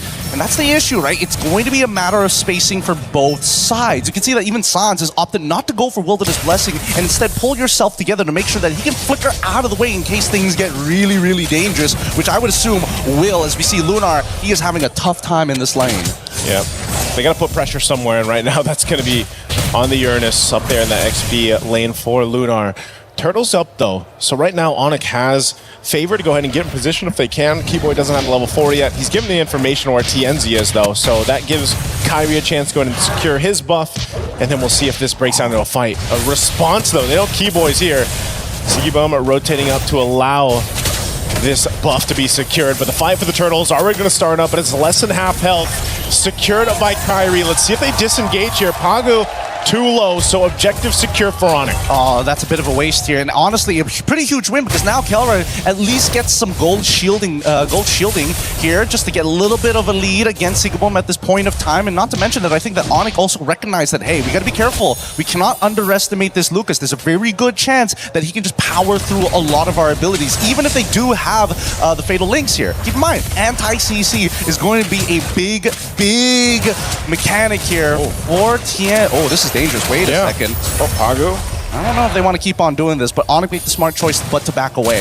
Hey, you know what? Hey, you can still say, Pagu, that wasn't a green camp. You know, that was a buff that went over in the hands there of Kyrie, but still, kind of trying to maintain this jungle. Skypiercer is picked up by Kelra. That's kind of what we were thinking with that Granger being picked up here. Again, it is a comfort pick, but also if you can start to build those stacks for Kelra, obviously that's really going to help. And he has to play at range against this kind of lineup here that Aurora Gaming has. So off to a pretty steady start for Onyx, building up already a nice little lead. And they don't mind not interacting in these early stages of the game until everybody's got their ultimates and they find the right position to do so. And I think as long as Aurora recognize this, hey, we need to fight on our terms and only our terms, there's a lot of things in the early game that actually don't matter. Here in the mid lane, this is going to matter. Keyboy fallen. First blood to the hands of Sigiboom. What a rotate here through. It's not over. It's not over. Oh, Lunar's going to get thrown around. TNC, though, they're on this side. He wants this purple buff if he can take it from Kyrie. This is a bit of a risk, but they're going to go for it anyway. Loopy on this offside goes in with a falling Star Moon, able to find two. Pushes them back, but again, they just don't have that follow-up damage just yet. They'll bring back Lunar. Lunar might try to split things up, just sacrificing himself to keep the rest of Aurora up as Loopy will take Lunar down. Okay. At least he gives that kill over to Lutfi instead of Kelra at this stage of the game. But for now, you can see that Aurora, they can kind of fight forever. And Onyx also recognized that. Now, at least first item's already done. Turtle goes into the hands of Onyx. This is going great for them, but it's an ever-moving pendulum. Now, Sigiboom gets to catch up back on Gold. Gold here, he's got a kill in hand, but now that he's got the extra plating as well, he should finally have a slight lead against Kelra. Okay. Didn't have to pop the Purify, just dropped down the Zaman Force, but yeah, as you mentioned, he got a lot of the extra gold off that turret. That's kind of what Sigiboom needed, but again, he did get that first kill too. He knows the Zaman Force is down. Kelra will go in! A quick kill! The killer instinct for him, knowing Zaman Force wasn't available. Makes a move, and now, bottom side, still gonna break out. TNC, Fatal Links into it, can't escape, and Pagu gonna be next. Talk about value for your Skypiercer for Kelra. Great knowledge from Kelra. He understood what the assignment was. Hey, no Zaman Force, you don't have a flicker, you can't run away from me, and I love it. If you want to just sit underneath their turret, I can harass you for days without anything left. I think at this point, Kelra is going to be a much bigger problem to Aurora now that the game plan is starting to fall apart. Luckily for Sigiboom, he doesn't lose too much here because they still have the passive from Rosa to get the revives down. But Kelra, now building up on these Skypiercer stacks, they need to cut it in half at some point in the game. Yeah, you know when that setup happens and you don't have the Zaman Force available for Sigiboom, Onyx will take advantage of that. So a really good decision there. Pagu obviously need to pick up a little more defensiveness, gets a Radiant Armor locked in now for him, but it's just, again, Onyx building up on this lead very early on. It's going to be great for them. Turret going down up top side. It looks like Sigiboom should be able to get that one, but now Lunar could possibly be in trouble. The rest of the teams here, though, is tanking enough. Picks up a Dominance Ice, but this Turtle is up. Are we going to see 3 for 3 for Onyx in the Turtle department? Probably. They're going to have to contest this, I suppose, but the lead isn't looking too good. And I think the real question is whether or not Kelra is going to be here for the fight. It looks like he is. They've already taken the tier 1s on both sides, both, again, losing lanes for Aurora at this stage, considering everything that has happened. But if they can find the opening, and here comes Lunar. Yep, they're going to go for it. Lunar just blasted down, though. Has to pop the Consecration. TNC looking for his own opening. Wrath the Dryad locks down Keyboy. They get thrown out by the Lantern, and Loopy's gone. Kelra flickering defensively. They're going to fight it out. Kyrie able to get the Turtle. Taking out Pagu, too. It's a trade. And now with the speed, they're able to get some distance here for Aurora Gaming. They're going to go ahead and respawn, revitalize Pagu back up. They lost the objective fight, but it looks like Aurora still willing to take these fights. That was beautiful stuff. Like, Lunar got a lot out of Onyx. Sans even using his ult as well, making sure that they got basically everything down. Kelra trying his best, but Pagu switches the role with Lunar to get right in front of Kelra's face to make sure that nobody else needs to die here. If one person dies, that's totally fine. 2 people, too much. Ooh, Malefic Roar now picked up too. Again, a final. Well, Fatal Links, instant kill. Eventually, you're not going to be able to just keep respawning Pagu now. Whoa. Again, Sans up here in the front of it all. Rosa trying to get away too. This is a messy fight in between 2 turrets as they back off. Meanwhile, up top, Sigiboom, he's been dealing with a lot of pressure on this Harith. I mean, Onyx now is not letting up in the jungle. Yeah, it's really tough for TNZ at this stage. Unfortunately for TNZ, in this matchup against Kyrie, on Hirara, I don't think it's very easy because unfortunately for TNZ, a lot of Lucas's moveset is one-dimensional. You don't have a way to kind of delay the timings of it. You don't have a way to kind of come from different angles. It's very straightforward. I run you down. I'm pushing you back either into my team or away from my team. But Hirara is so different, especially with the iframes as well. Oh, this could be a punish. Pago could be in trouble again. Doesn't have a flicker available. The rest of the team has to help support him up. Oh, no. They're going to throw themselves into the fight. Lunar trying to get away. And now Pago on the disengage too. Loopy up in the front side. They call it off though. They don't want to overcommit to this. They see the purple buff is up. They're going to put some pressure here. Kyrie goes in and TNZ doesn't have the purple. Yep, but that means that Kyrie doesn't have retribution. So far, this could be a forced fight here. They know that Keyboard doesn't have the Fatal Link, so they have a very short window to try and punish. But so far, Lunar has not been able to open up the map convincingly because of the fact that he's been losing. Oh no. Flicker forward, Wrath the Dryad, Lunar taking some shots, the Rapsy shots. Kelra gets a kill, Sky Piercer proc, TNZ gonna follow by Kyrie's hand and looking up to load up Rosa. A double for Kelra. They ignore the Lord, they go for Pago. Pago, where's the tree to run here, man? Being chased down by Sans and Kelra. Couple shots of the Rhapsody and boom, another. Man, Sans and Kelra are playing out of their minds right now. Sans, hyper-aggressive, your really big punishes on TNZ, making sure, like, even though TNZ has anti-CC, doesn't necessarily mean he's safe, right? He still needs Rosa to bail them with the extra movement speed to help close that distance, because that's Lucas's biggest problem, right? TNZ jumps into the middle of this fight, tries to make something happen by pushing Lutpi out of the way, but unfortunately, the entire time, Sans is just building up the butterfly stacks on top of him. Rosa can try and bail him out of there, but once you are committed to the lightning, to the quick step, it's just too much to handle. And I think they just need to take a breath here. Think about it for a moment. So far, their main win condition is going to be Sigabum. The early game is done for Aurora. Yeah, this is tough too, because meanwhile, when all that happened, there was a great kind of split push happening with Onyx. You know, Loopy taking out that top turret, that defense shield. You can see it here in the mid too, being down. Max stacks here for Kelra. Just so much value on this Granger. It's comfort for a reason, and now they're knocking on the base turrets of Aurora Gaming as the mid turret falls. Lord makes its way down bot. Lunar, half health already, even on this Uranus. He's gonna pop the Consecrate. All turrets are gonna be stripped out of the base of Aurora Gaming. But now with Onyx, a 10,000 gold lead. They dealt with this in game one, and now it's their turn. Keyboy looking for an opening here. Lord's gonna be worked on. Keyboy jumps on in. Final. Oh, Fatal Links comes through on 3. Still on the defense too. They got to hold it together. Kelra firing off the backside. He's got the space to work with. Siggy Boom. All the shields in the world. They got to go heal back up. But the crystals are already going to be locked on. TNZ up on the front side. Kelra gets another. Make it a triple. Can he get the Maniac? They line it up.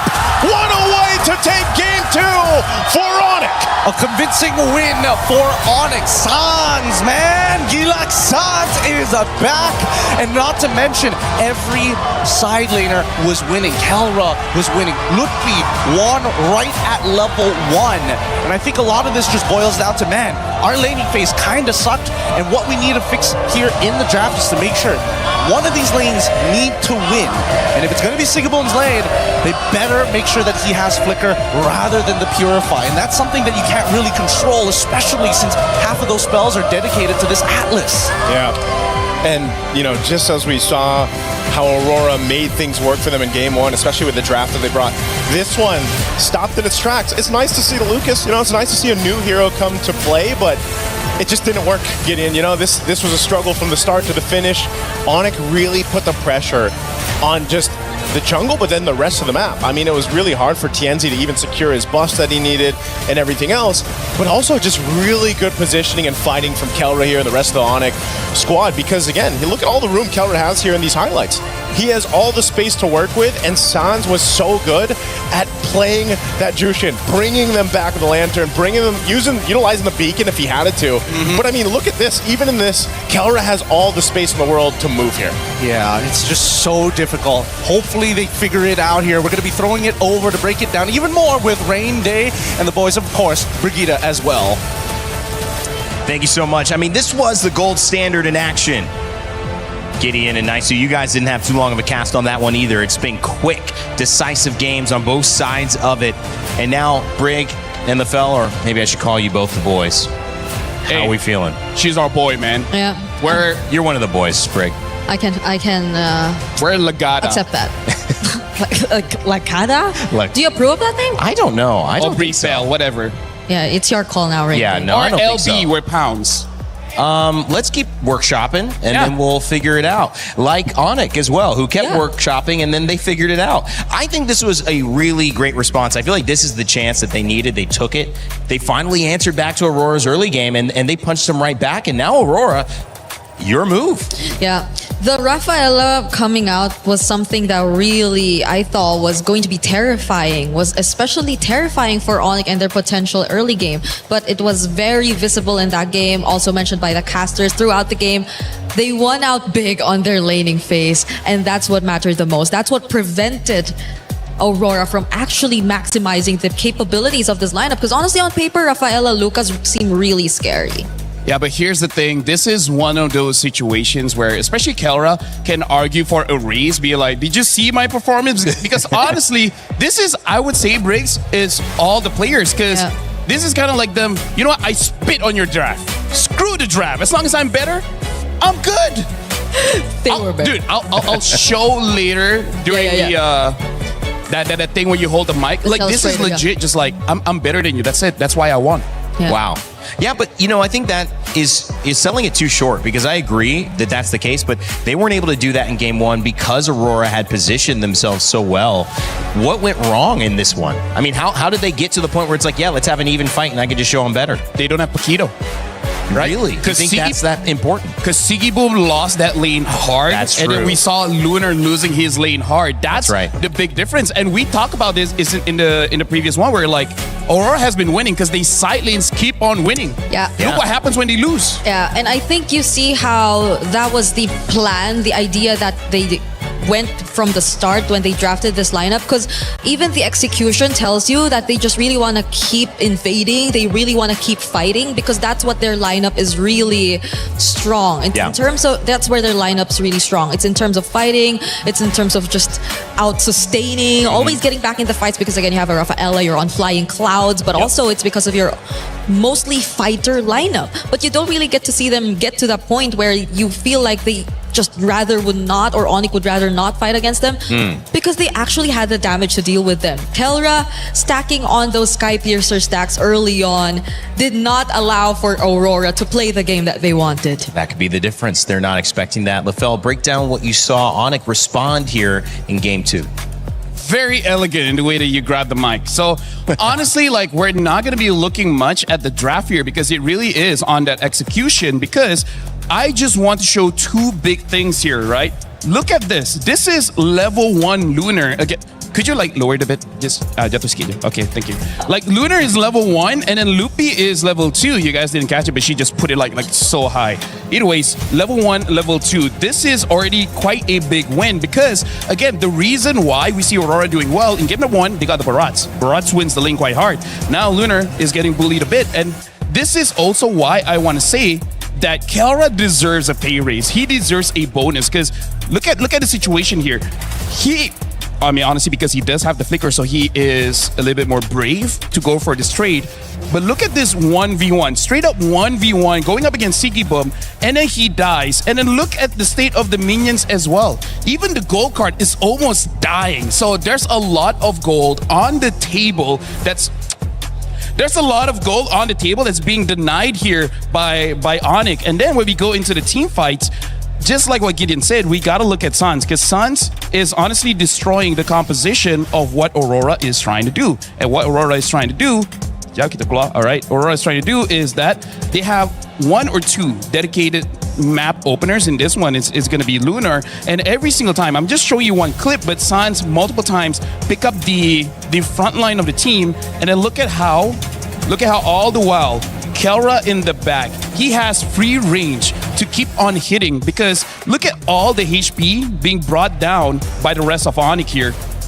And then all the while, just look at Kelra. Kelra is just waiting patiently. He just wants that final hit.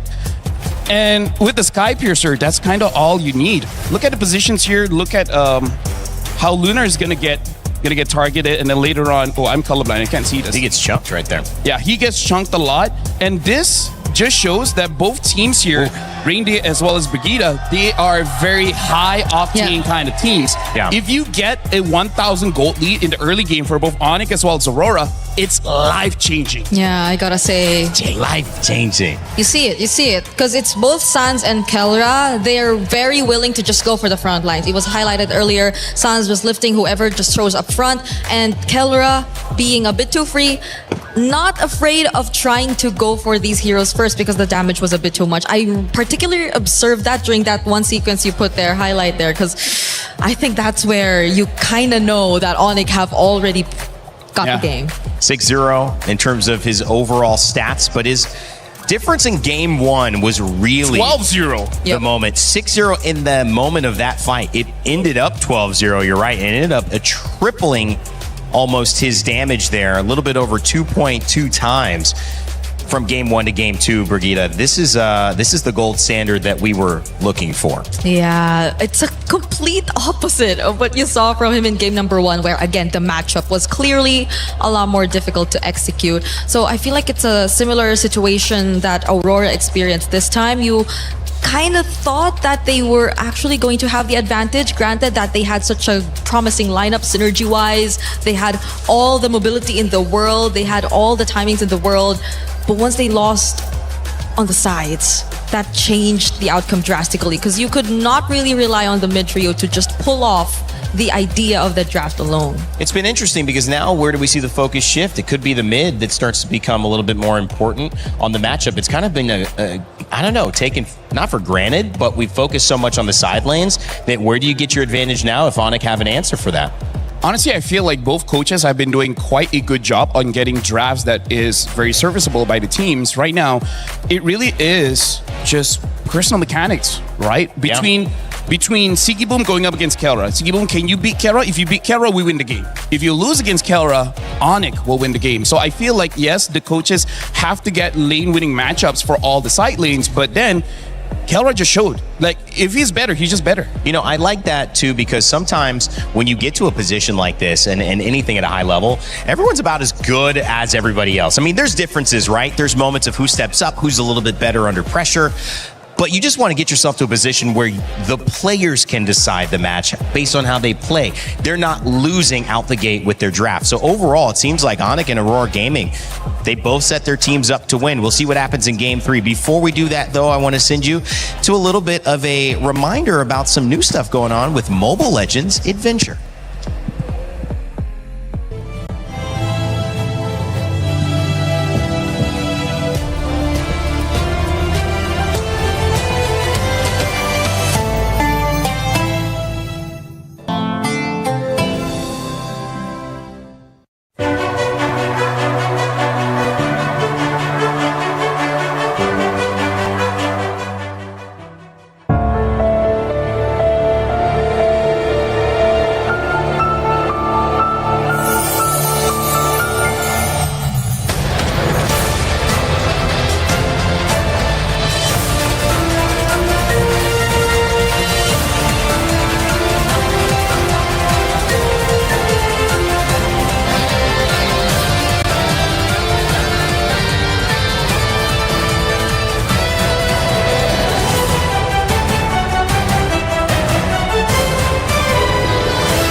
Hi, welcome back. The Indonesian powerhouses of Onyx just take a win over Turkey's representative Aurora Gaming. Big stakes on the line because Indonesia's last hope is basically going up against where the M Series will be hosted, which is in Istanbul. Both teams fighting to have a chance, not only in the end of this series year for MSC and MLBB, but also for this moment right now. And it is up to this game 3 to see who's going to take the lead. Rain Day, Brigida, Lefel. Guys, we have a couple minutes before the draft starts again.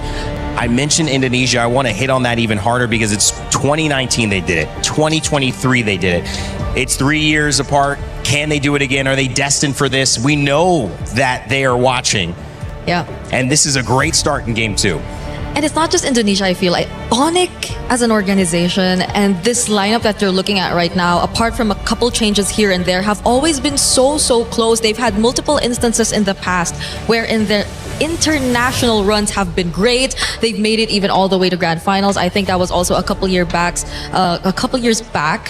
One of the most significant ones being, I believe, M5, where they were just one win away, literally in the grand finals, and they had a very unfortunate loss against Team Falcons, like that we also have right now. So who knows? I even remember part of the draft. They have the Boxy as well as the Eve. Yeah, that's the Eve just have some kind of curse when it's best of 7. Oh yeah. Well, best of 5 here means that this is a decisive blow. This is basically the end of the best of 3. We know they lost to a best of 3, but it did go down to 3. This is a repeat not just of that matchup, but of how that matchup went, where there was a response from Onic. It was Aurora who would finish it off and end up in that higher upper bracket spot.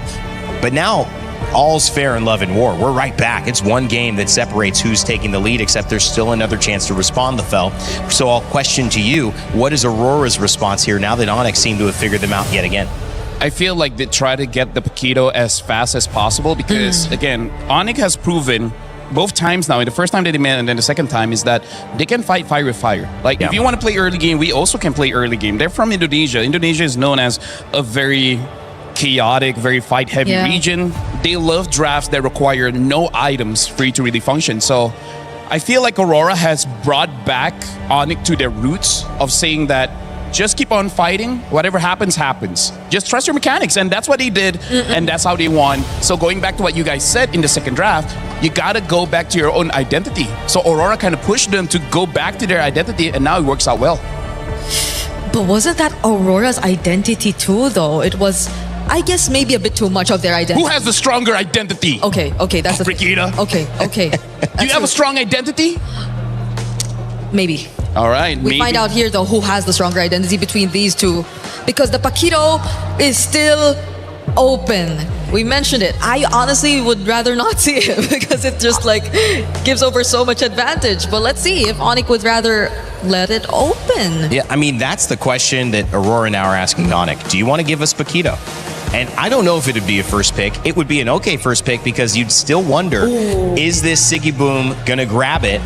Or is it going to be something that Lunar plays in the EXP lane? Or could it even be something TNZ plays in the jungle? I feel like either Barats or Paquito is going to be pretty good here because, again, both win the lane, and then that's kind of like what you need, right? Step 1, win lane. Step 2, win the game. And then they have Freya, and Freya can flex between EXP and gold.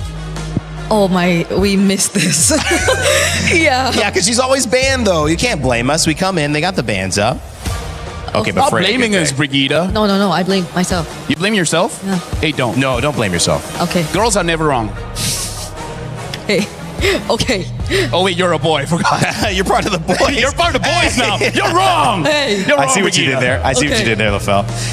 Bellering picked up as well as Esmeralda. Paquito ignored for now. They could pick it up again. It would kind of maybe show their cards for the Freya, but it's the Barats. Oh. So that's looking like...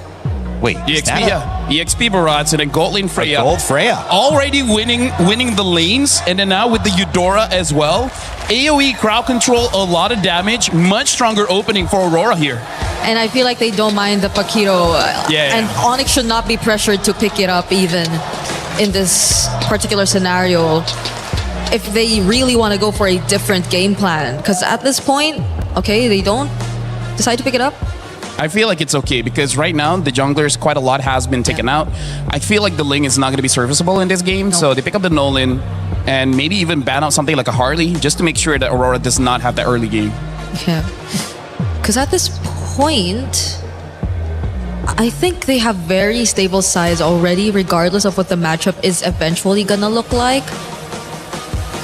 So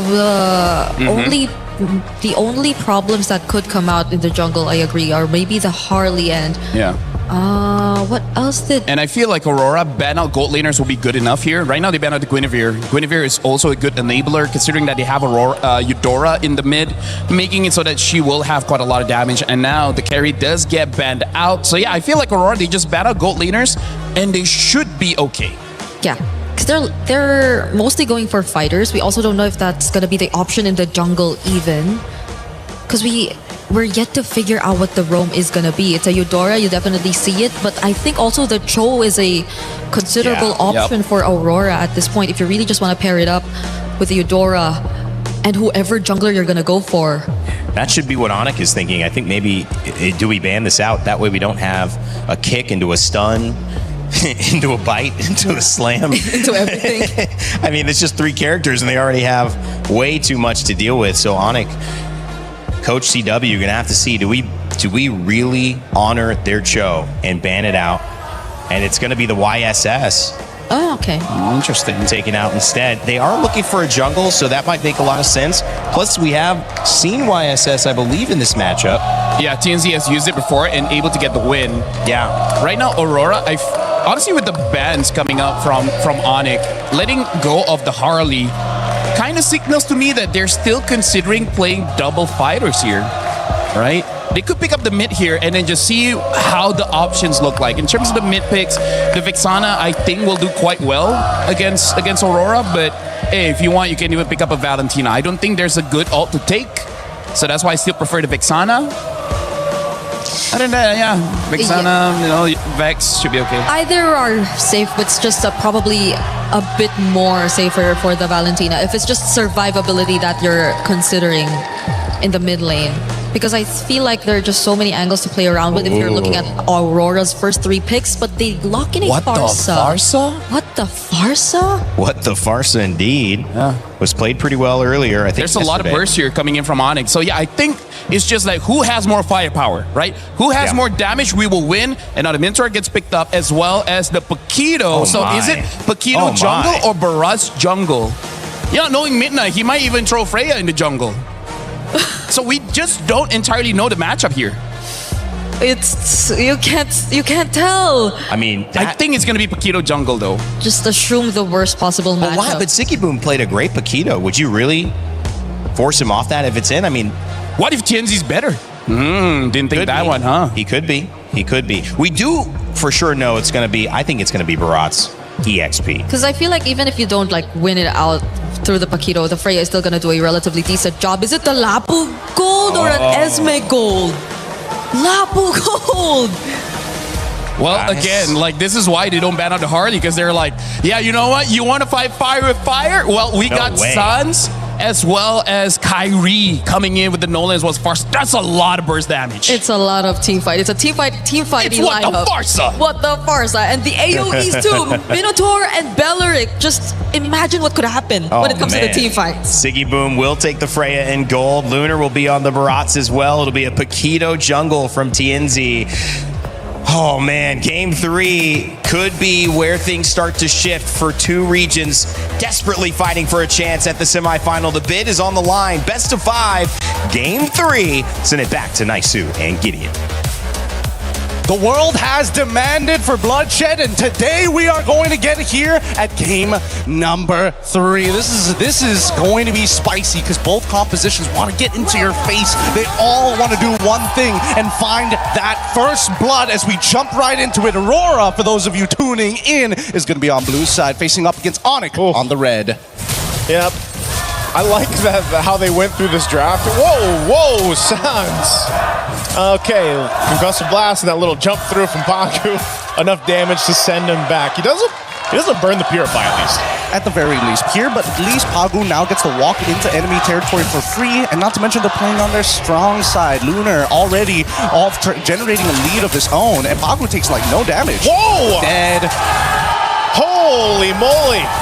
I think, you know, That is not what I was expecting that early on. First blood. And all of that, why? Because, unfortunately for Sans, he just took too much damage. And now they're going to start pressing their lead to the opposite side. This is the early game that Aurora is most well known for.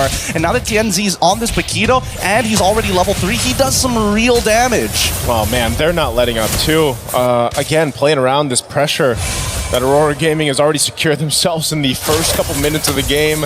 Trying to slow down Kyrie here a bit, but I think Onyx can go ahead and kind of readjust from this. Maybe even potentially. I mean, there's still 30 seconds for that turtle to come up. They can just kind of let that go if they have to, but knowing Onyx, they probably won't just give it up for free, even despite the pressure they're feeling this early on. Yeah, absolutely not. They need to contest for this. I mean, this really depends on whether Sans actually hits level 4, right? Because he's the secondary win condition in this early game next to Kyrie. And even as we see this game progress, because of that early recall and the control we're seeing from Aurora, now Kyrie is like, man, this early game might not be in my hands. Yeah, now it's Kyrie asking for the green camp control, man. You know, trying to protect these right now as Aurora doesn't let up. They do get the retribution out, though, so I guess that is going to be the decision by Onyx, especially since Kyrie's on level 4.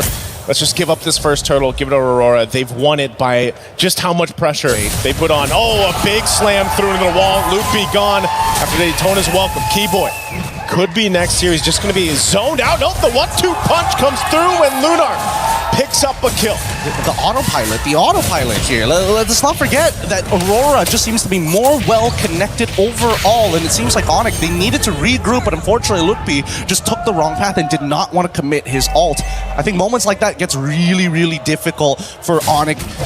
Now, Sigaboom, he's more than happy. He unfortunately is in the losing matchup, but he doesn't mind as long as he's not losing out on gold or EXP. Kelra can try and lock this lane for as long as he wants, but if we do see that Sigaboom's rotating consistently, he should be able to get mid waves as well.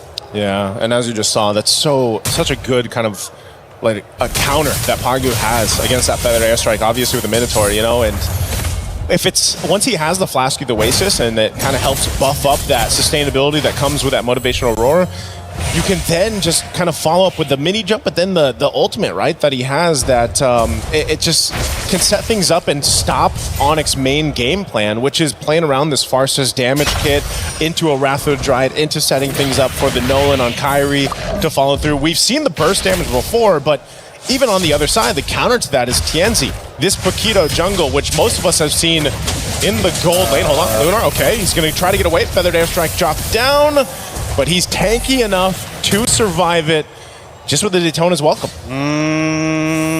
Didn't seem like the most optimal choice overall. I get it if Lunar didn't have the stacks, but once he builds up on those stacks, he's actually comparable to like 1.5 of Lapu, right? Yeah. I think that should be the ratios that should be in their head. I think they were assuming that Kyrie was going to do a little bit more damage, but he's already 2 levels down, right? He's basically the same level as Lutfi, and even Lutfi knows for a fact that he can't chunk Lunar for more than half of his HP, and even then, we're asking for a lot. Overall, this has been a really great start for Aurora as they've controlled the entire bottom side, and it's unlucky that it spawns back down to the bottom side once more. Yeah, right now, Aurora Gaming is basically just kind of coasting on through this early portion of the game. Second turtle's going to be up here, though, so we'll see if this time Onyx wants to possibly fight both mid laners, picking up the glowing wands here.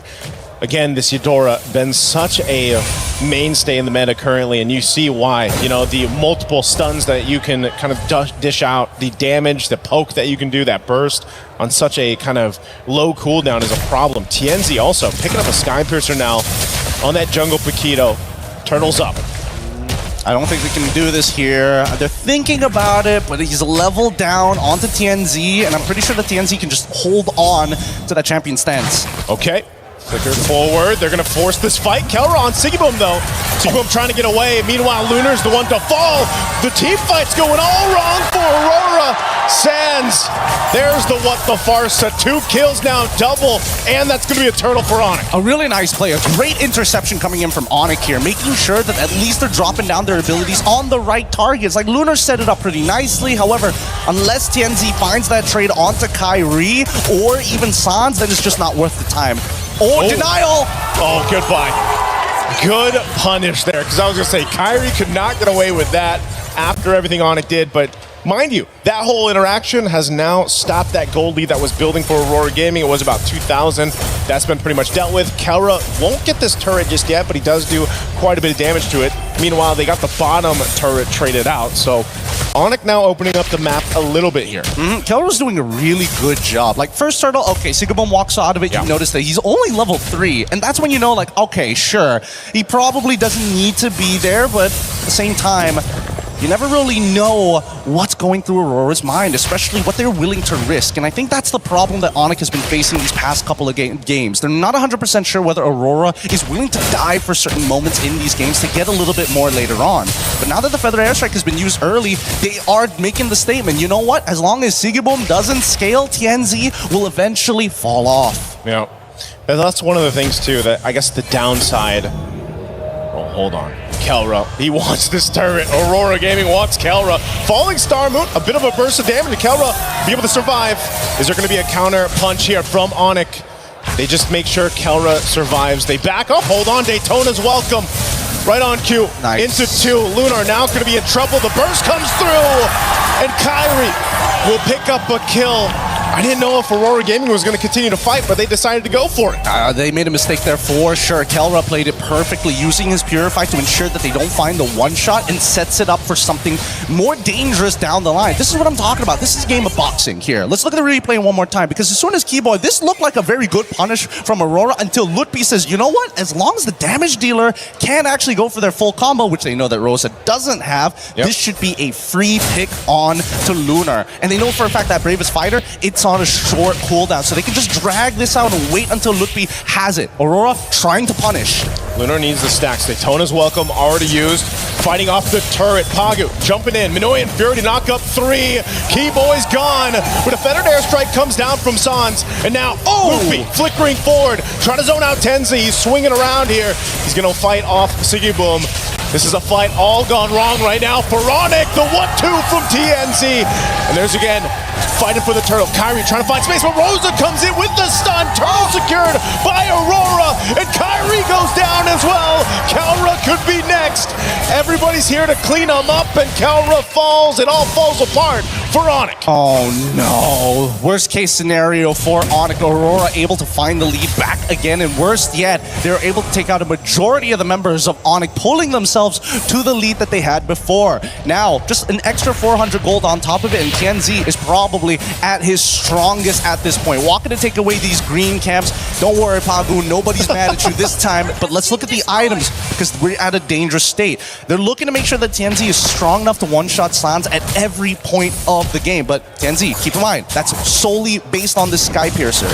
Man, TNZ has done an amazing job just kind of farming up here. You know, yes, he's got 4 kills, but even with that Sky Piercer, and you see the gold lead that he's had, and a lot of that is supplemented because of the way that Aurora Gaming has played the map, you know, from the start to up to now at that 9-minute mark, which will set themselves up for a good Lord take. But Onyx has showed us that they're willing to fight. A lot of these team fights are kind of weird the way they play out, right? Because it's either going to be started up by Lunar.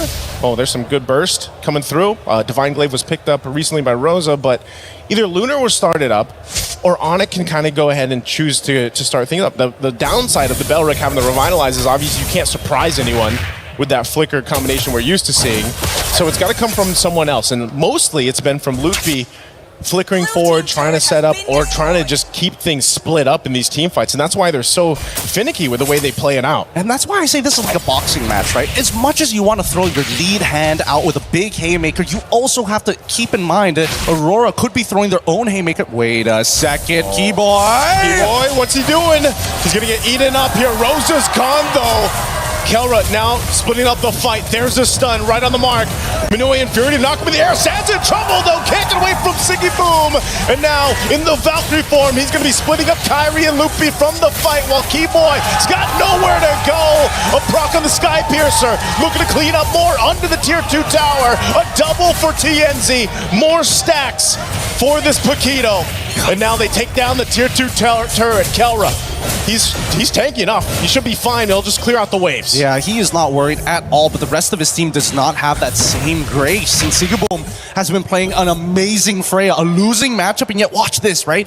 As they were playing this fight, they recognize, hey, no feathered airstrike. They also lost the Wrath of the Dryads, and that's when they decided to throw everything. Even Sans recognizing, hey, I gotta use the Purify to get away from a flicker and rage charge coming in from Pagu, but it doesn't matter when Sigaboom has stuck on to the rest of your team, cutting you down one by one with no way to stop you. The lack of CC is going to be a huge issue. Oh, hold on. Daytona's welcome use on live cam. Kelra gonna be in trouble again. Minoan Fury not gonna be in the air. Keyboy can't get away. Once again, Sigaboom leading the charge of the Valkyrie form. A big stun comes through from Loopy though.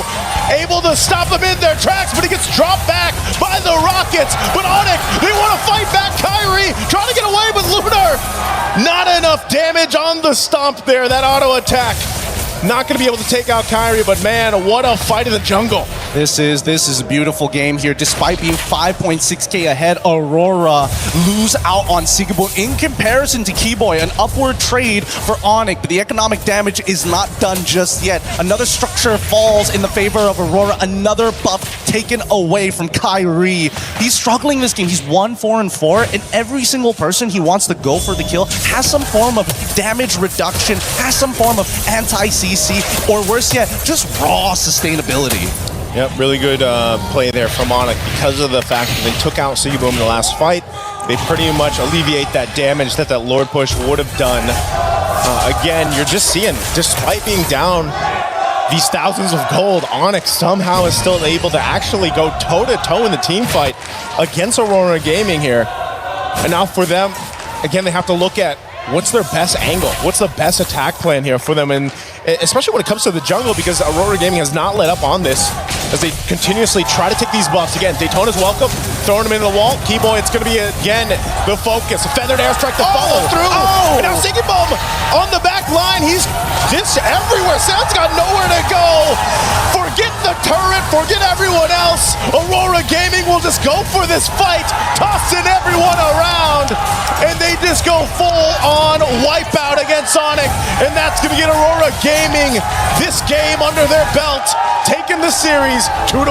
The one extra detail is what makes Sigaboom one of the best Freyas here in this competition. When he fights, he's already looking ahead of the map thinking, you know what, I can't 1v5, but if there's just enough minions, I will be able to sustain through the damage with my Descent of the Valkyries to have the extra AoE per auto attack, which is why you're seeing go from 0 to 100, 0 to 100 every single time. A dangerous game that Onyx is playing here, and one that they need to figure out right here, right now. There's too many holes in that draft. Last time it was missing that Atlas. Now, dealing with the Freya seems to be impossible. The ideas are good, but if Kyrie can't find that early game advantage, I don't know how they're going to play.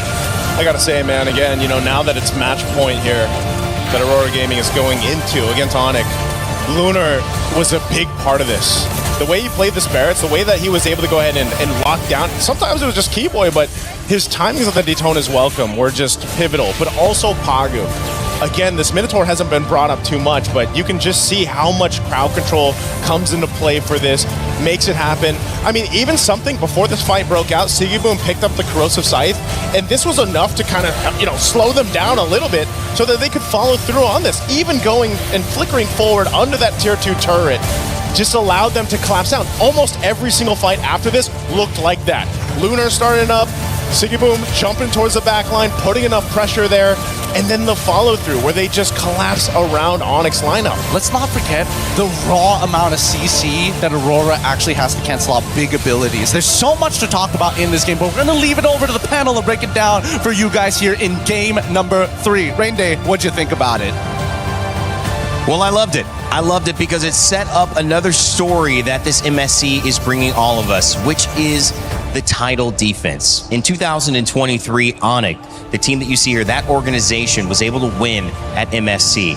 In 2024, it was SRG. they were able to take the crown again. And then they would go to another final, a grand final against the defending champions, Team Liquid PH. But as we have seen for the former two, they have been knocked out of the competition. Onyx is the last remnant of a championship that may be falling again. And with one more game, Aurora could put the final nail in that story's coffin. Here's a little bit more about the journey, about the stakes, and about what has happened up until this point for the champion defense of MSC.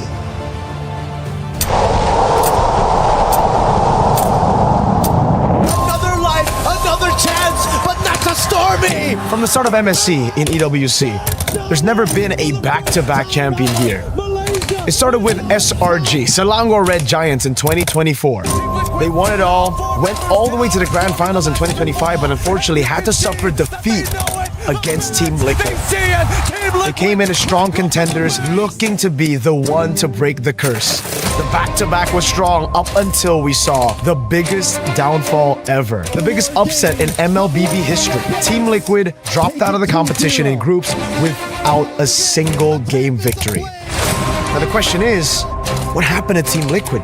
Why is the curse so strong of no back-to-back? I cannot tell what really went wrong. Pressure, or is it the mental aspect of it? Maybe some of the things were wrong. But as of now, all I can say is that that's definitely not the level that we usually bring. It might be the worst international run for us. Definitely not what we expected, but we will learn from and come back stronger. We're so not prepared to the meta shift. We didn't think that it would affect us so much. There's a lot of people saying that I can't keep up with the assassin meta, and yeah, they were right. I will need to do better next time. It sucks to lose this early in the tournament. It's my first time experiencing this. I don't want it to happen again. For me, it was a failure. I don't think anyone expected this to be this bad. Even now, I still can't believe that. From last year, winning all of it, and then now being the first team to be eliminated. We must recover first with what we're feeling right now and find that motivation all over again. Let's see where life takes us.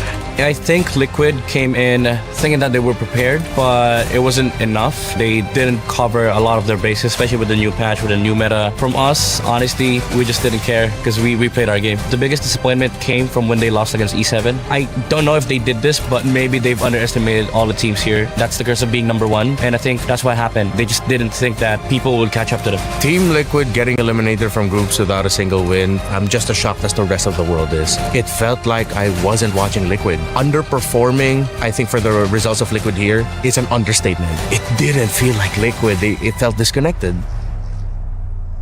For me, Carl, I know Carl since I've been playing with him since my rookie season, which is season 6. I know him and I don't think that he would give up that easily. Yeah, I hope he would still try his best, and I really hope to meet him again in M8. The PH team got shocked in some of the pocket picks of the other teams. We are not really familiarized on that hero, so we just got us good, and I think we can still adapt if they try pocket picks again.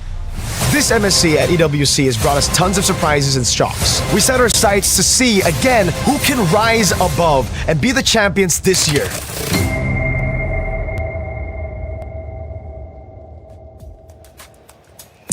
Well, it wasn't easy for the GOAT, Carl TZ, and Team Liquid PH to take that loss, but they've taken it on the chin. You heard it from Sanford, you heard it from Carl. They understand that there's more to do. They understand that they might have been in a position to look at this tournament in eyes that didn't work for whatever reason. It might have been lack of preparation. It could have also just been not being ready for that meta. It could have been mental, as Coach Aon said as well.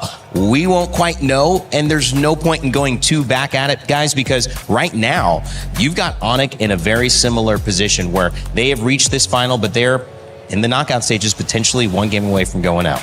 Yeah, one of the, again, you mentioned, few remaining remnants of a champion, MSC champion left here in this tournament.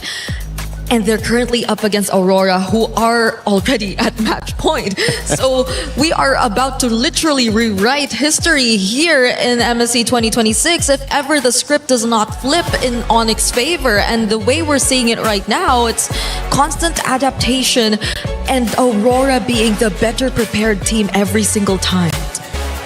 What does it do to look at the rest of this tournament and how it's gone and apply that logic to we may see the remnants of a championship falling? Because to me, it feels right in line with what we've seen. We've seen a new meta. We've seen old players and new players struggle with it. We've seen dynasties already fall. I mean, wouldn't it be apropos, since we're in France, to see a new champion here at this MSC? What I see during this MSC is that this is a new beginning, right? Because for countless years now, Southeast Asia has been dominating the MLBB field. But this shows, with the right tweaks of the meta, with teams getting used to the pressure that Southeast Asia usually put on tournaments, now we can see that this meta is an equal playing field. And just like what Coach Midnight said, I think it's not exclusively for TL. I feel like every single team, even if you're coming in here as the underdog, as a dark horse, you tend to underestimate your opponents. Be like, they're not that great, we can take them down. And now this just shows that MLBB is just in a state where everyone can win. And I think that's a very healthy spot for the game. Yeah, and it's very timely because it's, I think, the first time we actually held a tournament in this part of the world. Yeah.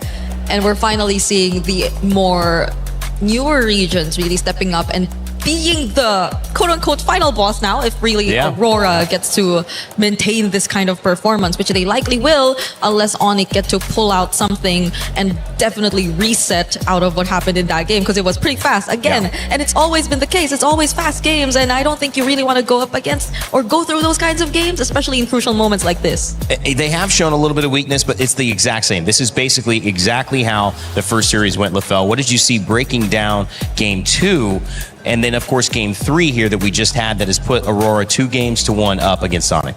Well, first of all, we got to look at Onyx draft here. The king and queen here, Nolan as well as the Farsa. This is going to be the main damage coming in from Onyx. Now, here's the thing. Nolan pseudo gets countered by the Minotaur and as well as both of these fighters. Just because they're tanky, it's hard to take them down. And the Minotaur heals them back up. So it makes it so that Nolan's damage is nullified. So then, the biggest problem is you got to take on the queen, which is the Farsa. Farsa is honestly able to win the entire team fight by herself, creating just so much damage, and then the rest of the team, they just got to clean up. So we got to look at how Onyx won in the early game, and then what changed that made them lost, right? We're going to be looking at the first clip here. So this is going to be pretty interesting. Well, we look at the early game, this is still what Aurora and Onyx, both they want to do. And we heard from Pagu, the green caps are very important. We see here that four members of Aurora just to get this one camp. This just shows how important the jungle really is in terms of getting gold for yourself as well as denying gold from your opponent. So that's something both teams have to look out for. And then we got to look at the laning phase here. Look at how Kelra, he has won against Sigibum, but this is not the important part. We see what moves on later on because we will see Sigibum and Kelra both going to the turtle pit. And this is where I really want to bring this up. The reason why Onyx has been winning these fights is because there's a good focus on making sure that Sigibum is not part of the fight. And the one that's doing that is Kelra. Kelra is doing an amazing man-to-man defense, making it so that Sigibum is not part of the fight. So why is that significant? Well, number one is that we're going to be looking at a team fight here. And this is what we see. We see Lunar engaging into the fight, able to get Loopy, and Keyboy is there. But look at how free Sans is, right? Sans is completely free here so that he's able to deal out a lot of damage and untouched. But more importantly, look at Sigibum. Sigibum has been stopped by Kelra. He has no more HP and Kelra is stopping him. So no damage to the damage dealers. And this is why we see Aurora is just not enough firepower in the fight. But then we see things start to shift just by this. Look at the different positionings here. Hold on. All right. So now you can see more clearly. Kelra is here, but he's against Rosa and Lunar.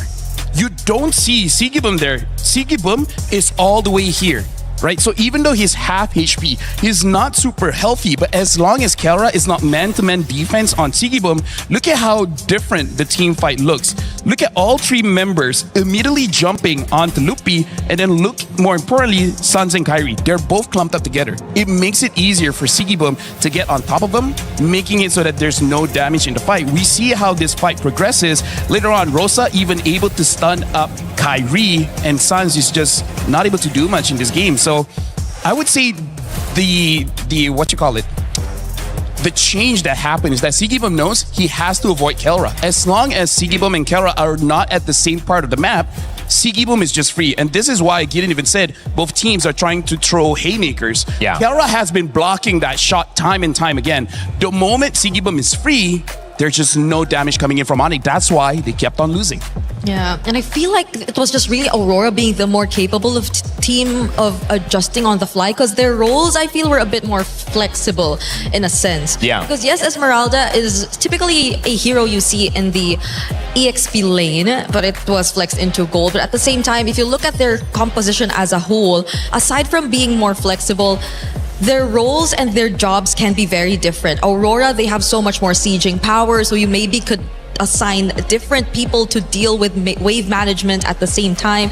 And on top of that is the fact that, again, they can be more creative with their angles. You could say the same too for Onyx, but at the same time, it's coupled with really good damage. I don't think you could totally say the same for Onyx, who have sort of really opted to just build more defense, be more protectors rather than damage dealers as well. But on the other side, Aurora, individually, they're just players that you could really, or you should really be aware of. I feel like Onyx, a quick adjustment is to understand who's the threat and making sure they're able to deal with it. The moment they know that they can't deal with it, then it starts becoming a problem. Because I feel like the way that Kelra played, I think Coach Yeb and CW are saying, like, make sure that Sigibum is taken care of. And I feel like just in the mid game, is just Aurora able to make sure that Sigibum is never get caught. So I feel like on the fly, they got to change the plan. Kelra, if you can't do it, someone else has to do it. As long as Sigibum is not in the map, they should be good.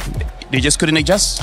Handling that problem with the Paquito is a tough one, because you're letting it through the draft, so you got to deal with it. But if Kelra's the only one who can do it, the only game that they won, Kelra was 12-0 or something like that. Yep. I mean, he needs to go off. And if his role is just making sure that Sigibum goes 2-2, Yeah. but he goes 0-2, I mean, that's not enough. You need a win from Kelra. I agree. It's always Go back been, to your ace. Yeah, it's always been the case for Onyx though. The carries have always really been Kelra, Kyrie, I think a bit of Sans here and there. Specifically in that last game, I think they really attempted for Sans to be one of the main ones, because they've shifted Kelra into a role that was not so carry of him. But that too didn't work, because again, the nature of the lineup that you were going up against was a lineup that could just keep diving in your face. And Sans had a very, what do you call it? It's a hero that just stays. Yeah, he's on place. stationary. It's a stationary hero, so I mean, like yesterday we saw Falcons going up against Vitality, and that's the biggest problem, where Vitality doesn't have a dive hero. And that's where we see the ultimate strength of the Farsa, right? Yeah. Able to deal damage freely, but against a Freya, against a Lapu, against an Alice, against a Yuzong. There's so many heroes that the Farsa has to be careful of. It's just that in this game, Freya was there. If the Freya wasn't there, I could have seen Onyx winning that draft. They played with it. I mean, they said, okay, here, we'll see what happens if Freya gets let through. It did not work. Freya and Paquito have been punishing, and it's not that every team is doing this. We're not seeing a Paquito gold lane every single time, but we are seeing it with Aurora, and I think Aurora should keep going for it until Onyx use one of their bans, or they come up with a way to beat it. that's a thing though. It's always been the Paquito showing up in the last pick for Aurora in blue. How do they keep getting away with this? Look, they're not banning it. Yeah, it's. But I think, I mean, that's just a lack of, in my opinion, that's a lack of respect, but it's also a lack of acknowledging what is not working, because that's definitely a through line. The other question I think I want to ask you guys as we head into it is, how do you get Freya banned, Selena and Barats as well? How do you get Kelra for sure in a winning matchup? I don't care if it's Paquito. What does he need against the Paquito if it's going to be back up again? How do you get him winning? Honestly, like Kelra is a marksman player. He's a traditional position 1 player, because again, he's the ace. He can carry. It just seems like this is not the meta for it, but I feel like you got to force it out. They've already shown that they can do it with the Granger, right? So as long as whatever hero you pick up is viable in the early game, then you're all good. Stick with it. Stick with it, maybe. And Onyx are stronger identity. Yeah. Just believe in yourself. Believe it. You can tell that we're running out of things to say up here. I mean, like, she's right, though. You got to believe in yourself. Because we saw it work the first time when they picked the Granger, a comfort pick that we did not necessarily expect, especially in that scenario. But yeah, the Paquito is still going to be open here in this matchup. But it wasn't, I think the other thing is there was pressure on the gold lane as well, which helped get the early kill. So that Granger accelerated. And that's where I think you need to look at Onyx. What has been our win condition? But the other thing that I'm excited about is we get to, oh yeah, that's what I'm talking about. Because I think even they know like 100% is going to get stolen, It's right? Siggin, so we're gonna grab it early. They get the priority. In some ways, the one thing I was saying, we haven't seen Onyx respond again. We saw them lose, then win, then lose, and this set was over. Now we get to see their response. Maybe they do have an answer ready for this. At the very least, though, it's not both the Freya and Paquito open. At least. At least Yeah. on Aurora's side. But if it's an answer to the Paquito, it's Is Melissa something that needs to come out a little bit more? I think it's an option. I think it's an option. Not a the direct one. Yeah, not a direct one, but it's kind of like not the worst thing, right? Now they pick up a Zushin as well as the Uranus and now the Eudora. I think the Eudora is, again, just to shut down Kyrie because, again, the Uranus and Zushin, they don't care too much about Eudora. That's a lot of burst damage you're already seeing from Aurora, though. And you see the vulnerable heroes from... Hey, this is how you start an avalanche. You gotta go loud. Yeah. And all of the games, well, except for the second one, that was clearly an Aurora avalanche. It's looking to be another one here if Onyx don't show us their answer in response to these heroes from Aurora just yet. The Cho's already being taken out. We don't know if they're going to resort back to their identity and just go for a Kiboy Kelra combo or hero synergy that works. But with the Cho taken out, I think that's less options for Onyx overall. Unless they pick up a carry, I don't think they can play pickoff because Kalia is still there if they want to play pickoff, but their draft doesn't really look like it's centered around that. And now even the Granger, good respect here coming in from Coach Midnight. Yeah. Uranus was picked up on the side previously of Aurora in the EXP lane. We've also seen Barats. We've seen Hilda. That was a loss, however. So forcing something different. The Freya also banned as well, saying let's just see if we can get a little bit of an advantage here. The Esmeralda also banned. So a lot of the EXP answers that Aurora have gone to, not available this game. There is the Alice still if they want a front line that can kind of engage into the fight. We haven't seen a Terizla, but it could be viable. The only problem is that Zushin. So I feel like Alice might be the safest if they just want a front line in the EXP. So if they go Alice, then that's... oh yeah, it's Mayban, yeah. So it's all the more reason for Onyx to at least pick up a source of Shred or DPS. But you don't really want to claw against the Paquito anymore. Carry. You need a carry. Or Moskov. A Moskov carry is an option, but... Melissa is also not bad. Yeah, going up against Eudora, it's very awkward to pick up a mid-range marksman. Pagu on the pick, trying to figure out what's next for Aurora. They've caught Onyx by surprise. Really not too much. It's been clear what they've wanted. We expected Midnight to throw some crazy stuff out there. It's pretty much been double fighter, Paquito in the gold lane that's caused problems. And another Harith. So it's not Paquito in the gold for Aurora in this game at least. So maybe... It could be jungle or EXP. Oh, wow. And they're still flexing that opportunity. Yeah. So maybe Kelra could feel a bit better about picking up a gold lane matchup towards or into the Harith this time, regardless of how they want to play this. But Keyboy, his options in Rome have been limited as well. You need the information. There's a Eudora that's just gonna be... I feel like Hylos is going to be pretty good because you just need someone to absorb that burst, give a lot of space to the Uranus, as well as a good combination with the Zushin. Yeah. If they don't, I can see a Gatot doing okay. Because it's dangerous grass, so I think it's all the more reason for Aurora to just keep going in for the surprises. But they go for Brody Gatot. Yeah. Oh. Got a Kacha, potentially a little bit of counter engage with the ultimate if somebody gets in. Just the knock-up stun and have a chance to also move into that. So if he's caught out of position, maybe could even get aggressive with it. So the Gato might be a good idea. Right now, Onyx, it looks like they have lane-winning matchups, or at least the possibility to win that lane. And knowing Kelra, I'm not going to doubt him. I feel like he could do it. So I feel like for Onyx, they try to win the side lanes and then go off of there. Because again, that's kind of like the story this entire series. Yeah, and at least Kelra's going to have a bit more range to play around with. If you don't really want to walk up close to Aurora and get caught in by the burst damage by the Paquito and the Eudora, but the high loss to wrap up the draft for Aurora. Do you like it, Brig? Yeah, it's a different hero that we're seeing on Pagu all over again, but I think it's gonna help so much if it's revitalized, especially in just sustaining the overall team fights. Hylos going to be in the EXP lane here. Pagu going Belleric on the roam. So this will be an interesting matchup, guys. It's going to be game number 4. Aurora has a chance to send Onyx home. This would be one for the record books as well, as we would see the Turkey A representative moving on to the semifinals with just one more game. We'll see if they can silence the crowd as we go to our casters. Thank you so much, Rain Day. Once again, history being made here today. Turkey may have their one opportunity to make history and say, you know what, this is our best finish ever, and it can only go up from here. But on the opposite side, Onyx, the Sky Kings themselves, very understandably that most people will see them as the favorites, but it's tough. So far, we've seen so many good plays from either side, but Aurora keeps getting one over them just like this. But Onyx, this time, now forcing Rosa to take the early recall. Yeah, little reminiscent of the last game, right? But that time it was Sans that had to burn his battle spell early on, or was actually pressured enough to go back to base early on. But luckily for Rosa, no death, right? So no first blood yet, but this is kind of what we expected to see between this early game already. Now, one thing I have to question though too is this Hylos pick. We were wondering what would pop up in the XP lane given the bans and everything else. Now, is this the right thing against the Uranus? I think so far against the Uranus, it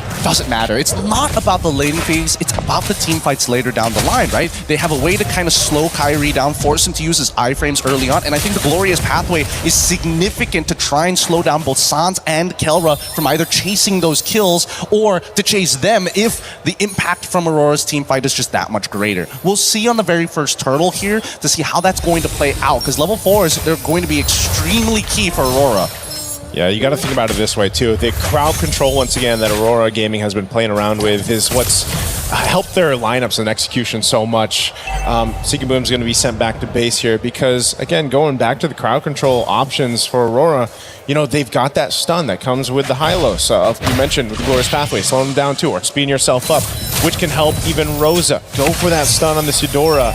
And then, of course, you have Pagu and the Belleric, right? This time around, too, you've got a Flicker because of the fact that you have the Hylos with that Revitalize, kind of that sustainability to work with. So Pagu's surprise factor can be beneficial here. So Onyx, as they approach these fights, you know, they have enough crowd control themselves. They have sustainability with their own Revitalize. And, you know, that's why when you see these compositions come through and you see the Revitalize come to play, it extends these team fights, which can be favorable, again, to have a Jushin, to have Kelra's space here. Oh, a couple punches. Okay.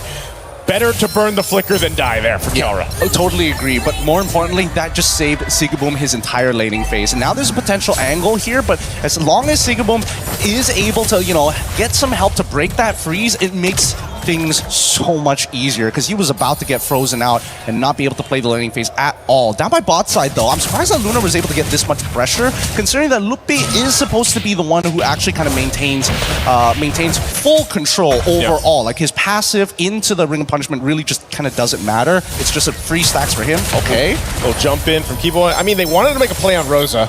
But Rosa holds on to the Flicker too, so that's a no-go there in the mid lane. A couple ultimates thrown out, and it's back to it. But Onyx slowly building up what they can across the map. Much slower pace, you know, than what we have to see because, again, Onyx needs to kind of slow this down in a bit, let Kyrie get to where he needs to be, and pressure where they can. Right now, mid lane, okay, San's still going to be okay. Much mana to work with here, though. Yeah, again, at least Rosa is able to try and equalize the EXP just a little bit against Sans. Unfortunately, oh, hold on. Oh, Sigaboom fighting off Kelra here in the 1v1. Taking too many shots, though. First blood in the hands of Kelra. Man, did he fight for that one. Oh, predicted from Kelra as well. Anticipating where the Chrono Dash was going to be, and now they have to protect these green camps. Luna is going to try, but that Retribution is a little too big for the side of Kyrie as they continue to take these small incremental leads and making sure that when they do the man-to-man defense, there's always just a huge tax that Onyx applies on towards Aurora's side. Oh, Pagu. He's going to go ahead and heal up a little bit here, but okay, Onyx not going to follow through with that. They are just looking for those small wins. They're looking to compound the interest here. Gideon, as you mentioned, now Zaman Force dropped down. Kelra going in with a bit of stun there to work with. Torn apart memory. Not gonna be enough. And Siggy Boom will get his revenge. And now Sans re-engaging with the beacon. The rest of the team to follow through. Kyrie will be able to pick up a kill for himself. Now TNZ off the wings alongside Lunar. Glorious pathway drop down and Sans trapped, nowhere to go. Keyboy with a jump. Not going to be able to find the target. They're split up here. Now TNZ waiting once again on the call. Lunar will go ahead and just force out Onyx from this area. And that's officially Aurora actually winning out big time on that trade. Where was Kyrie? Was he not in position to try and trade for Kelra, or was he 100% confident that Kelra was going to win that no matter what? Risky as it is, at least the Flicker is back up, and more importantly, Kyrie already getting his own Sky Piercer. Let's see if they can snowball this, because unfortunately for Lunar, he's going to be a big problem for Onyx, especially on these neutral takes. Yep, TNZ also got his. First item locked in for Rosa too. Both mid laners fighting for it out. Second turtle though. Glorious pathway already dropped down. Still half health from the turtle.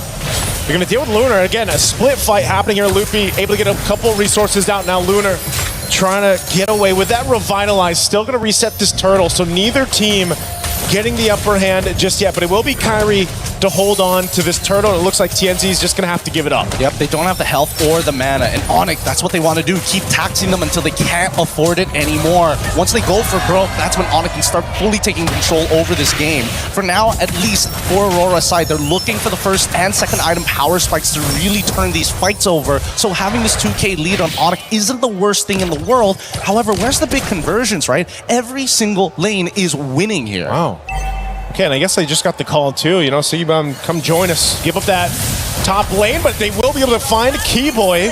So trading it out just to grab a kill, forfeiting the top tier 1 turret.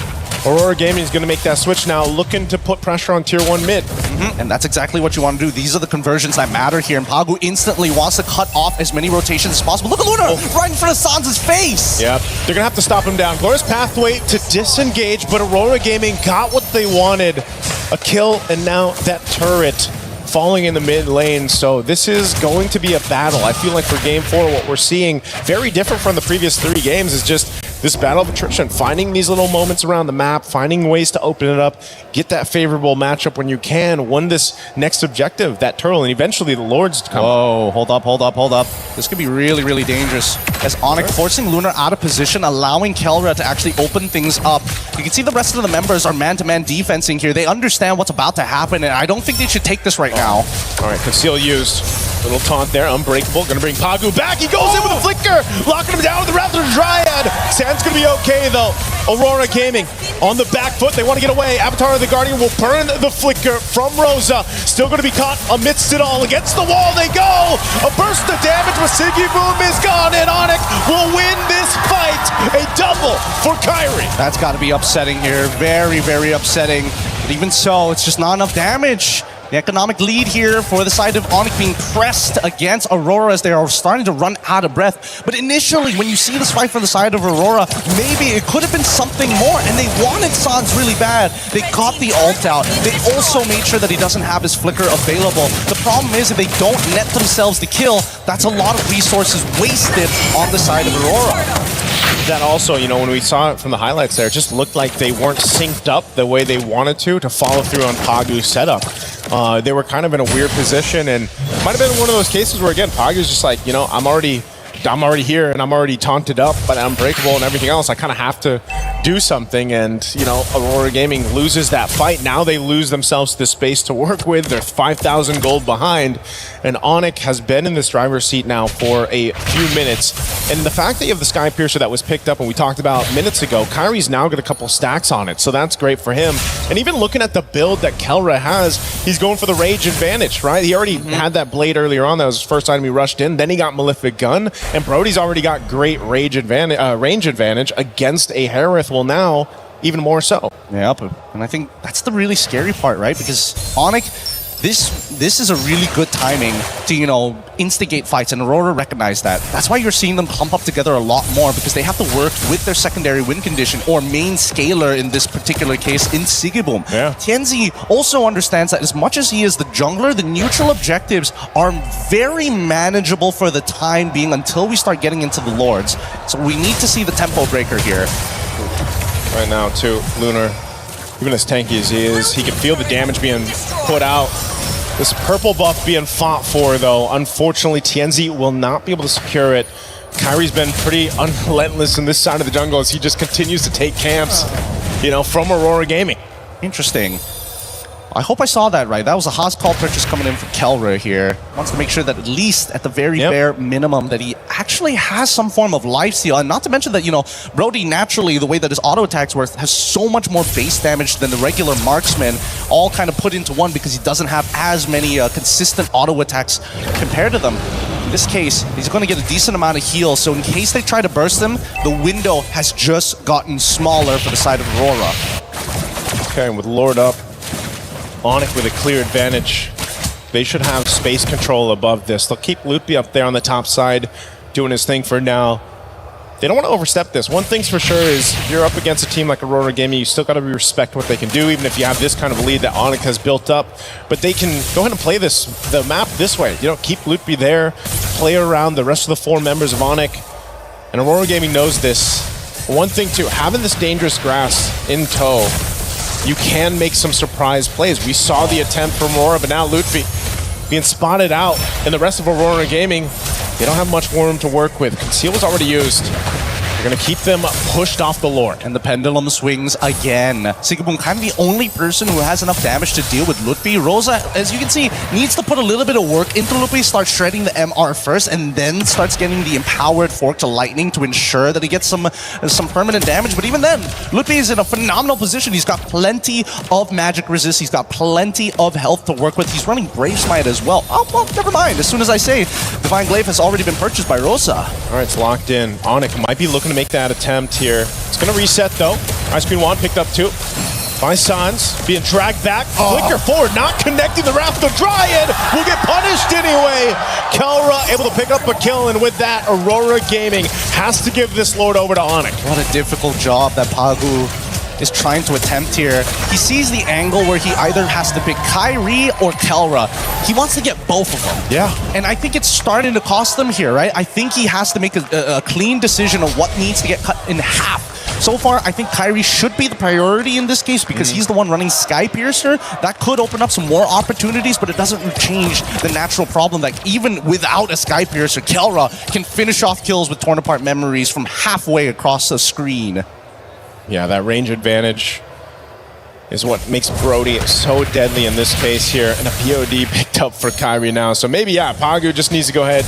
If he can catch Kyrie, catch one of them, might be better than what we've seen the past couple of interactions right now. They got to deal with this Lord up top. They clear out what they can in the mid. Where's Pathway drop down? They're going for Kelra. He's going to get stunned. I'm tired of the Guardian. Now Kelra's in trouble. Pagu will find him and just punch him in the face. Locking him down. Keyboy gone. Kyrie on the run. Loopy trying to get away too. What just happened to Onyx in this side of the jungle? They do shut down Tianzi. And now Sans looking for more. Burns the flicker from Rosa. Lord is still there. Sigibum's got to deal with it. But man, Aurora Gaming might have found a little bit of life and wiggle room in this game. Yeah, honestly, that was pretty good coming in for Aurora. I'm pretty sure that Keyboy didn't have his taunt ready to go, and they recognize that Kelra still doesn't have his flicker for a couple more seconds, so they find the punish. Let's watch this one more time, because it felt like Kelra just kind of ate it. And Keyboy, out of position, uses the AOG to try and close the distance, but by then it's already too late. The damage has already been done. Not to mention that also, you know, passive coming in from Pagu, shredding away at the little bit of life that Kelra actually has, but now he's got the Berserker's Fury on top of the Haas Claws. He's got some real damage in his belt right now, and unless Sans can keep him protected, they want the traditional front to back. If Onyx didn't have that Lord that Aurora Gaming had to deal with, Aurora Gaming would have followed through in that fight. Sigibum knew he had to go back, clear it out. So, and they maintained the base turrets. again, falling from this deficit. Aurora Gaming able to go ahead and find a moment, but I think that was just, you know, a little mistake from Onic. Again, they still have a great lead. They still have Kyrie didn't go down, so he's, you know, his stacks that he's built up over this time has been okay. And as you mentioned, Kelra now has another item locked in here. Even Sans getting a little more defense locked in with that Bruce Force breastplate. This is where things are going to be a little dicey all across the board here. And Keyboy already making sure he's able to slow down the auto attacks coming in from Sigiboom. Chastise Pauldron, a pretty important purchase in case that he just needs a sliver of health to survive. A lot of brute force breastplates across the board as well. No, they again to kind of help with this physical damage throughput, especially with Tenzi. The way he's built up. I mean, he's even got a little mix of defensiveness there with the Queen's Wings locked in. But it's just been, I think, one thing that really stands out throughout these, you know, even the group stage now and the knockout stages, just the way the teams have executed these team fights is so crucial. Hirara obviously allows you to have a little more room to work with in comparison to a Paquito. So Tienzi really has to not get kind of faked out. I feel like that's what happens with a lot of times when the Hirara's across from you and you're dealing with it.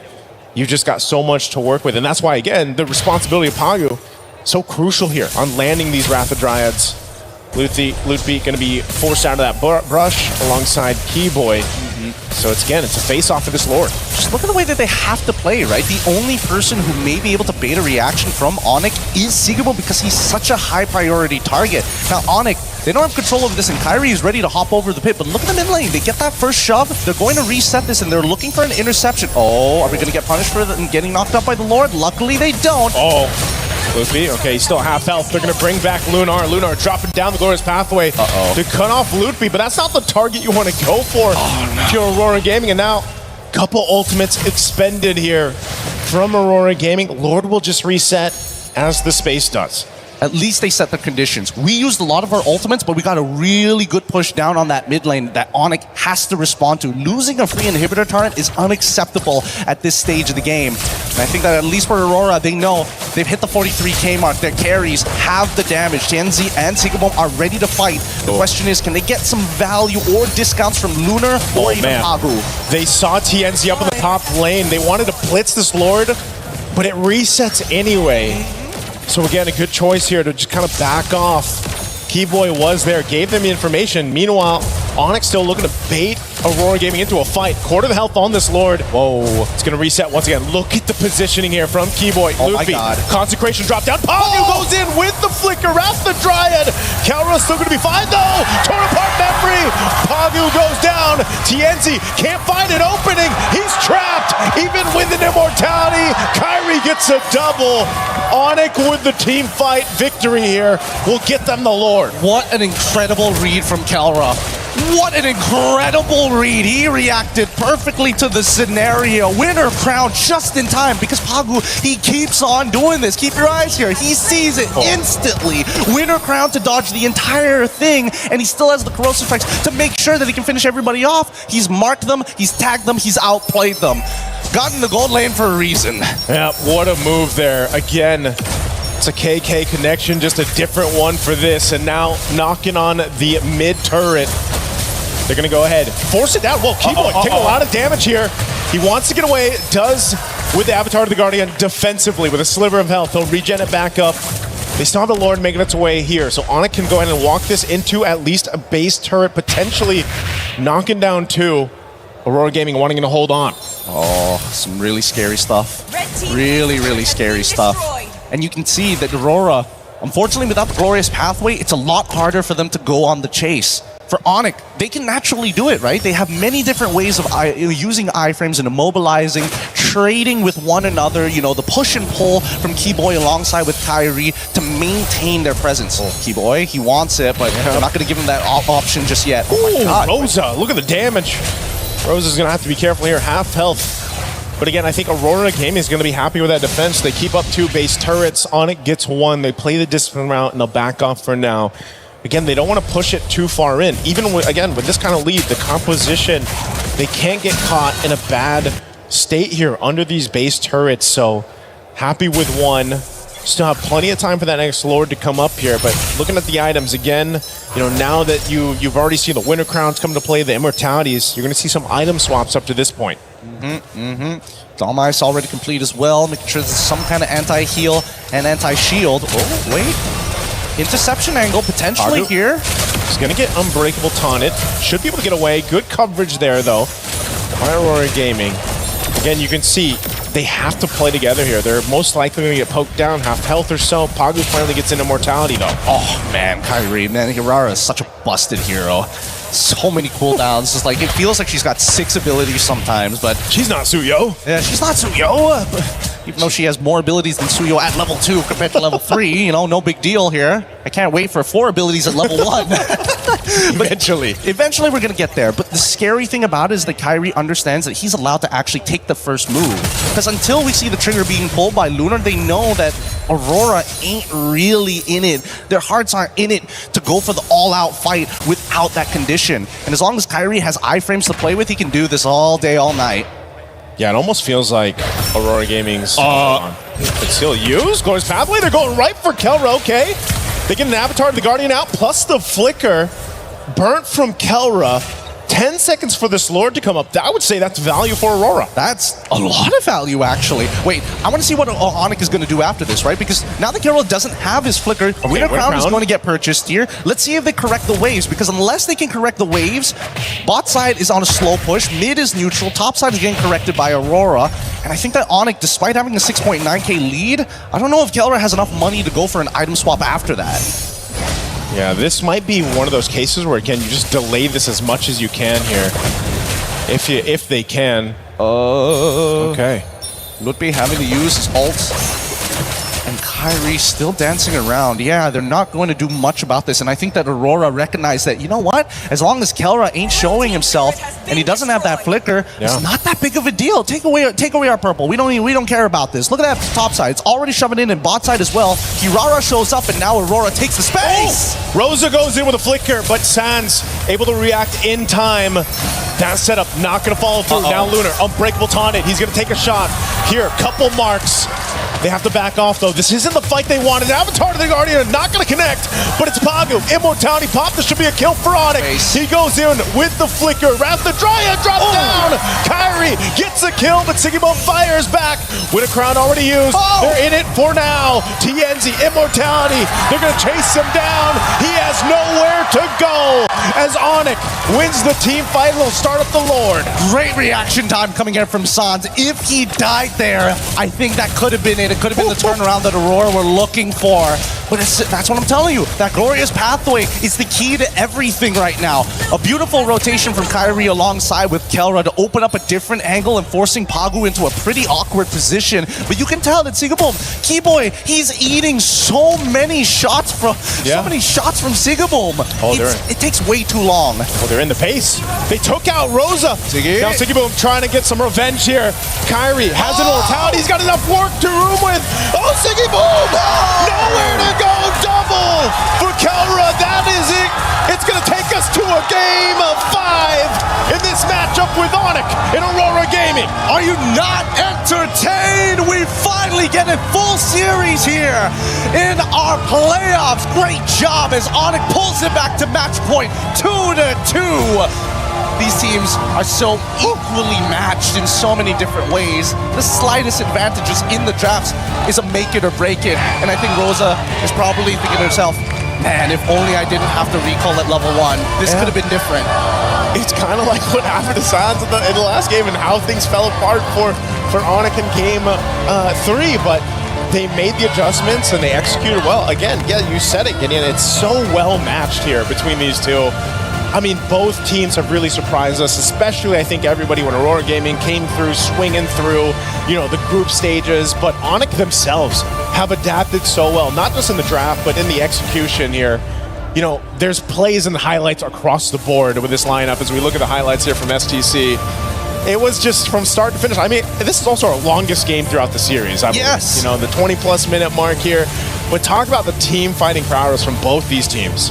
Oh, so much. There's so much to kind of cover here, and especially with Kelra's overall performance, you would imagine that at some point, Kelra would have started to struggling against the frontliners of Pagu alongside with Lunar, but their eyes are not targeted towards Kelra sometimes. Sometimes, when you're fighting these neutral objectives, you're looking at the enemy jungle, and moments where they finally put their attention on Kelra is when he doesn't have that flicker. Step 1, get his battle spell out. Step number 2, can we also catch Kyrie in these moments? And if we can, that's fine. Let's just take out Kelra, guaranteed.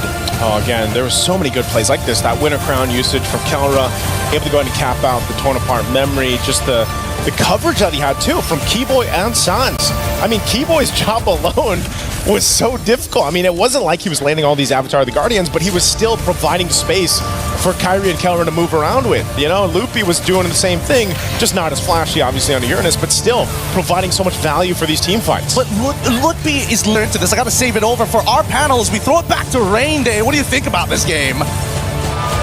Well, what else can you think when a crowd erupts here in Paris because Onyx have tied up our series, our first full-length best-of-5, and what better teams to have it with? Aurora Gaming, potentially the new boss. Onyx says, wait, don't forget about us. Indonesia's last hope now has tied it. One game will decide who goes forward and if Onyx will have a chance to defend their 2023 championship, or if we will see MSC with a new champion crown later on. Rain Day back with Brig and LaFell. Guys, that was something worth talking about because that was our longest game. That was also a game that saw so many moments that still could have shifted towards Aurora, but Onyx finally tied it up. Brig, I said I would have loved to see what would have happened if we got another game in that best of 3. Onyx seemed to have an answer. Every time Aurora strikes back, they strike them again. Yeah, I wonder if Onyx have ever played the game where you just have to like catch these falling sticks and collect all of them. At least like all of them, like there were That's a good question. 7, because like the reaction times that they had in this game were ridiculous. You saw the highlights, you saw that one Winter Crown play from Kelra, and buy and sells everywhere from both of these teams. Now, honestly, that's a very good point because that's the point that I was gonna make because Onyx is known as the Sky Kings, and the reason why they got that moniker before is because of their incredible reaction time, right? We've seen multiple clips coming in from Sans where an engage came out of nowhere, right? In the bush, and he was able to react to it. And I gotta say, this is where all 5 members of Onyx understanding that we were selected to be a part of Onyx because of our reaction time, and they utilized that to the fullest against Aurora here. So talk about going back to your identity. They just go back to their unfair advantage that they were born with. And the Gatakacha also kind of opened things up towards the end. I think they gave themselves enough engage and counter-engage there alongside the Uranus to open things up for Zushin. The Harara looked better, and Kyrie was getting some big moments. Brig, you felt like you wanted to answer on that as well. And Kelra also on the Brody, it worked. It's comfort on top of the fact that they just really stuck with their strengths. And it's something we've been asking for them, and now you see it to its fullest potential, brought to us by Onyx here through their sheer gameplay. I loved how they individually were able to really shine in terms of what you really want to see from them. They've made things a lot more difficult for Aurora too, I'd say, because naturally, if you look at their heroes, you really want to go for either Kelra or maybe even Sans, probably the squishiest heroes, especially if you're Rosa on the Eudora, but Sans, a pretty tanky hero himself, and even Kelra taking advantage of the range and maybe doubling down on it, because it was also a relatively early pickup on the Malefic gun, I believe, that he decided to go for, so that just granted him a lot more room to play around with, less threat because he could just keep attacking from a distance. And so you saw Rosa having to really commit to the flicker a couple times if they really just wanted to go for a pickup, but even that wasn't a guaranteed kill because a lot of times you had to deal with the reaction time, and the reaction times again were ridiculous. They always had a way to come back from these attempts that Aurora wanted to do, and man, Onyx fans, they're all happy. They've, as you mentioned, erupted here after we got to secure Game 5. It was a really fun moment to be in this building. It reminded me yesterday of Team Falcons PH taken away, and those fans erupted as well. We had Vitality and them going back and forth here at the Lenovo Legion Gauntlet. But when it comes to Onyx, there's just something special about the way that this team is operated, and I feel really strongly that both teams now There is no advantage in the draft that they're giving away. There is a difference. There are strengths and weaknesses, but it feels like both teams have been able to play, and it is coming down to those mechanical things, those small moments, LaFell, and moments that Gideon and Nice were trying to focus on. You were watching as well on stage. What did you focus on that helped Onyx tie this back up?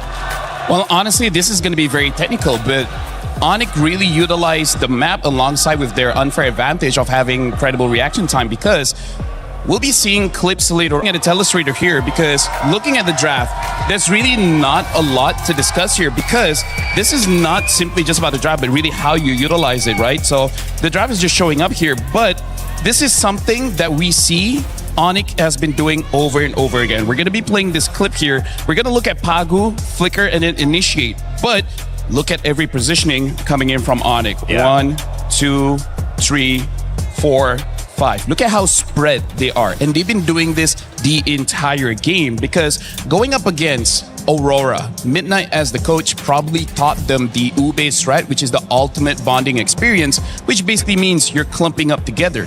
You know? Someone is going to start a fight, and then everyone follows up. So how do you stop that? Don't clump up. We will be looking at other clips here, and this is just to show again the positioning of Onyx compared to the positioning of Aurora. Look at how they isolate Pagu, and then Pagu forcibly tries to start a fight, and look at how everyone just disengages.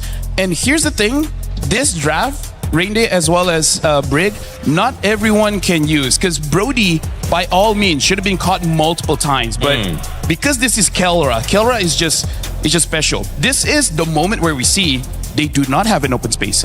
We'll be looking at how they try to catch him right there. Exactly, because by this time, they understand the timers. Because if we look at Brody here, Kelra, he does not have the flicker. And this is why I say not every person could use Brody in this capacity, because he doesn't have a lot of escape tools. Once he goes in here, see, this is the positioning that Lunar was waiting for, right? We see that Kelra is cut off. You can see that this area here is a very close area, making it so that it's very easy for Aurora to hit their abilities, but more importantly, not a lot of space for Onyx to escape. This is where we see they just go all in. The moment they got Kelra, there's not much that they can do. This is the rare time that we see Onyx clumped up, and that's why they lost. And then again, look at here. We see that all the focus is on Kelra again, because he is supposedly one of the easiest members of Onyx to catch. And yet, when we zoom out, we see that even though they engage Winter Crown into flickering out, and then eventually we even see the Gato Kacha ulting on top of Kelra just to provide him that heal. So this is what Onyx did. They understand habits. Aurora has a habit where either Pagu or Sigibum or even Lunar, depending on the draft, one of them will start the fight. In this one, it's pretty obvious it's going to be Pagu on that Belric. So as long as you're able to spread out, you bait out the ult, they can re-engage. That's also another thing that we got to talk about the draft. Having the Zushin, the Uranus, as well as the Herrera. One of the best things about them is that they can get out of a fight and they quickly go back in. Go ahead. I mean, what were we going to respond to that with? No, I think, I mean, if you look at it, at first it looks great. At least Aurora are always based on that. If you observe, on the same page, they know who they really want to prioritize and target, and they don't have as much disconnect as I think we've observed from a lot of teams here at MSC. But there should be like backup plans, and there should be other angles that they play around with. If that Pagu flickered Wrath of Dryad combo has been read out multiple times already. But the problem is, I feel like they understood they got to get Kelra. But again, this is why Kelra is the gold standard. This is why his name was also mentioned as one of the best that the game has ever produced. Like, by all accounts of logic, he should have died many times. Right? That's how you become champions, right? You got to define the logic. You got to define the expectation. Just because my character dictates I can't do it, if I'm using this character, I'll find a way. That's how you become bigger than the draft and bigger than the character, the hero, the game itself. You become somebody that obviously deserves these superstar fans as well. But speaking of superstars, we've got the junglers going head to head. It is an amazing day to witness some matchups that you cannot get anywhere else. TNZ and Kyrie, we talked about them. TNZ phenomenal on Aurora Gaming. Kyrie having a great response, however, and actually winning, not only in turtle kills, but lord kills, damage dealt, and of course 8-0-4 in this last matchup. And the Harara against the Paquito, it makes me wonder, LaFell, if it's not just a Paquito, it is really looking at, well, maybe we need that Paquito in gold, maybe EXP. I'm with you. Yeah. I'm with you in gold because this is the last chance. Yeah. Someone's going to go home. Yeah. Right? Both these teams are showing grand finals performance. They are. So I feel like for Aurora, win or lose, you got to get Sigibum on that Paquito if possible, because TNZ is a great jungler, but we can definitely see Sigibum on that Paquito is something else. Yeah, it's a really good comfort pick that I feel like wouldn't make Kelra as comfortable, supposedly. I agree. Because Yeah. earlier into the Harith, I feel like Keller is just so He enjoyed aware that. of that matchup already. Yeah, he already knows how to play around the Harith, and he also himself masters the Harith well enough. But Sigibum on a Paquito is a different beast And Freya. on Freya, and that too. So the fighter matchups, having Aurora get that, and maybe seeing Tianzi on a different, maybe not the Lucas, if it's not really something that they Just could assassin, not work, a fighter. Just an assassin. Could be interesting. That's maybe them playing to their strengths. Okay, we'll have to wait and see. Draft coming up in just a moment. Until then, we want to send it over to an announcement about Street Fighter. They're actually playing Street Fighter at EWC right now on the Alliance stage. However, in-game with MLBB, you have a chance to play Ryu, Ken, and a cool Street Fighter matchup in your games.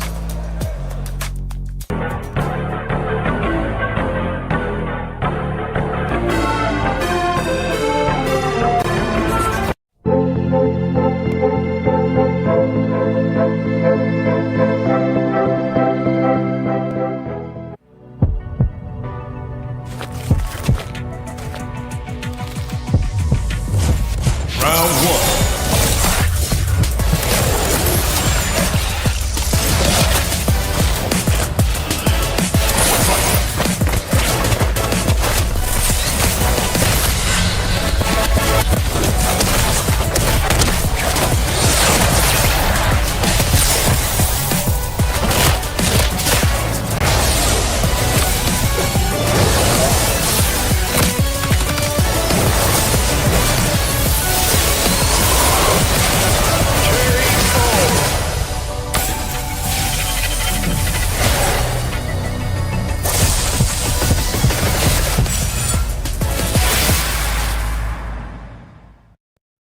He can come in here and play my game.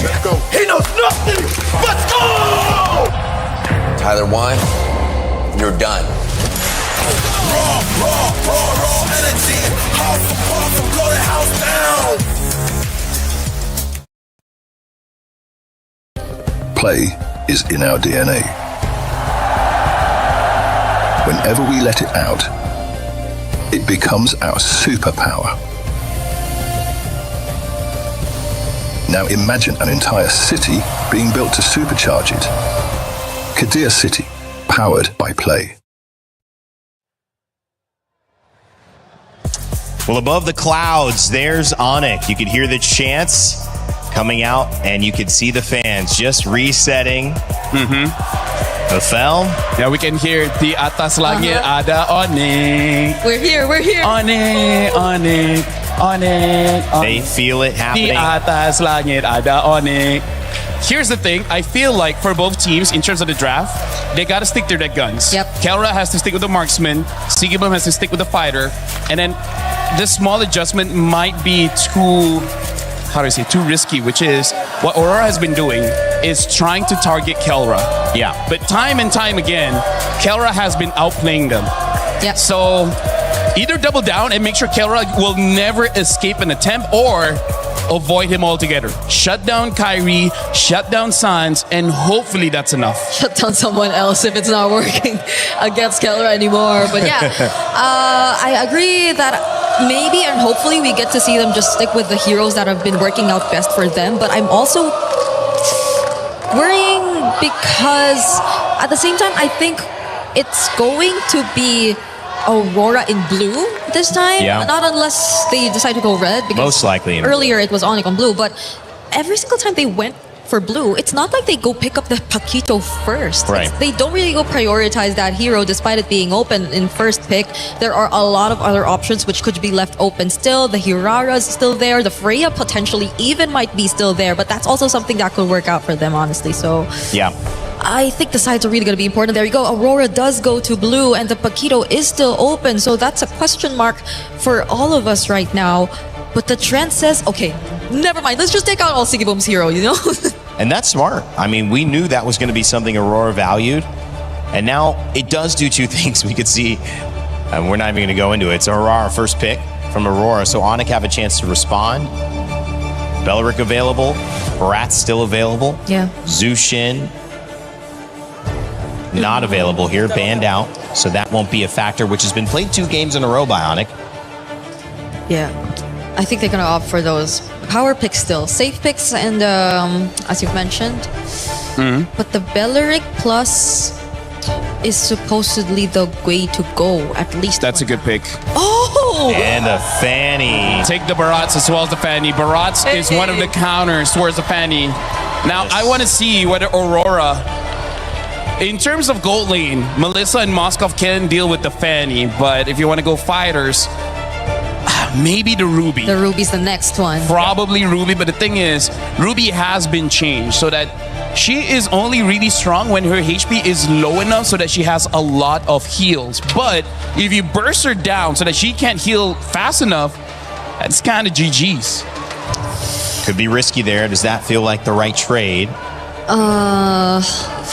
That will mean putting Sigiboom on a marksman though, so they just don't reveal their gold laner altogether. They go for the Cho and this time the Uranus. I think at least the matchup will be kinda guaranteed for Aurora in the EXP lane. Not gonna lie, I'm liking Onyx opener a little bit more here. Yes. Because even though Cho, on paper, in theory, can catch the Fanny, we've seen the reaction times of the players of Onyx. Yep. I feel like it's going to be difficult. I really feel like it's going to be difficult to catch this Fanny. So he might have to target someone else. And that someone else could be either Pelra or Sans, but I don't think you could even count on them to be the best targets. If Sans gets his hands on a high mobility mid laner, which I think a couple are still out there. We still have the Valentina, I was supposed to mention it. Yep, does get picked up. So it won't make things any easier now for whoever you want to target as Pagu on the Cho. This might sound crazy. If anytime Aurora brings a fighter mid, this might be the game. Bring either Ruby mid, or they bring out the Rafa or Matilda this time, because Matilda does have the damage to deal with the Fanny and able to lock down as well. So Aurora, if there's any time to bring out a surprise, this is definitely one of them, because the heroes that they have right now doesn't necessarily answer the questions that Onyx is showing. The fact that they have the Valentina can steal away the Way of the Dragon from the Cho, makes it so that they can kick this Uranus, they can kick the Herrera, maybe even whatever hero Sigiboom opts for later on will get caught as well. So, I mean, Onyx has a good opener here. I know that this hasn't necessarily been the hot pick, even though they kind of started off with this tournament as bringing it into the meta with Eudora. I feel like a kick into a stun is pretty guaranteed if you're trying to isolate this fight. We saw the Fanny with Arrow 404 earlier series, Team Vamos. He was fantastic, but they still lost that game because they basically made the fight about everything but the Fanny until the Fanny showed up. And so if you can isolate someone very important with that show, capitalize on it. We know Aurora likes that. Maybe there's an answer there, and they just deal with the Fanny whenever she shows up. That can be. Hopefully just a bit not too much of a reaction just towards the Fanny pick if they really go lock down the Eudora and the Cho combo together. Because if you do decide to go for that route, that might be the safest, yes, because the fighters in the middle lane option that we talked about previously is something you really have to consider, because if your ultimate is a big ultimate, then I think Onyx would just equally benefit from that too, because they have their hands on the Valentina. So if we, let's say, consider the Ruby in mid, then I think Onyx would be just as happy with that to layer it together with the Barats and whoever Kiboy would eventually pick up here in the draft. So Aurora have to be very particular with this.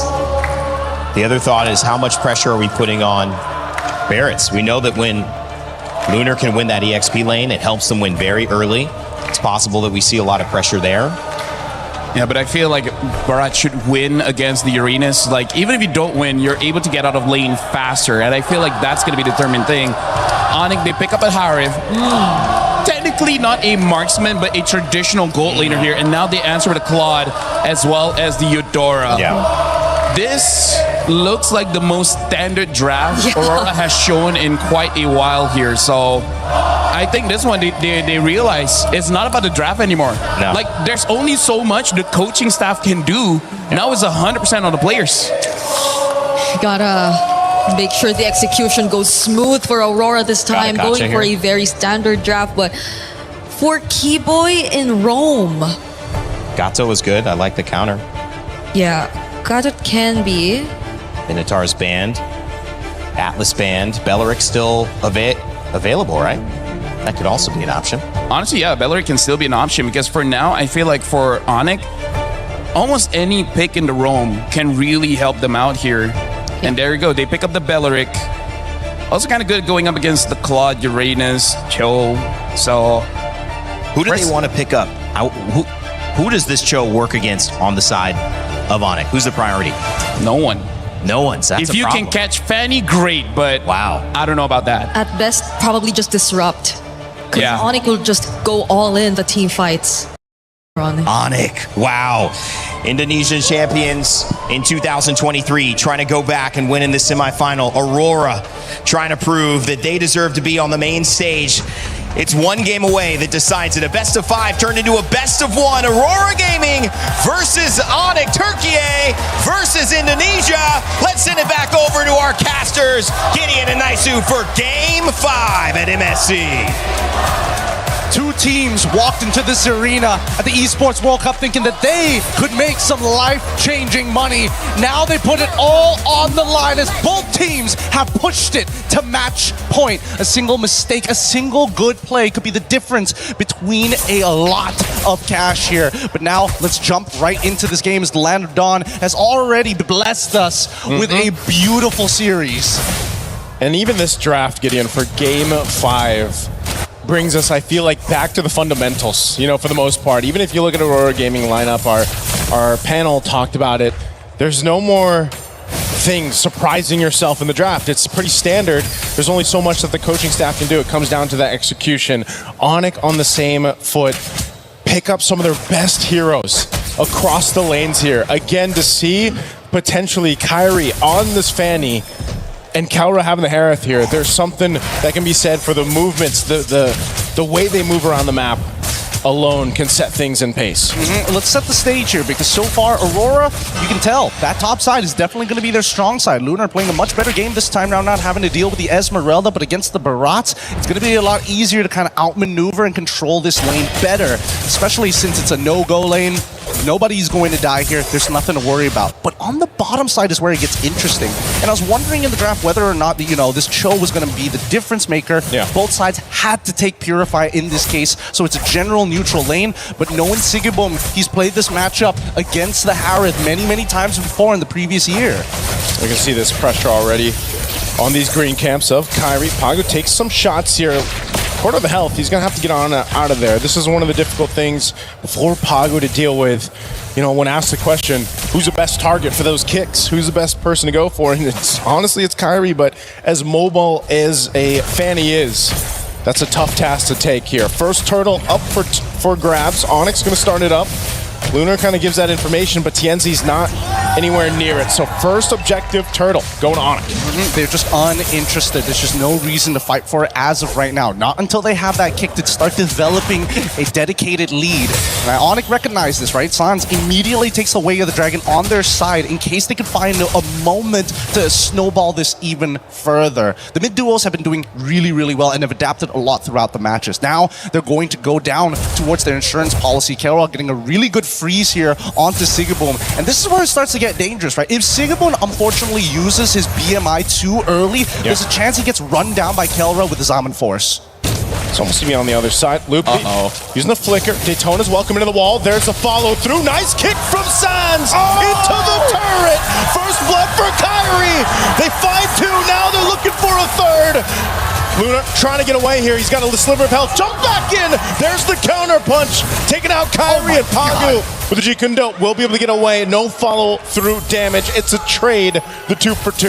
God, that was hot. Pagu, what a, wow. Let's look at this one more time, because again, the play coming in from Sans was good, right? He flickers on over to guarantee the kick to the right side, but that third hit of G Kundo, breaking it up at just the right time, allowing Lunar to survive this, and also using his Purify. He probably should have used it slightly earlier, but it doesn't matter. He got the damage off of his shield, and even for Onyx side, they don't mind this trade at the end of the day. So what if Lunar gets it? We'll eventually be able to deal with it later down the line. So for now, those who found the kills have the money to go even further. TNZ and as well as Kyrie dead even right now, but only a slight lead, 1 level lead for TNZ. I wonder how many times Sans will try to replicate that, you know, take the kick, take that way the dragon from Pagu, utilize the kick himself, or does he take something else? You know, between Rose's ultimate, that Thundering Wrath can be beneficial too. So Sans will have his work cut out from him, but like we just saw, pretty good here. Sky Piercer now picked up for TNZ, the second turtle coming through. All right, TNZ has to play for cleanup here. They can initiate, walk back, wait for a little bit, and then clean up later. Kyrie,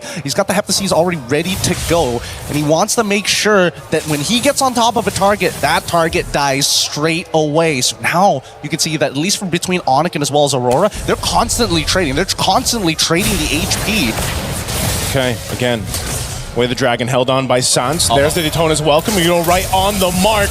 Kyrie coming through. Consecration already going to be used. Quarter the health on the turtle. TNZ will secure it. Fight breaks out. Blazing duet, not enough. Keyboy will fall, and then another trade. Kelra has some space to work with. A whole lot of battle spells used up as well. And TNZ will get away with the iframes here on that Hirara. He's dancing around here. Kelra playing a dangerous game. You can tell by that positioning. Unfortunately, the Zaman Force might not be enough there. Onyx now trying to set something up. They want to see Sigabum, but they don't notice him just yet. He's hiding in the bush, and the denial of information has caused Onyx to give up on the dive.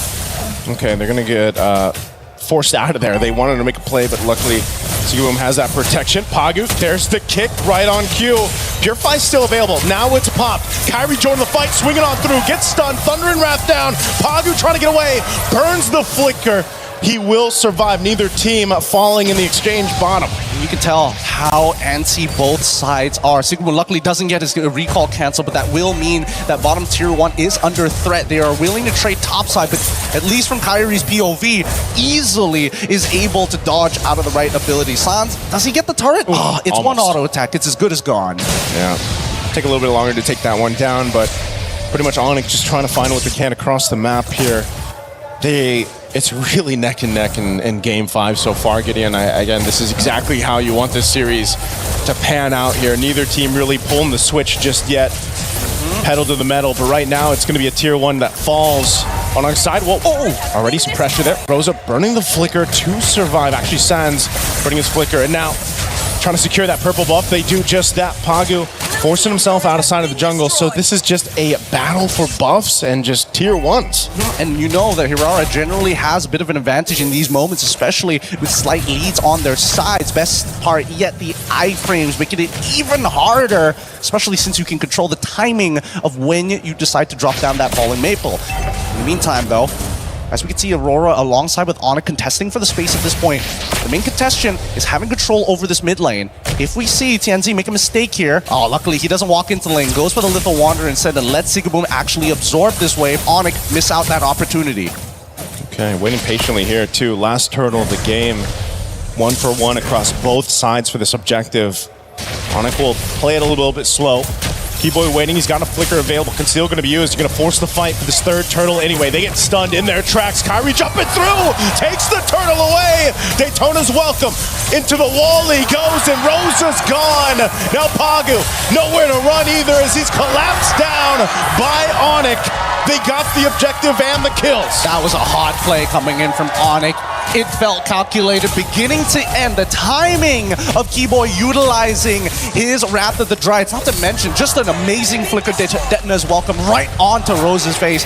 Nothing they could do at that point. They reached, they grabbed, and they caught the ball out of the air from Aurora. Let's look at this replay one more time, because as Kyrie makes this play, it catches afterwards, but it catches just enough. With Rosa already down in TNZ, having no combo points to actually go into his iframes, literally nothing you could do there. That's the thing too, the fact that it's broken walls and you have this fanny, you can utilize a little extra opening on these turtle pits or eventually the Lord pits, something that you can do here. So Kairi can kind of just swing on through into those fights, following through the rapid drive. They're going to do it again onto the tier 2, already forcing the fight, and Sigurboom is gone! Where did he go?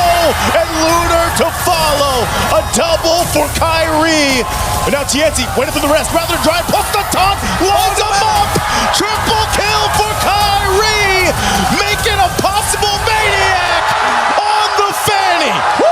A statement being made by Onyx right now as they're looking to crack open bottom side tier 2, and they've evened out this score. 3.2k lead in their hands. Things are getting extremely dangerous for Aurora. Sigurboom, he's got to be careful here. That BMI is literally his only lifeline. Just watch, as soon as the BMI drops, you see that Kelra said, hell no, we dive in this. We're sending the goon squad to take him out. And they line this up so well for the whole team, but for Kairi just to make those plays again on this fanny. How do you keep track of them? I mean, we've asked the question all darn MSC. How do you keep track of Aurora? Well, when you put the fanny in the hands of someone like Kairi or any of these specialists, this is what you have to deal with too. It feels like its own iframes. It's tough. It's really tough. Kairi has been playing a really strong game here. Those cables have been ultra accurate at dodging some key abilities from the side of Aurora. Even Lunar, I think he can't be that frontline that they're hoping that he can be right now. He hasn't won his lane hard enough. And with the 8 extra assists, well, technically 5 extra assists that Lutfi has been able to gain for himself and to chastise Baldrin, he is so thick. Luckily, Lunar is able to get one of his own. This Lord is being started up here, holding it at half health. Onyx with a clear lead. They have control of this. They might be able to just go ahead and secure this. It looks like they are going to do just that as Tienzia is up top. They have the information, and Onyx will play around now with this first Lord secured. Mid-Trio has been playing a phenomenal game here for the side of Onyx. And unfortunately, for the side of Aurora, they've missed their window to develop their snowball even further. With the Maniac being given over to Onyx's side, resetting them from all that early game pressure that they were applying. Now they have to hope that Sigurboom gets the right items at the right time here, because Tienzi can only do so much. He's so close to finishing the Golden Staff. So close here. Lord slowly approaching that bottom side. Again, with this kind of lead, Sigurboom just needs more time. He just doesn't have enough firepower here. And if they take out Rosa, so much damage of this profile for Aurora Gaming is expended. And they slowly walk this one in. This Lord coming down to this bottom side. Keyboy popping the conceal, looking for a potential flicker play. Lord's going to charge into the base turret. They already pop off some damage, trying to keep them at bay, and Lunar has to disengage. They just want to clear out this Lord. They want to hold on to these base turrets. Kelra jumping in with his Almond Force, pushing him off the turret just to secure it. And now Onyx will go ahead and call it off. They look for more space turrets. Up top, Kairi. Tienzi holding it in bay. They hold on to 2 base turrets for now. Onyx right now just aren't falling for any of the typical tricks. They're going to lose another shielding here. Yeah, that's pretty much everything. Onyx have set this up for a final push with the next Lord. If they can... wait, do they have the ults? They do! Charge in. Loopy jumping in, and they still the Wrath of Dry. They're going to force the fight anyway. Loopy gone, and Sigurboom too. Kairi still going. They're cut off from each other. Pagu trying to get away. Kelra, a couple shots, still has the shield. They're so low though. Aurora Gaming might want to punish. They're still falling through. Tienzi has mobility, but they will rely on the conceal to get away. And Sans, he's ready to intercept every single time. Onyx, they are well connected right now. And Aurora, they've tried a couple of feints here. Yep. They've tried a couple of motions where Pagu is trying to bait a reaction out of Onyx, but they're just not flinching anymore. And I think that confidence is starting to build up. It's surmounting to some real damage in Kelra. He's not dropping the ball. Same goes for Sans. Look at the disparity of damage dealt by the key members here of Aurora Gaming. Tienzi there at the bottom, Sigurboom there at the bottom, and look at the difference for Onyx. Such a big difference in terms of damage, and that's just because of how these team fights have played out.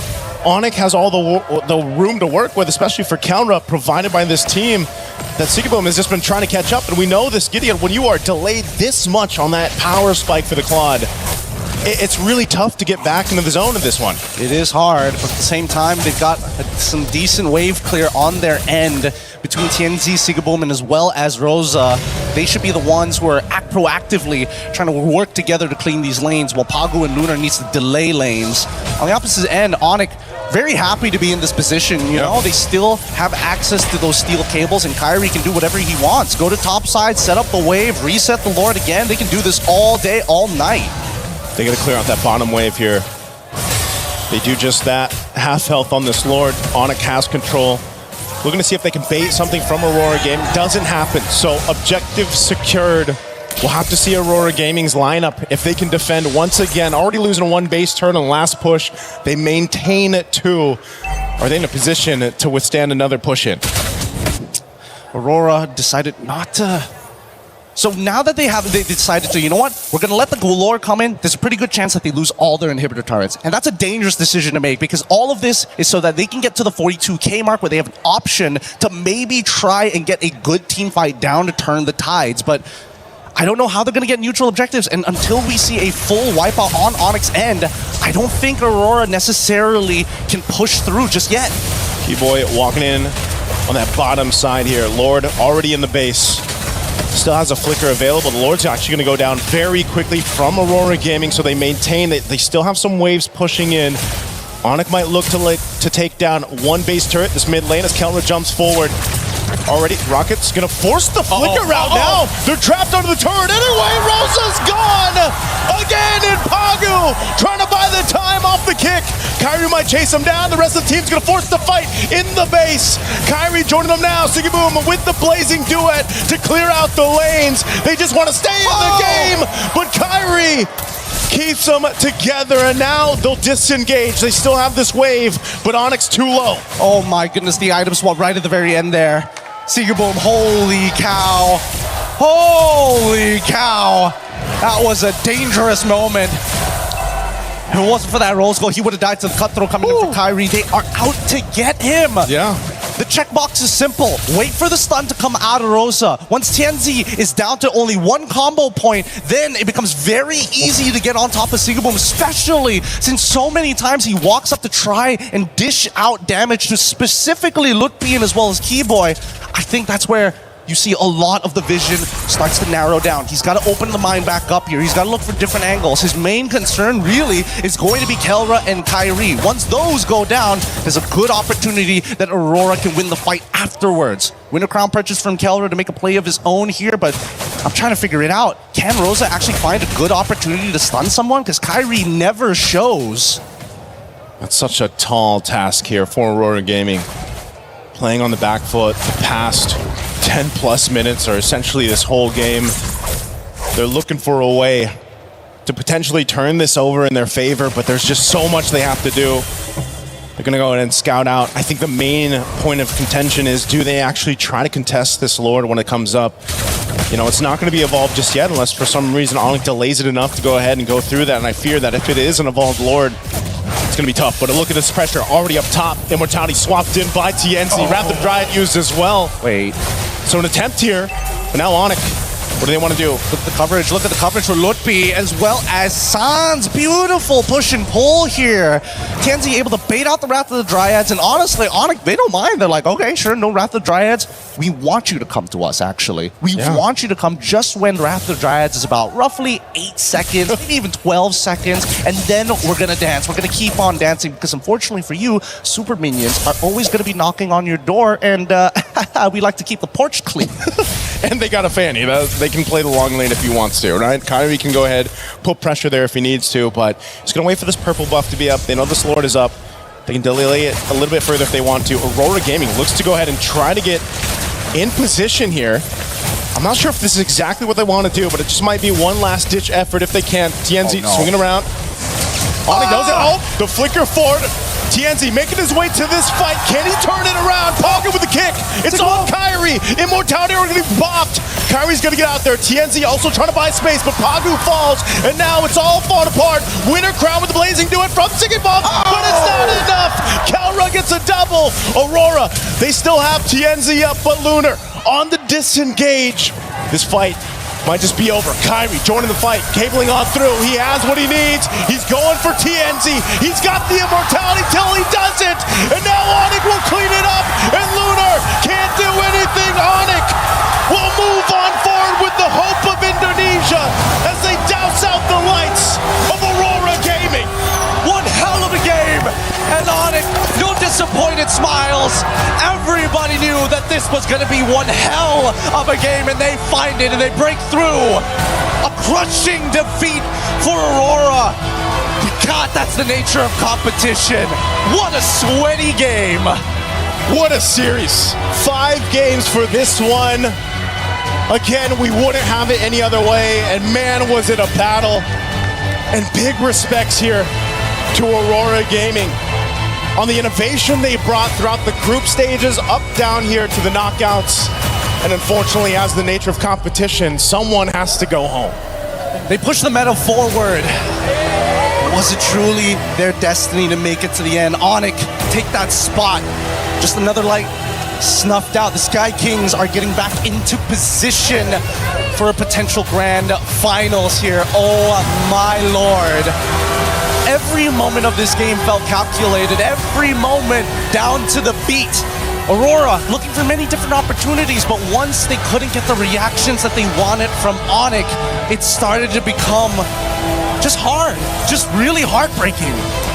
Oh man, again, seeing these highlights here from STC, you saw how much of a dominant early game to mid game that they had, especially with Kyrie on this Fanny. There was only so much that they could do. I mean, Pagu, he even got a couple kicks on him, but the rest of the team was just scaling in their favor, and they knew how to play this composition to, you know, the best ability that we saw here. Even Keyboy on a lot of the Raptor Dryad flicker combinations he had, and even Sounds having his own kicks half the time. You know, there was just so much that was utilized here, and even down to this last fight, they just knew with Kyrie swinging on in, there wasn't much more that Aurora Gaming could do in this instance. With 2 great teams with amazing chemistry, it really just comes down to who has more experience. And Onyx take it this time. We're going to be throwing it over to our winners up on stage, which Milos and of course, Keyboy. They've done it again. Onyx to the semifinals. What a matchup. We all need a moment to breathe after how close that match was.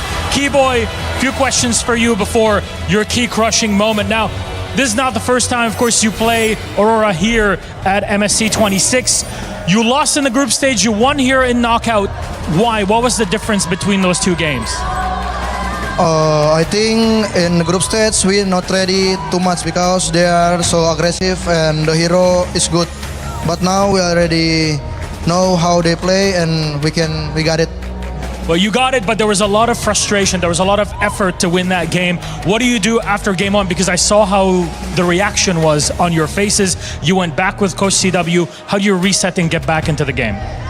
Yeah, we just think next match the team spirit, right? Yeah, we just focus team spirit and yeah, just enjoy and reset for the next. You have the reset for it then, and you know, you've made the knockout stage. Last year, you of course were here as well. It's semifinals again, 2 years in a row. The question is, are you ready to go deeper than that? Does that add to the pressure, the fact that you're also playing a non-SEA team that wants to get to the grand final as well? Yeah, for us, we want to get the champion again, and we are ready to EWC here now. Keep in mind, there's now Czar Egoist on the other side on Team Spirit. It's not the first time that you play against them. You knocked them out last year in quarterfinals. There's also Sawo on the other team. That's your counterpart in position. I mean, what's going to change compared to that last year? Are you going to finally take them down here at MSC? Same like Aurora, we want to take the defense first, and yeah, we are ready to fight Team Spirit. Just ready, Team Spirit. Ready for Team Spirit. I have a lot of questions for you, but a question to the Onyx fans in here. What time is it? It's Onyx time. It's key crushing time. Onyx, gentlemen, come on over. You'll get to relax plenty right after this. Now let's all go to the back. Come along. Let's go crush that Aurora Gaming key. We waited so long. What a great match that we had. Incredible best of 5. Now you get to celebrate, Keyboy. Go ahead. Go ahead, gentlemen. Come on in. Last year, Onic made it to the semifinals. This time, they've done it again. Goodbye, Aurora Gaming. Good luck in the next one. And as the fans are cheering, and as you heard them say, thank you for letting us know where the airport is. Onic victorious, on to the semifinals. They'll be playing gatekeepers to yet another Western team, non-SEA. What happens tomorrow versus Team Spirit? We won't know for sure, but our panelists, they're going to break this match down for you. The gold standard crushes the golden key of Aurora Gaming and sends them home one last time. As MSC continues, our semifinals are booked. And speaking of tickets booked, Aurora Gaming, yes, we'll have to get those tickets booked for the airport. It's tough to say. But at the end of the day, competition can sometimes be brutal. This one for Turkey was tough. We will see them again, and of course we will see Turkey again in Istanbul in the M Series M8 later on. But the beauty of this moment, a best of 5. Both teams have to hold their head up high, Brig, after that performance. But Onic, man, that was fun to see. Yeah, I was just talking to LaFell, like, this is the only match that made me post again on my social media account, and that's just the beauty of this full best of 5 series that we really got to see between Onic and Aurora. The development they've been through, Aurora, especially entering this competition strong, but Onic too, they've been a bit shaky, but you see their tears of joy, you see how happy they are with the small adjustments that they did here and there. That could be a relative. Yeah, I mean, like, here's the thing. Aurora has been winning by basically outplaying the early game, but like Keyboy said, enough time has passed. They figured out how they move, how they draft, and even game number 5, first 2 picks, the Barat as well as the Fanny. I look at Brig look at me, and I'm like, this might be GG. And we definitely saw, even at the end, you asked us, like, who's going to win this one? It's like, this on draft, Onic won hard for that one. So yeah, this is probably a heavy loss for Aurora because, again, they were set up to win the entire thing, but then at the end, Onic just outdrafted them. So this is a pretty heavy loss. And the only thing I can hope for is that moving forward in this MSC, I hope we get to see more matches like that. Yeah. Other games is like, we outdraft you and then we win everything. I don't want that anymore. I feel like at this point we should have all full series. Yeah, because it feels so much more heavy because you see the attempt and the effort to really shut down certain players and heroes on Onyx's side. You had a Cho, you had a Eudora, but even you asked us the question before entering the game of who do you really try to target? Who do you try to go for? And we couldn't even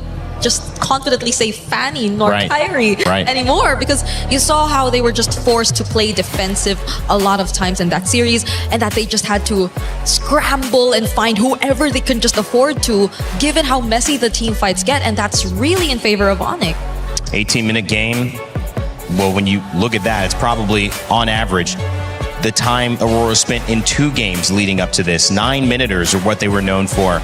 And now, kind of shocked. Definitely a favorite coming into this. But against Onic, it was tough to call them a favorite. And the little things, that was the theme of today, make a big difference in the fandom, the fan bases, not just from Team Spirit, but also for Onic. Might have been that little thing, that little bit of confidence in an even match. No, it's 100%. I mean, like today, the team with the better crowd won the game. Yeah. And yes, both teams are amazing, but yeah, sometimes that extra support just to give you that self-confidence that even Brig was saying, like, you just got to have more self-confidence in this matchup. And then who had that just ends up winning it all. Believe in yourself, and I think Onic did. Eventually, I mean, in the beginning, there was a bit of a test to try and go out of comfort. You saw that? I mean, here's the thing. It's rare that we see Onic being this happy because most of the time when they win, it's a stomp.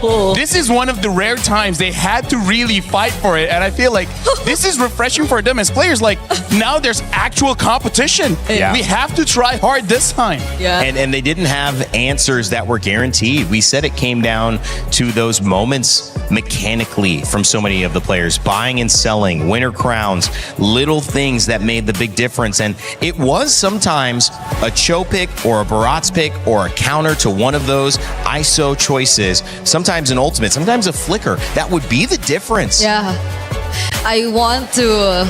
That's got to be something. Yeah, their wife and husband. Their husband and wife. Yes, that's Coach. Yes. But which one is which, Brig? Which one's the husband? Which one's the wife? How do you know so much about the relationship? We're friends. Yeah. Okay. Mr. Denver Miranda. Yeah. Okay, there we go. Can't forget about that last sequence too. Keller was just looking at the fans. You were talking about the fans, and he was just telling them to keep the energy. Just keep going, continue, and go cheer. It was a moment that you saw how Kellera was very locked in and how satisfied he was after winning that game. Same for Keyboy, and they were just right next to each other. And the entire crowd too. I could see like a lot of the members of the Onyx crowd just probably being very anxious about what's going to happen, and probably like they're not as capable of saying anything anymore because the fight was just that close. So congratulations to Onyx for really putting on such a great show, and Aurora, it's been so close. I feel like they've gained at least... I feel sad for them. Yeah, I feel like they've gained at least thousands more fans. Oh, yeah. Like after this. And they gained prestige because I think coming into this tournament, they certainly set the tone. The Eudora, for the first few days, the group stages, the way that they introduced the Rafaela, the Selena, which was banned out every single game, by the way, was not able to be used by Rosa, set the tone of MSC. They have left their mark, and it feels weird that they only top 8. It feels like a top 4, maybe top 3 team. But Aurora is out, and we had a chance to catch up with Midnight in an exit interview on how he's feeling. We are now backstage with Coach Midnight. Very valiant effort. Nice try, Coach. What do you think happened in that whole match?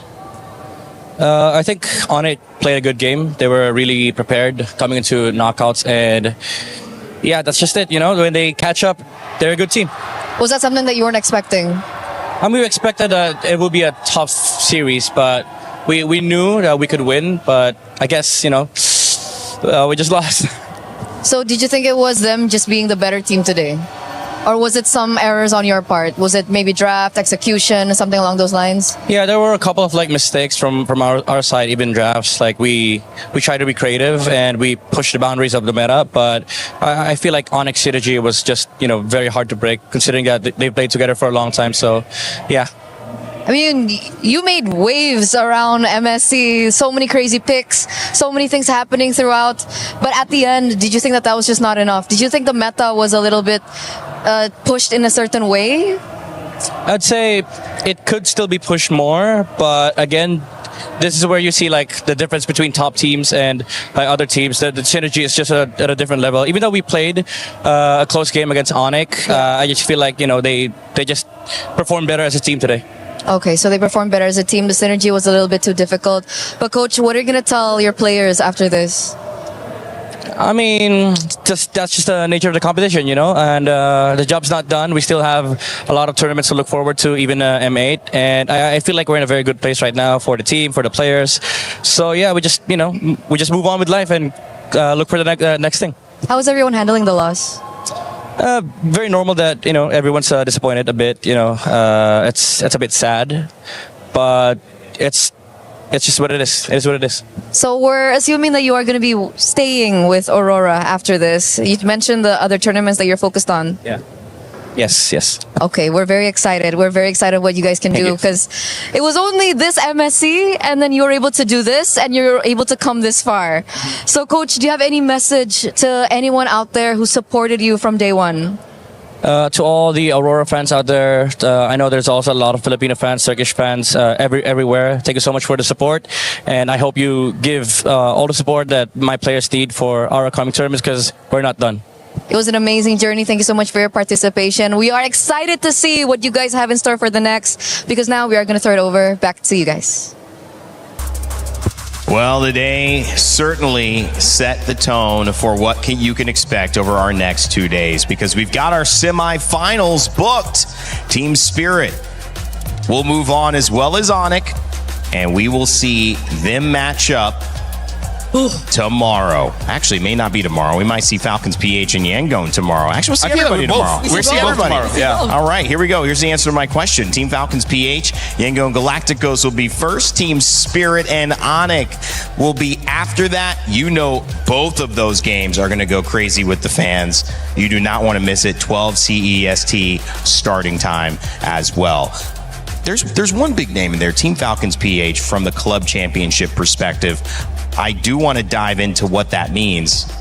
Now look at these guys. They're looking good. I just got to say, they look like they just won a best of 5. They look like they just won a best of 5 and told me to be quiet. I didn't do nothing. Wasn't me. All right. Speaking of implications, the club championship is on the line. We got a quick update with our own Chris Tunn and Glitter Explosion. I've escaped to the totem to come chat with Lauren. New game going on this week. One that we talk about in Warzone, of course, but real big implications when it does come down to the club championship. We got a lot of hot contenders in there. Yeah, I don't know what's going on over on my side of things, but we are constantly getting games where we have a lot of CC teams in the lobby. And if we're talking about storylines and how that could potentially change things this week, we've got a lot to dive into. First of all, we do have Twisted Minds in this lobby, and they are the defending champs. However, they've been pretty inconsistent over the last few lands, so there's a very big possibility that they're not able to take this one home. But then if we're talking about hometown advantage, this is where things start to get a little bit crazy, because we do have Gentlemates here, and we saw how insane it was the first couple weeks when they were here and local, and I think that hometown advantage might be big for them. And as well, I mean, Paris and France in general loves Call of Duty titles. All the time we see them really show up for it. I remember those Gentlemates fans being loud in Riyadh, never mind when we were in Paris. Exactly, so it could be even crazier. Hopefully it gives them a little bit of a boost. But then finally, we of course have Falcons, the team that needs the win for CC, and this actually could be the game they get it in. They've got Hisoka, the best player in the world in Warzone, and they are definitely a favorite to win the whole thing. Yeah, it should be really interesting. I think especially when it does come down to Falcons, faltered last year, didn't play to their potential, but this is a big opportunity for them to get the win on the board. Lauren, I'll be checking in with her the next few days. We've only got a couple more days, but I'll be getting as much as I can out of you by the time we finish things up. Thank you very much, Lauren, guys. Talking some Call of Duty. Those both know what they're doing. Big shout out to Lauren as well. Been fun. Haven't seen her since week 1 of Apex, but she's been doing a great job alongside Chris, keeping us updated. Here are your club championship rankings, powered by Aramco. Thank you, Aramco, for setting us up with this. Nodus and Seer still in the lead. These will potentially change a lot. Obviously, Street Fighter's got some great representatives going on. We've got Falcons still alive here. You see, they were actually at, I think it was 1,200. They've jumped up a couple hundred points. They're still in 6th place, but looking at the way that Vitality is no longer in this, Aurora Gaming just went out. They were hoping to get some more points from this. Team Falcons got to be happy that they have a chance to move up this leaderboard with tomorrow's game. That'll be the first game actually that we see tomorrow, guys. So that'll be exciting. Brig, LaFell, as we see Hugs, Kiboy hugging a most likely partner there, dear friend, sister. Not sister, I think. Somebody that he loves. Maybe not. Maybe not. Okay, I think that's... You can't... I don't know. I mean, I guess you can kiss your sister like that. Sure can. Shout out to my sister as well. She just had a baby. So congratulations. New Rainer in the family. Shout out to the gender Robert that can Brooks. dish out babies. Huh? Yeah, dishing out babies. that's what it stands for, right? Yeah. Babies. ML babies. MLBB babies. Yeah. A new league coming out. Get them ready. I think it's too early for phones, though, by the way, guys. Final thoughts, Brig, LaFell. It's been fun hanging with you on the second half of the day. I just hope we don't have the same pattern of our first series being a 3-0, because I don't think Falcons Spirit should end in a 3-0. I hope we all get game 5 tomorrow. We're at the final stretch. It doesn't get easier after this, because at this point, all the teams, they're at max potential. So hopefully every single team is able to show off all of their efforts for months going into this point, because just a few days from the grand finals. Indonesia is still alive. You've got Philippines still alive. Is it Myanmar or Malaysia? I'm sorry, Yangon. Myanmar for Yangon Galastico. You've got Europe still alive. You've got Indonesia. You got the Philippines. You got everybody ready to throw down MLBB. It's looking like a heavyweight fight from all of us here at the desk on the production side, of course the EFG side, and the Esports World Cup side. Thank you for watching. And you MLBB fans, you know where to find us tomorrow. We'll be live for the semifinals. My name's been Rain Day, and as always, remember to never give up, never stop gaming, and we will see you all for the semis.